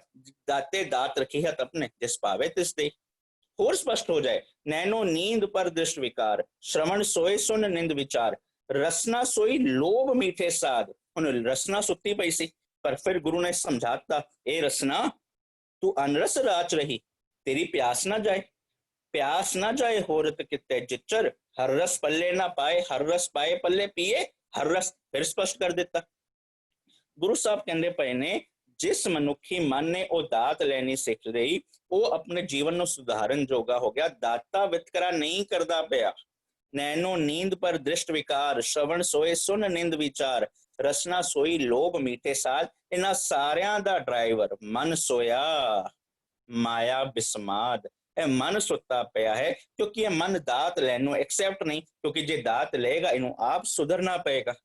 ਗੁਰੂ ਸਾਹਿਬ ਸਮਝਾਉਂਦੇ ਪਏ ਨੇ, ਜਿਸ ਮਨੁੱਖੀ ਮਨ ਨੇ ਦਾਤ ਲੈਣ ਲਈ ਐਕਸੈਪਟ ਕਰ ਲਿਆ, ਫਿਰ ਉਹ ਅਸਲ ਅਰਦਾਸ ਦਾ ਕਨਸੈਪਟ ਸਮਝੇਗਾ। ਅਰਦਾਸ ਦਾ ਭਾਵ उस रब अगे अरदास करनी। हुण रब जी किधर ने? हुण गुरु ग्रंथ साहब की बात बिल्कुल कोई भुलेखा रहन नहीं देती। हुण बाबा फरीद जी की कहंदे ने, फरीद साहब कहंदे ने, फरीदा खालक खलक में, खलक वसै रब मैं। कबीर जो साहब उसी चीज ਨੂੰ ਹੋਰ ਸਾਹਮਣੇ ਖੋਲ ਕੇ ਉਹਨਾਂ ਹੀ ਲਫ਼ਜ਼ਾਂ ਵਿੱਚ ਸਮਝਾਉਂਦੇ ਨੇ। ਕਬੀਰ ਸਾਹਿਬ ਕਹਿੰਦੇ ਪਏ ਨੇ, ਲੋਗਾ परम ना भूलो पाई, खालक खलक खलक मैं खालक पूरे हो सब ठाई। हुण यह सवाल जाके करता भगत रविदास जी अगे। भगत रविदास जी कहते हैं बड़े सवाल करते पे हो, एक गल दसो तुहानू की लगता है सब तो करीबी चीज की है? मैं जवाब दिता, मैनू लगता है, मेरे हाथ बड़े कोल ने मेरे। भगत रविदास जी अगे होर स्पष्ट कर देंदे ने कि कह रविदास हाथ पह नेरे सहजे होए सो होई, इन्ना नेड़े कर दिता। भगत नामदेव कोल चले गए। भगत नामदेव साहब भी अगे होर स्पष्ट कर देंदे ने कि कहंदे ने, ईबे बीठुल उबे बीठुल बीठुल बिन संसार नहीं। सब कुछ ही ते रब है। तू कहंदा पिया ए रब है, ए रब नहीं है, सब कुछ ही रब है। गुरु नानक साहब कहंदे ने भुलेखा ना रहे, मैं होर स्पष्ट कर दिंदा। जिधर एक पासे गुरु नानक साहब कहंदे पे ने ए जग सच्चे की है कोठड़ी सच्चे का विश्वास, ते गुरु नानक साहब कहंदे पे ने आपे रसिया आप रस आपे रावणहार आपे होवे चोलड़ा आपे सेज पतार। हुण कितना स्पष्ट कर दिता, रंग रता मेरा साहिब रवरिया भरपूर। हुण भुलेखा रह ही नहीं गया ना, खालक खलक में, और इधर कहंदे पे ने रंग रता मेरा साहिब रवरिया भरपूर। ते गुरु अमरदास पातशाह भी इस चीज नूं समझा देंदे ने, ए विश्व संसार तुम देखते ए हर का रूप है। गुरु रामदास साहब भी कह देंदे ने, तू दरियाओ सब तुझ ही माए तुझ बिन दूजा कोई ना है। गुरु अर्जन साहब भी कह देंदे ने, जय जय पेखों तै हजूर दूर कतह ना जाई रव रिया सरबत्र में मन सदा त्याई। गुरु तेग बहादुर पातशाह भी फैसला सुना देंदे ने कि काहे रे बन खोजन जाई सरब निवासी सदा अलेपा तो ही संग समाई। हुण स्पष्ट हो गया, जे रब जी घट घट विच ने ते रब जी मेरे अंदर भी ने। हुण रब जी जदों मेरे अंदर विच भी हन, फिर अरदास मतलब गुरु साहब सानू अपने निज घर विच वसे रब जी नाल गल्लां करनियां सिखांदे पए ने। तू आप समझ कि तू की करदा पे, तू उद्यम लैंदा पे कि नहीं लैंदा पिया। अरदास इतना प्यारा कंसैप्ट है कि गुरु साहब सानू अपने पैरां ते खड़ा होण दी एक जाच सिखांदे पए ने कि जो तू अपने आप नू सुधारन चाहंदा है, इसनू कहंदे पए ने वड्डे भाग। गुरु ग्रंथ साहब दी बानी अनुसार वड्डे भाग की हुंदे ने जदों मैं अपनी शॉर्टकमिंग्स वीकनेस नू ठीक करन जोगा हो गया, उसनू कहंदे ने वड्डे भाग। गुरु ग्रंथ साहब दी बानी ये चीज स्पष्ट करती है कि जदों मैनू समझ आ गया कि मेरे अंदर ए शॉर्टकमिंग्स ने वीकनेस ने, पर ज्ञान लैके मैं उसनू ठीक करन जोगा हो गया, इसनू कहंदे ने वड्डे भाग। अरदास अपने आप नू मोटिवेट करना है, अरदास बहुत निमरता दे नाल एक्सेप्ट करना है। तुद आगे अरदास हमारी जियो पिंड सब तेरा, कहो नानक सब तेरी वडियाई कोई नाओ ना जाने मेरा। अरदास अपने आप नू निमरता सिखाना है। अरदास अपने अवगुणा नू छड़ के किवें गुणा नू धारण करना है, उहदे लई मैं अपने आप नू तैयार करना है, एक प्रेरणा देण दा तरीका है। अरदास अपने आप नू मोटिवेट करके अपने पैरां ते खड़े होके ਉਹ ਧਰਮ ਭਾਵ ਮਨੁੱਖੀ ਫਰਜ਼ਾਂ ਦੀ ਪਹਿਚਾਨ ਕਰਨ ਜੋਗਾ ਬਣਾਉਣਾ ਹੈ। ਅਰਦਾਸ ਮਾਨੋ ਨਿਜਗੜ ਦੇ ਵਿੱਚ ਵਸੇ ਰੱਬ ਜੀ ਨਾਲ ਗੱਲਾਂ ਕਰਕੇ ਰਾਈਟ ਐਕਸ਼ਨ ਲੈਣੇ, ਵਿਵੇਕ ਬੁੱਧ ਸਮਝਣਾ। ਜਦੋਂ ਉਸ ਵੇ ਨਾਲ ਅਰਦਾਸ ਸਮਝਾਂਗੇ, ਪਰ ਅਸਾਂ ਪਤਾ ਕੀ ਕੀਤਾ, ਅਸੀਂ ਬਾਹਰਲੀ ਤੌਰ ਤੇ 2 3 4 ਮਿੰਟਾਂ ਦੀ ਅਰਦਾਸ ਕੀਤੀ, ਉਸ ਤੋਂ ਬਾਅਦ ਸਾਡੀ ਉਹ ਵੱਡੀ ਲਿਸਟ ਆਏਗੀ 10 15 20 ਮਿੰਟ ਦੀ। ਜਦੋਂ ਉਹ ਲਿਸਟ ਆ ਜਾਏਗੀ ਨਾ, एक पासे पढ़ांगे आप जी दे महान सेवक ने ए कीता 10-15 नाम आ गए, फिर उस तो बाद कहांगे बाकियां दे नाम तुसी जानी जानो। मतलब ए जो उत्ते 15 नाम सी रब जी उन्हां नूं नहीं जानदे सी। ते किधर ना किधर एक अजीब हिपोक्रेसी आ गई। नाल असी ए भी कह दांगे कि बिन बोलिया सब किछ जानदा किस आज्ञा कीचे अरदास। नाल असी लिस्ट बयान करते जावांगे। गुरु साहब कहंदे पए ने ना किसी होर नूं ना समझांद, तू अपने आप ਨੂੰ ਸੁਧਾਰ ਲੈ। ਜਦੋਂ ਆਪਣੇ ਆਪ ਨੂੰ ਸੁਧਾਰਨ ਜੋਗਾ ਹੋ ਗਿਆ, ਉਸ ਨੂੰ ਕਹਿੰਦੇ ਨੇ ਵੱਡੇ ਭਾਗ। ਹੁਣ ਉਹ ਵੱਡੇ ਭਾਗ ਅਰਦਾਸ ਨਾਲ ਹੁੰਨੇ ਨੇ। ਅਰਦਾਸ ਕੀ ਹੈ? ਨਿਮਰਤਾ ਦੇ ਨਾਲ ਆਪਣੇ ਨਿਜਗਰ ਵਿੱਚ ਵਸੇ ਰੱਬ ਜੀ ਨਾਲ ਗੱਲਬਾਤ ਕਰਨੀ। ਅਰਦਾਸ ਕੀ ਹੈ? ਆਪਣੇ ਆਪ ਨੂੰ ਮੋਟੀਵੇਟ ਕਰਨਾ। ਜਦੋਂ ਇਸ ਚੀਜ਼ ਨੂੰ ਸਮਝ ਲਈ, ਫਿਰ ਜਦੋਂ ਤੁਹਾਡਾ ਜੋ ਸਵਾਲ ਆਇਆ ਸੀ ਜੋ ਮੰਗਿਆ ਠਾਕੁਰ ਆਪਣੇ, ਤੇ ਅਸੀਂ ਨਾ ਕਈ ਵਾਰੀ ਜ਼ਿਕਰ ਕੀਤਾ, ਰਹਾਓ ਗੁਰੂ ਸਾਹਿਬ ਦੀ ਆਪਣੀ ਚੋਇਸ ਹੈ, ਆਪਣਾ ਫੈਸਲਾ ਹੈ। ਜਦੋਂ ਅਸੀਂ ਰਹਾਓ ਦੇ ਆਧਾਰ ਤੇ ਕੋਈ ਚੀਜ਼ ਸਮਝਾਂਗੇ ਨਾ, ਫਿਰ ਜਦੋਂ ਇਸ ਚੀਜ਼ ਨੂੰ ਆਪਣੇ ਜੀਵਨ ਦੇ ਵਿੱਚ ਇੰਪਲੀਮੈਂਟ ਕਰਾਂਗੇ, ਫਿਰ ਉਹ ਚੀਜ਼ ਸਮਝਣੀ, ਉਹ ਚੀਜ਼ ਜੀਵਨ ਵਿੱਚ ਲਾਗੂ ਕਰਨੀ ਬੜੀ ਸੌਖੀ ਹੈ। ਰੱਬ ਜੀ ਵਿਤਕਰਾ ਨਹੀਂ ਕਰਦੇ ਪਏ। ਉਹ ਸ਼ਬਦ ਦਾ ਰਹਾਓ ਕੀ ਹੈ? ਹਰ ਜਨ ਰਾਖੇ ਗੁਰ ਗੋਬਿੰਦ, ਕੰਠ ਲਾਏ ਅਵਗੁਣ ਸਭ ਮੇਟੇ, ਦਿਆਲ ਪੁਰਖ ਬਖਸ਼ੰਦ। ਹਰ ਜਨ ਕੀ ਹੈ? ਹਰੀ ਦੇ ਜਨ, ਹਰੀ ਦਾ ਸੇਵਕ। ਹੁਣ ਗੁਰੂ ਸਾਹਿਬ ਸਪਸ਼ਟ ਕਰਦੇ ਪਏ ਨੇ, ठाकुर का सेवक आज्ञाकारी, ठाकुर का सेवक सदा पुजारी, ठाकुर के सेवक के मन प्रतीत, ठाकुर के सेवक की निर्मल रीत। ए हर जन ऐसा चाहिए जैसा हरि होए, ए मेरा मन है। गुरु साहब एक गारंटी देंदे पए ने, तेरी रखिया होनी ही होनी है। कंठ लाए अवगुण सब मेटे। हुण रखिया की है? अवगुणा तू बचन दी। दयाल पुरख बख्शंद। ਹੁਣ ਜਦੋਂ ਇਹ ਰਹਾਓ ਸਮਝ ਆ ਚੁੱਕਿਆ ਹੈ ਕਿ ਇਹ ਟੌਪਿਕ ਚੱਲਦਾ ਪਿਆ ਹੈ ਕਿ ਜੋ ਹਰੀ ਦਾ ਜਨ ਹੈ, ਮੇਰਾ ਮਨ ਹੈ ਜੋ ਸੇਵਕ ਹੈ, ਜੋ ਆਗਿਆਕਾਰੀ ਹੈ, ਜੋ ਮੇਰਾ ਮਨ ਹੈ ਜੋ ਸਦਾ ਪੁਜਾਰੀ ਹੈ, ਮੇਰਾ ਮਨ ਹੈ ਜਿਸ ਦੇ ਅੰਦਰ ਮਨ ਪ੍ਰਤੀਤ ਹੈ, ਇਹ ਹਰ ਜਨ ਕੋ ਨਾ ਜਿਹਦੀ ਨਿਰਮਲ ਰੀਤ ਹੈ। ਜਦੋਂ ਇਹ ਚੀਜ਼ ਸਮਝ ਗਏ ਤੇ ਗੁਰੂ ਸਾਹਿਬ ਇੱਕ ਗਾਰੰਟੀ ਦਿੰਦੇ ਨੇ, ਰੱਖਿਆ ਹੋਣੀ ਹੀ ਹੋਣੀ। ਕਿਉਂ? ਕਿਉਂਕਿ ਚੌਕੀ ਚੌਗਿਰਦ ਹਮਾਰੇ, ਰੱਖਿਆ ਤੇ ਹੋਣੀ ਹੀ ਹੋਣੀ ਹੈ। ਉਹ ਰੱਖਿਆ ਕੀ ਹੈ? ਉਹ ਰੱਖਿਆ ਹੈ ਕੰਠ ਲਾਏ ਅਵਗੁਣ ਸਭ ਮੇਟੇ, ਭਾਵ ਅਵਗੁਣ ਮੇਟਣਾ ਹੀ ਰੱਖਿਆ ਹੈ, ਜਿਸਨੂੰ ਕਹਿੰਦੇ ਪਏ ਨੇ ਪਹਿਲੇ ਬੰਦ ਵਿੱਚ, ਚਤੁਰ ਦਿਸ਼ਾ ਕੀਨੋ ਬਲ ਆਪਣਾ। ਉਹ ਰੱਬ ਜੀ ਦਾ ਨਿਯਮ ਹਰ ਜਗ੍ਹਾ ਤੇ ਚੱਲਦਾ ਪਿਆ, ਸਿਰ ਉੱਪਰ ਕਰ ਧਾਰਿਓ, ਵਿਤਕਰਾ ਨਹੀਂ ਕਰਦਾ ਪਿਆ। ਕਿਰਪਾ ਕਟਾਖ, ਕਟਾਖ ਦਾ ਭਾਵ ਇੱਕ ਨਜ਼ਰ ਨਾਲ, ਕਟਾਖ ਦਾ ਭਾਵ ਤਿੱਖੀ ਬਰੀਕ ਨਜ਼ਰ ਦੇ ਨਾਲ। ਅਵਲੋਕਨ ਕਿਨੋ, ਉਸ ਗਿਆਨ ਦੇ ਨਜ਼ਰੀਏ ਨਾਲ ਮੈਂ ਆਪਣੇ ਆਪ ਦੀ ਸੈਲਫ ਇੰਟਰੋਸਪੈਕਸ਼ਨ ਕੀਤੀ। ਕਿਹੜਿਆਂ ਕੰਮਾਂ ਨਾਲ? ਮੈਂ ਰੱਬ ਜੀ ਦੇ ਕੋਲ ਹਾਂ। ਕਿਹੜਿਆਂ ਕੰਮਾਂ ਨਾਲ? ਮੈਂ ਰੱਬ ਜੀ ਜੋ ਮੇਰੇ ਅੰਦਰ ਨੇ, ਕਿਉਂਕਿ ਹਉ ਭੀਤ ਪਇਓ ਹੈ ਬੀਚੋ ਵਿੱਚ, ਹਉ ਦੀ ਕਿਵਾੜ ਆ ਗਈ। ਮੈਂ ਅਵਲੋਕਨ, ਆਪਣੇ ਆਪ ਦੀ ਸੈਲਫ ਇੰਟਰੋਸਪੈਕਸ਼ਨ ਕੀਤੀ ਕਿ ਕਿਹੜਿਆਂ ਕੰਮਾਂ ਕਰਕੇ ਮੈਂ ਰੱਬ ਜੀ ਨੂੰ ਆਪਣੇ ਅੰਦਰ ਮਹਿਸੂਸ ਨਹੀਂ ਕਰ ਪਾ ਰਿਹਾ। ਜਦੋਂ ਇੰਟਰੋਸਪੈਕਸ਼ਨ ਕਰਨੀ ਸ਼ੁਰੂ ਕੀਤੀ, ਹੋਇਆ ਕਿ ਜੋ ਮੈਨੂੰ ਦੁੱਖ ਸੀ ਵਿਕਾਰਾਂ ਵਾਲੇ, ਉਹ ਦਾਸ ਕਾ ਦੁੱਖ ਬਿਦਾਰਿਓ। ਫਿਰ ਕੀ ਹੋਏਗਾ? ਜੋ ਮੰਗੈ। ਹੁਣ ਇਹ ਜੋ ਮੰਗੈ ਨੂੰ ਕੰਠ ਲਾਏ ਅਵਗੁਣ ਸਭ ਮੇਟੇ ਤੋਂ ਅਲੱਗ ਕਰਕੇ ਵਿਆਖਿਆ ਨਹੀਂ ਕਰ ਸਕਦੇ, ਮੈਂ ਨਹੀਂ ਕਰਦਾ ਪਿਆ। ਇਹ ਵਿਆਖਿਆ ਗੁਰੂ ਸਾਹਿਬ ਨੇ ਆਪ ਰਹਾਓ ਦੇਖ ਕੇ ਸਾਨੂੰ ਸਮਝਾ ਦਿੱਤਾ ਹੈ। ਜੋ ਮੰਗੈ, ਮੈਂ ਜਿਹੜੀ ਸ਼ਾਰਟ ਕਮਿੰਗਸ ਨੂੰ ਦੂਰ ਕਰਨਾ ਚਾਹੁੰਦਾ ਹਾਂ, ਜਿਹੜੇ ਅਵਗੁਣ ਹਨ, ਗੁਰੂ ਸਾਹਿਬ ਕਹਿੰਦੇ ਪਏ ਨੇ ਜੋ ਮੰਗੈ ਠਾਕੁਰ ਆਪਣੇ ਤੇ। ਠਾਕੁਰ ਕੀ ਹੈ? ਉਰ ਨੂੰ ਜੋ ਠਾਕ ਦੇ ਦੇ, ਟਿਕਾ ਦੇ ਦੇ। ਕਬਹੂ ਜਿਹੜਾ ਊਬ ਚੜਤ ਹੈ, ਕਬਹੂ ਜਾਏ ਪਿਆਲੇ, ਲੋਭੀ ਜਿਹੜਾ ਫਿਰ ਨਾ ਰਹਿਤ ਹੈ। ਉਹ ਮੇਰਾ ਮਨ ਜੋ ਟਿਕਦਾ ਨਹੀਂ ਸੀ, ਉਹ ਹੁਣ ਟਿਕ ਗਿਆ। ਫਿਰ ਕੀ ਹੋਣਾ? ਜੋ ਮੰਗੈ ਠਾਕੁਰ ਆਪਣੇ ਤੇ ਸੋਈ ਸੋਈ ਦੇਵੇ। ਮੇਰੇ ਅੰਦਰ ਸੰਤੋਖ ਨਹੀਂ ਹੈ, ਸੰਤੋਖ ਆ ਜਾਏਗਾ। ਮੇਰੇ ਅੱਖਾਂ ਦੇ ਵਿੱਚ ਨੀਂਦ ਹੈ, ਉਹ ਨੀਂਦ ਉੜ ਜਾਏਗੀ। ਜਾਗ ਰਹੇ ਮਨ ਜਾਗਣ ਹਾਰੇ ਹੋ ਜਾਏਗਾ। ਹੁਣ ਮੇਰੇ ਅੰਦਰ ਜਿਹੜੇ ਸ਼ਾਰਟ ਕਮਿੰਗ ਸੀ, ਉਹ ਸ਼ਾਰਟ ਕਮਿੰਗਸ ਦੂਰ ਕਰਨ ਜੋਗਾ ਹੋ ਗਿਆ। ਉਸਨੂੰ ਕਹਿੰਦੇ ਪਏ ਨੇ ਜੋ ਮੰਗੈ ਠਾਕੁਰ ਆਪਣੇ ਤੇ ਸੋਈ ਸੋਈ ਦੇਵੇ। ਨਾਨਕ ਦਾਸ ਮੁਖ ਤੇ ਜੋ ਬੋਲੇ ਇਹਾਂ ਉਹਾਂ, ਇਹੋ ਜਿਹੇ ਸ਼ਬਦ ਆਉਂਦੇ ਨੇ ਆਗੇ ਪਾਛੇ, ਇਹਾਂ ਉਹਾਂ, ਭਾਵ ਅੰਦਰੋਂ ਤੇ ਬਾਹਰੋਂ ਮਨੁੱਖ ਦੀ ਜੋ ਮੰਗ ਹੈ ਨਾ ਆਪਣੇ ਸ਼ਾਰਟ ਕਮਿੰਗਸ ਦੂਰ ਕਰਨ ਦੀ, ਉਹਦੇ ਅੰਦਰ ਕੋਈ ਹਿਪੋਕ੍ਰੇਸੀ ਨਹੀਂ।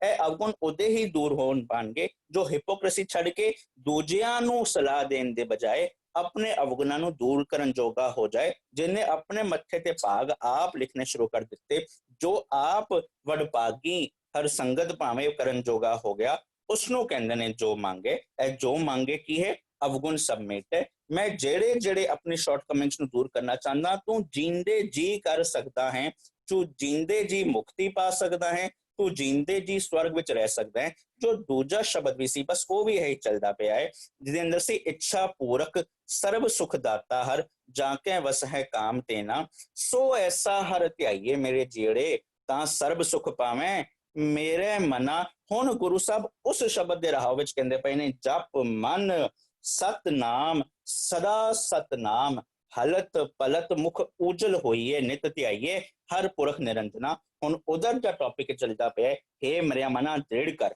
ਉਸ ਸੱਚੀ ਨਿਯਮਾਵਲੀ ਨੂੰ, ਦ੍ਰਿੜ ਕਰ। ਹੇ ਮੇਰਾ ਮਨਾ ਪ੍ਰੈਕਟਿਸ ਕਰ, ਜਪ ਫੋਲੋ ਕਰ, ਕਿਸ ਨੂੰ? ਰੱਬ ਜੀ ਦੇ ਸੱਚੇ ਨਿਯਮ ਨੂੰ, ਜਦੋਂ ਉਸ ਸੱਚੇ ਨਿਯਮ ਦੇ ਅਨੁਸਾਰ ਤੂੰ ਆਪਣੀ ਜ਼ਿੰਦਗੀ ਬਣਾਏਗਾ, ਤੇਰੀਆਂ ਸਾਰੀਆਂ ਇੱਛਾ ਨੇ ਉਹ ਪੂਰੀਆਂ ਹੋ ਜਾਣਗੀਆਂ, ਭਾਵ ਤੇਰੇ ਜੀਵਨ ਦੇ ਵਿੱਚ ਕੰਟੈਂਟਮੈਂਟ ਆ ਜਾਏਗਾ। ਤੂੰ ਤੇਰਾ ਗੁਰੂ ਸਾਹਿਬ ਦੀ ਬਾਣੀ ਜਦੋਂ ਕਹਿੰਦੀ ਹੈ ਨਾ ਮਨ ਮਾਰਨ ਦਾ ਮਤਲਬ ਇਹ ਨਹੀਂ ਕਿ ਆਪਣੀ ਸਾਰੀਆਂ ਦੀ ਸਾਰੀਆਂ ਚੀਜ਼ਾਂ, ਗੁਰੂ ਸਾਹਿਬ ਇਹ ਨਹੀਂ ਕਹਿੰਦੇ ਭਾਈ ਤੂੰ ਆਬਜੈਕਟਿਵ ਰਹਿਤ ਹੋ ਜਾ। ਜੇ ਤੂੰ ਆਬਜੈਕਟਿਵ ਰਹਿਤ, ਏਮ ਰਹਿਤ ਹੋ ਗਿਆ, ਜ਼ਿੰਦਗੀ ਜੀਣ ਦਾ ਫਾਇਦਾ ਕੀ? ਗੁਰੂ ਕਹਿੰਦੇ ਪਏ ਨੇ ਮਨ ਮਾਰਨ ਦਾ ਮਤਲਬ ਤੂੰ, ਤੇਰੇ ਅੰਦਰ ਕੰਟੈਂਟਮੈਂਟ ਆ ਜਾਏ। ਮਨ ਮਾਰੇ ਤਾਤ ਮਰ ਜਾਏ। ਮਨ ਮਾਰਨ ਦਾ ਮਤਲਬ ਤੇਰੀ ਭਟਕਣਾ ਖਤਮ ਹੋ ਜਾਏ। ਮਨ ਮਾਰੇ ਤਾਤ ਮਰ ਜਾਏ, ਬਿਨ ਮੂਏ ਕੈਸੇ ਹਰ ਪਾਏ। ਜਦ ਤੱਕ ਤੂੰ ਆਪਣੇ ਮਨ ਨੂੰ ਨਹੀਂ ਮਾਰਿਆ, ਭਾਵ ਆਪਣੀ ਉਧਰ ਭਾਵ ਹੈ ਆਪਣੀ ਹੌਂ ਨੂੰ ਨਹੀਂ ਮਾਰਿਆ, ਕਿਉਂਕਿ ਹੌਂ ਪੀਤ ਪਇਓ ਹੈ ਵਿੱਚੋਂ। ਜਦ ਤੱਕ ਤੂੰ ਆਪਣੇ ਹੌਂ ਨੂੰ ਨਹੀਂ ਮਾਰਿਆ, ਤਦ ਤੱਕ ਕੈਸੇ ਤੂੰ ਰੱਬ ਜੀ ਨਾਲ ਮਿਲਾਪ ਕਰ ਪਾਏਗਾ।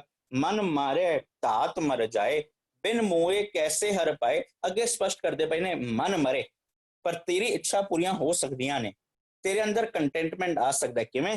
ਮਨ ਮਰੇ ਦਾਰੂ ਜਾਣੇ ਕੋਈ। ਅੱਗੇ ਸਪਸ਼ਟ ਕਰਦੇ ਨੇ ਮਨ ਸ਼ਬਦ ਮਰੇ। ਜਦੋਂ ਤੂੰ ਸ਼ਬਦ ਦੇ ਤੀਰ ਦੇ ਨਾਲ, ਇਸੇ ਕਰਕੇ ਕਬੀਰ ਸਾਹਿਬ ਕਹਿੰਦੇ ਪਏ ਨੇ ਜਦੋਂ ਮੇਰੇ ਨਜ਼ਰੀਏ ਤੋਂ ਦੇਖੋ ਤੇ ਗੁਰ ਤੇ ਇੱਕ ਸੂਰਮਾ, ਕਬੀਰ ਸਤਗੁਰ ਸੂਰਮੇ ਬਾਹਾਂ ਬਾਂਝੋ ਏਕ, ਲਾਗਤ ਹੀ ਭੋਏ ਗਿਰ ਪਰਿਆ ਪਰਾ ਕਰੇ ਜੇ ਛੇ। ਉਹ ਗਿਆਨ ਦਾ ਤੀਰ ਜਦੋਂ ਠੀਕ ਜਗ੍ਹਾ ਤੇ ਆ ਵੜਿਆ ਤੇ ਫਿਰ ਇੱਛਾ ਪੂਰਕ, ਭਾਵ ਮੈਂ ਮੇਰੇ ਜੀਵਨ ਦੇ ਵਿੱਚ ਕੰਟੈਂਟਮੈਂਟ, ਮੇਰੇ ਜੀਵਨ ਦੇ ਵਿੱਚ ਸੰਤੋਖ ਆ ਗਿਆ। ਪਰ ਉਹ ਕਿਹੜੇ ਜੀਵਨ ਦੇ ਵਿੱਚ ਆਏਗਾ? ਉਹ ਹਰ ਜਨ ਦੇ ਜੀਵਨ ਦੇ ਵਿੱਚ ਆਏਗਾ, ਹਰੀ ਦੇ ਸੇਵਕ ਦੇ ਜੀਵਨ ਵਿੱਚ ਆਏਗਾ। ਤੇ ਹਰੀ ਦਾ ਸੇਵਕ ਕੀ ਹੈ? ਗੁਰੂ ਸਾਹਿਬ ਸਪਸ਼ਟ ਕਰਦੇ ਪਏ ਨੇ ਹਰੀ ਕਾ ਸੇਵਕ ਹੈ ਮਨ। ਤੇ ਕਿਹੜਾ ਮਨ ਹਰੀ ਦਾ ਅਸਲ ਸੇਵਕ ਹੈ?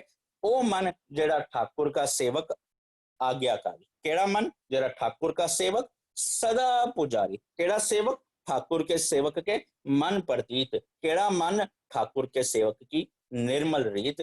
जिन्हें अपने जिंदगी ਨੂੰ ਸੁਧਾਰਨਾ ਸ਼ੁਰੂ ਕਰ ਦਿੱਤਾ, ਉਹ ਵਾਲਾ ਹਰ ਜਨ ਆਪਣੇ ਸਾਰੇ ਅਵਗੁਣ ਨੂੰ ਦੂਰ ਕਰਨ ਦੀ ਅਰਦਾਸ ਕਰੇਗਾ, ਨਿਮਰਤਾ ਲੈ ਕੇ ਆਏਗਾ, ਸੈਲਫ ਇੰਟਰੋਸਪੈਕਸ਼ਨ ਕਰੇਗਾ। ਗੁਰੂ ਸਾਹਿਬ ਅੱਜ ਗਾਰੰਟੀ ਦਿੰਦੇ ਪਏ ਨੇ ਤੂੰ ਜਿਹੜੀਆਂ ਸ਼ਾਰਟਕਮਿੰਗਸ ਦੂਰ ਕਰਨਾ ਚਾਹੁੰਦਾ ਹੈ, ਜੋ ਮੰਗੇ ਉਧਰ ਮੰਗੇ, ਬਹੁ ਵਚਨ ਵਿੱਚ ਆਏ। ਜਿਹੜੀਆਂ ਸ਼ਾਰਟਕਮਿੰਗਸ ਦੂਰ ਕਰਨਾ ਚਾਹੁੰਦਾ ਹੈ, ਠਾकुर ਆਪਣੇ ਤੇ ਸੋਈ ਦੇਵੇ, ਉਹ ਸਾਰੀਆਂ ਸ਼ਾਰਟਕਮਿੰਗਸ ਦੂਰ ਹੋ ਜਾਣਗੀਆਂ।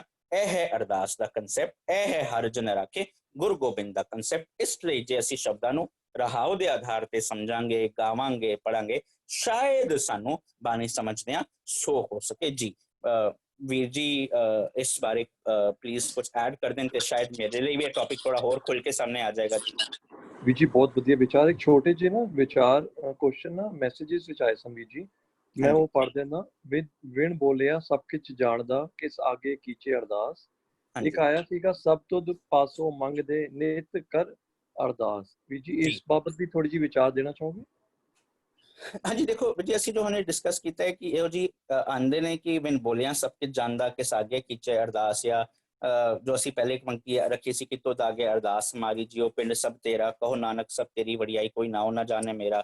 ਜਾਂ ਇਹੋ ਜਿਹੀਆਂ ਹੋਰ ਪੰਕਤੀਆਂ ਵੀ ਆਉਂਦੀਆਂ ਨੇ ਜਿਵੇਂ ਸੇਵਕ ਕੀ ਅਰਦਾਸ ਪਿਆਰੇ, ਜਾਂ ਹੋਰ ਵੀ ਆਉਂਦੀਆਂ ਨੇ ਜਿਵੇਂ ਦੋਏ ਕਰ ਜੋੜ ਕਰੋ ਅਰਦਾਸ, ਤੁਧ ਭਾਵੇ ਤਾਂ ਆਨੇ ਰਾਸ। ਜਾਂ ਹੋਰ ਆਂਦਾ ਜਿਵੇਂ ਤੂੰ ਠਾकुर ਤੁਮ ਪੈ ਅਰਦਾਸ, ਜਿਉ ਪਿੰਡ ਸਭ ਤੇਰੀ ਰਾਸ, ਤੁਮ ਮਾਤ ਪਿਤਾ ਹਮ ਬਾਰਕ ਤੇਰੇ, ਤੁਮਰੀ ਕਿਰਪਾ ਮੈਂ ਸੂਖ ਕਨੇਰੇ, ਕੋਈ ਨਾ ਜਾਣੇ ਤੁਮਰਾ। ਹੁਣ ਇਹੋ ਜਿਹੀਆਂ ਬਹੁਤ ਪੰਕਤੀਆਂ ਆਉਂਦੀਆਂ ਨੇ। ਜਦੋਂ ਅਸੀਂ ਇਸ ਕਨਸੈਪਟ ਨੂੰ ਸਮਝ ਲਿਆ ਨਾ ਕਿ ਰੱਬ ਜੀ ਮੇਰੇ ਅੰਦਰ ਨੇ, ਜਦੋਂ ਇਸ ਕਨਸੈਪਟ ਨੂੰ ਸਮਝ ਲਿਆ, ਅਰਦਾਸ ਸਾਨੂੰ ਨਿਮਰਤਾ ਸਿਖਾਉਂਦੀ ਪਈ ਹੈ। ਜਦੋਂ ਸਮਝ ਲਿਆ ਕਿ ਅਰਦਾਸ ਸਾਨੂੰ ਆਪਣੇ ਪੈਰਾਂ ਤੇ ਖੜਾ ਹੁੰਦਾ ਸਿਖਾਉਂਦੀ ਪਈ ਹੈ, ਅਰਦਾਸ ਸਾਨੂੰ ਸਾਡੇ ਅੰਦਰ ਇੱਕ ਹਿਊਮਿਲਿਟੀ ਲੈ ਕੇ ਆ ਕੇ ਸਾਨੂੰ ਆਪਣੇ ਅੰਦਰ ਨਿਜਗਰ ਵਿੱਚ ਵਸੇ ਰੱਬ ਜੀ ਨਾਲ ਗੱਲਾਂ ਕਰਨੀਆਂ, ਗੁਫ਼ਤਗੂ ਕਰਨੀ ਸਿਖਾਉਂਦੀ ਪਈ ਹੈ। ਜਿਵੇਂ ਅਸੀਂ ਸਮਝ ਲਿਆ ਕਿ ਅਰਦਾਸ ਸਾਨੂੰ ਮੋਟੀਵੇਟ ਕਰਦੀ ਪਈ ਹੈ, ਫਿਰ ਇਹ ਸਮਝ ਜਾਵਾਂਗੇ ਕਿ ਵਿਣ ਬੋਲਿਆ ਅਸੀਂ ਬਾਹਰਲੀ ਤੌਰ ਤੇ ਕੋਈ ਦੁਨੀਆ ਨੂੰ ਕੋਈ ਚੀਜ਼ ਨਹੀਂ ਦੱਸਣੀ। ਮੇਰਾ ਮਨ ਸਭ ਕੁਝ ਜਾਣਦਾ ਪਿਆ। ਹੁਣ ਜਦੋਂ ਮੇਰਾ ਮਨ ਸਭ ਕੁਝ ਜਾਣਦਾ ਪਿਆ ਹੈ, ਫਿਰ ਮੇਰੇ ਮਨ ਨੇ ਹੀ ਫੈਸਲਾ ਲੈਣੇ ਨੇ ਕਿ ਇਹ ਚੀਜ਼ ਠੀਕ, ਜਿਹਨੂੰ ਕਹਿੰਦੇ ਨੇ ਕਹੋ ਕਬੀਰ ਮੈਂ ਸੋ ਗੁਰ ਪਾਇਆ ਜਾਕਾ ਨਾਉ ਵਿਵੇਕੋ। ਵਿਵੇਕ ਦਾ ਭਾਵ ਕੀ ਠੀਕ ਕੀ ਗਲਤ, ਕੀ ਸੱਚ ਕੀ ਝੂਠ। ਉਸ ਅਨੁਸਾਰ ਜਦੋਂ ਮੈਂ ਨਿਜ ਘਰ ਵਿੱਚ ਵਸੇ ਰੱਬ ਜੀ ਦੇ ਅੱਗੇ ਅਰਦਾਸ ਕੀਤੀ, ਆਪਣੇ ਆਪ ਨੂੰ ਸਰੈਂਡਰ ਕਰ ਦਿੱਤਾ, ਤੇ ਫਿਰ ਉਸ ਠੀਕ ਕਦਮ ਵੱਲ ਮੈਂ ਚਲਣ ਜੋਗਾ ਹੋ ਜਾਵਾਂਗਾ। ਜੀ ਅਗਰ ਮੈਂ ਫਿਰ ਵੀ ਇੱਕ ਬੇਨਤੀ ਕਰਾਂਗਾ ਜੀ ਵੀਰ ਜੀ, ਇਸ ਵਿਸ਼ੇ ਤੇ ਪਲੀਜ਼ ਕੁਝ ਐਡ ਕਰਨਾ ਚਾਹਣ, ਕਿਉਂਕਿ ਬਹੁਤ ਚਿਰ ਪਹਿਲੇ ਉਹਨਾਂ ਦਾ ਮੇਰੇ ਖਿਆਲ ਕੋਈ ਸੈਮੀਨਾਰ ਸੀ, ਸ਼ਾਇਦ ਮੈਂ ਵੀਰ ਜੀ ਦੇ ਅਰਦਾਸ ਦੇ ਕੰਸੈਪਟ ਬਾਰੇ ਬਹੁਤ ਚਿਰ ਪਹਿਲੇ ਮੇਰੇ ਖਿਆਲ ਦੀ ਗੱਲ ਹੈ, ਮੈਂ ਸੁਣੀ ਸੀ। ਉਹਨਾਂ ਨੇ ਵੀ ਇਸ ਚੀਜ਼ ਨੂੰ ਬੜੇ ਪਿਆਰੇ ਅੰਦਾਜ਼ ਵਿੱਚ ਰੱਖਿਆ ਸੀ। ਮੇਰੇ ਖਿਆਲ ਸੈਮੀਨਾਰ ਸੀ ਕਿ ਸ਼ਬਦ ਸੀ, ਮੈਨੂੰ ਯਾਦ ਨਹੀਂ ਆ ਰਿਹਾ। ਜੇ ਅਗਰ ਥੋੜਾ ਵੀਰ ਜੀ ਇਸ ਵਿਸ਼ੇ ਤੇ ਖੋਲ ਦੇਣ, ਸ਼ਾਇਦ ਮੈਨੂੰ ਵੀ ਹੋਰ ਕਲੈਰਿਟੀ ਆ ਜਾਏ ਜੀ। Very very Jasmeet Veer ji. भूपिंदर वीर जी, आप जी विचार दे दो इस बाबत में। मैं पिछली वार भी जदों है जसमीत सिंह जी ने एक्सप्लेन किया सी तां भी मैं किया सी, ਹੁਣ ਮੈਂ ਇਹ ਕਹਾਂਗਾ ਫਿਨੋਮੀਨਲ, ਇਨਕ੍ਰੈਡੀਬਲ, ਬੜਾ ਬਹੁਤ ਅੱਛਾ ਐਕਸਪਲੇਨ ਕੀਤਾ ਤੇ ਮੈਨੂੰ ਕੋਈ ਕਮੀ ਲੱਗਦੀ ਨਹੀਂ। ਮੈਂ ਤੇ ਐਪਰੀਸ਼ੀਏਟ ਕਰਦਾ ਹਾਂ ਕਿ ਇੰਨੀ ਜਵਾਨ ਉਮਰ ਵਿੱਚ ਇਹਨਾਂ ਨੂੰ ਕਿੰਨਾ ਕਨਸੈਪਟ ਕਲੀਅਰ ਹੈ ਅਰਦਾਸ ਦਾ ਵੀ ਔਰ ਜੋ ਮਾਂਗੇ ਠਾकुर अपने शब्द ਦਾ ਵੀ ਔਰ ਵਿਣ ਬੋਲਿਆ ਸਭ ਕੁਝ ਇੱਛਾ ਪੂਰਕ। very nice. I don't have to add anything. I really appreciate. Thank you. जी जी थैंक यू ਭੁਪਿੰਦਰ ਵੀਰ ਜੀ। ਐਪਰੀਸ਼ੀਏਟ ਕਰਦੇ ਹਾਂ ਤੁਹਾਡੀ ਇਸ ਗੱਲ ਨੂੰ ਵੀ। ਇਹ ਬੜਪਨ ਹੈ ਤੁਹਾਡਾ ਜਿਹੜਾ ਤੁਸੀਂ ਬਿਲਕੁਲ ਪਿਆਰ ਨਾਲ ਉਸ ਚੀਜ਼ ਨੂੰ ਰੋਕਿਆ ਹੈ। ਬਿਲਕੁਲ ਵਾਕਈ ਉਹਨਾਂ ਨੇ, ਜਸਮੀਤ ਜੀ ਨੇ ਬੜੀ ਖੂਬਸੂਰਤੀ ਦੇ ਨਾਲ ਐਕਸਪਲੇਨ ਕਰਨਾ ਕੀਤਾ। ਤਜਿੰਦਰ ਜੀ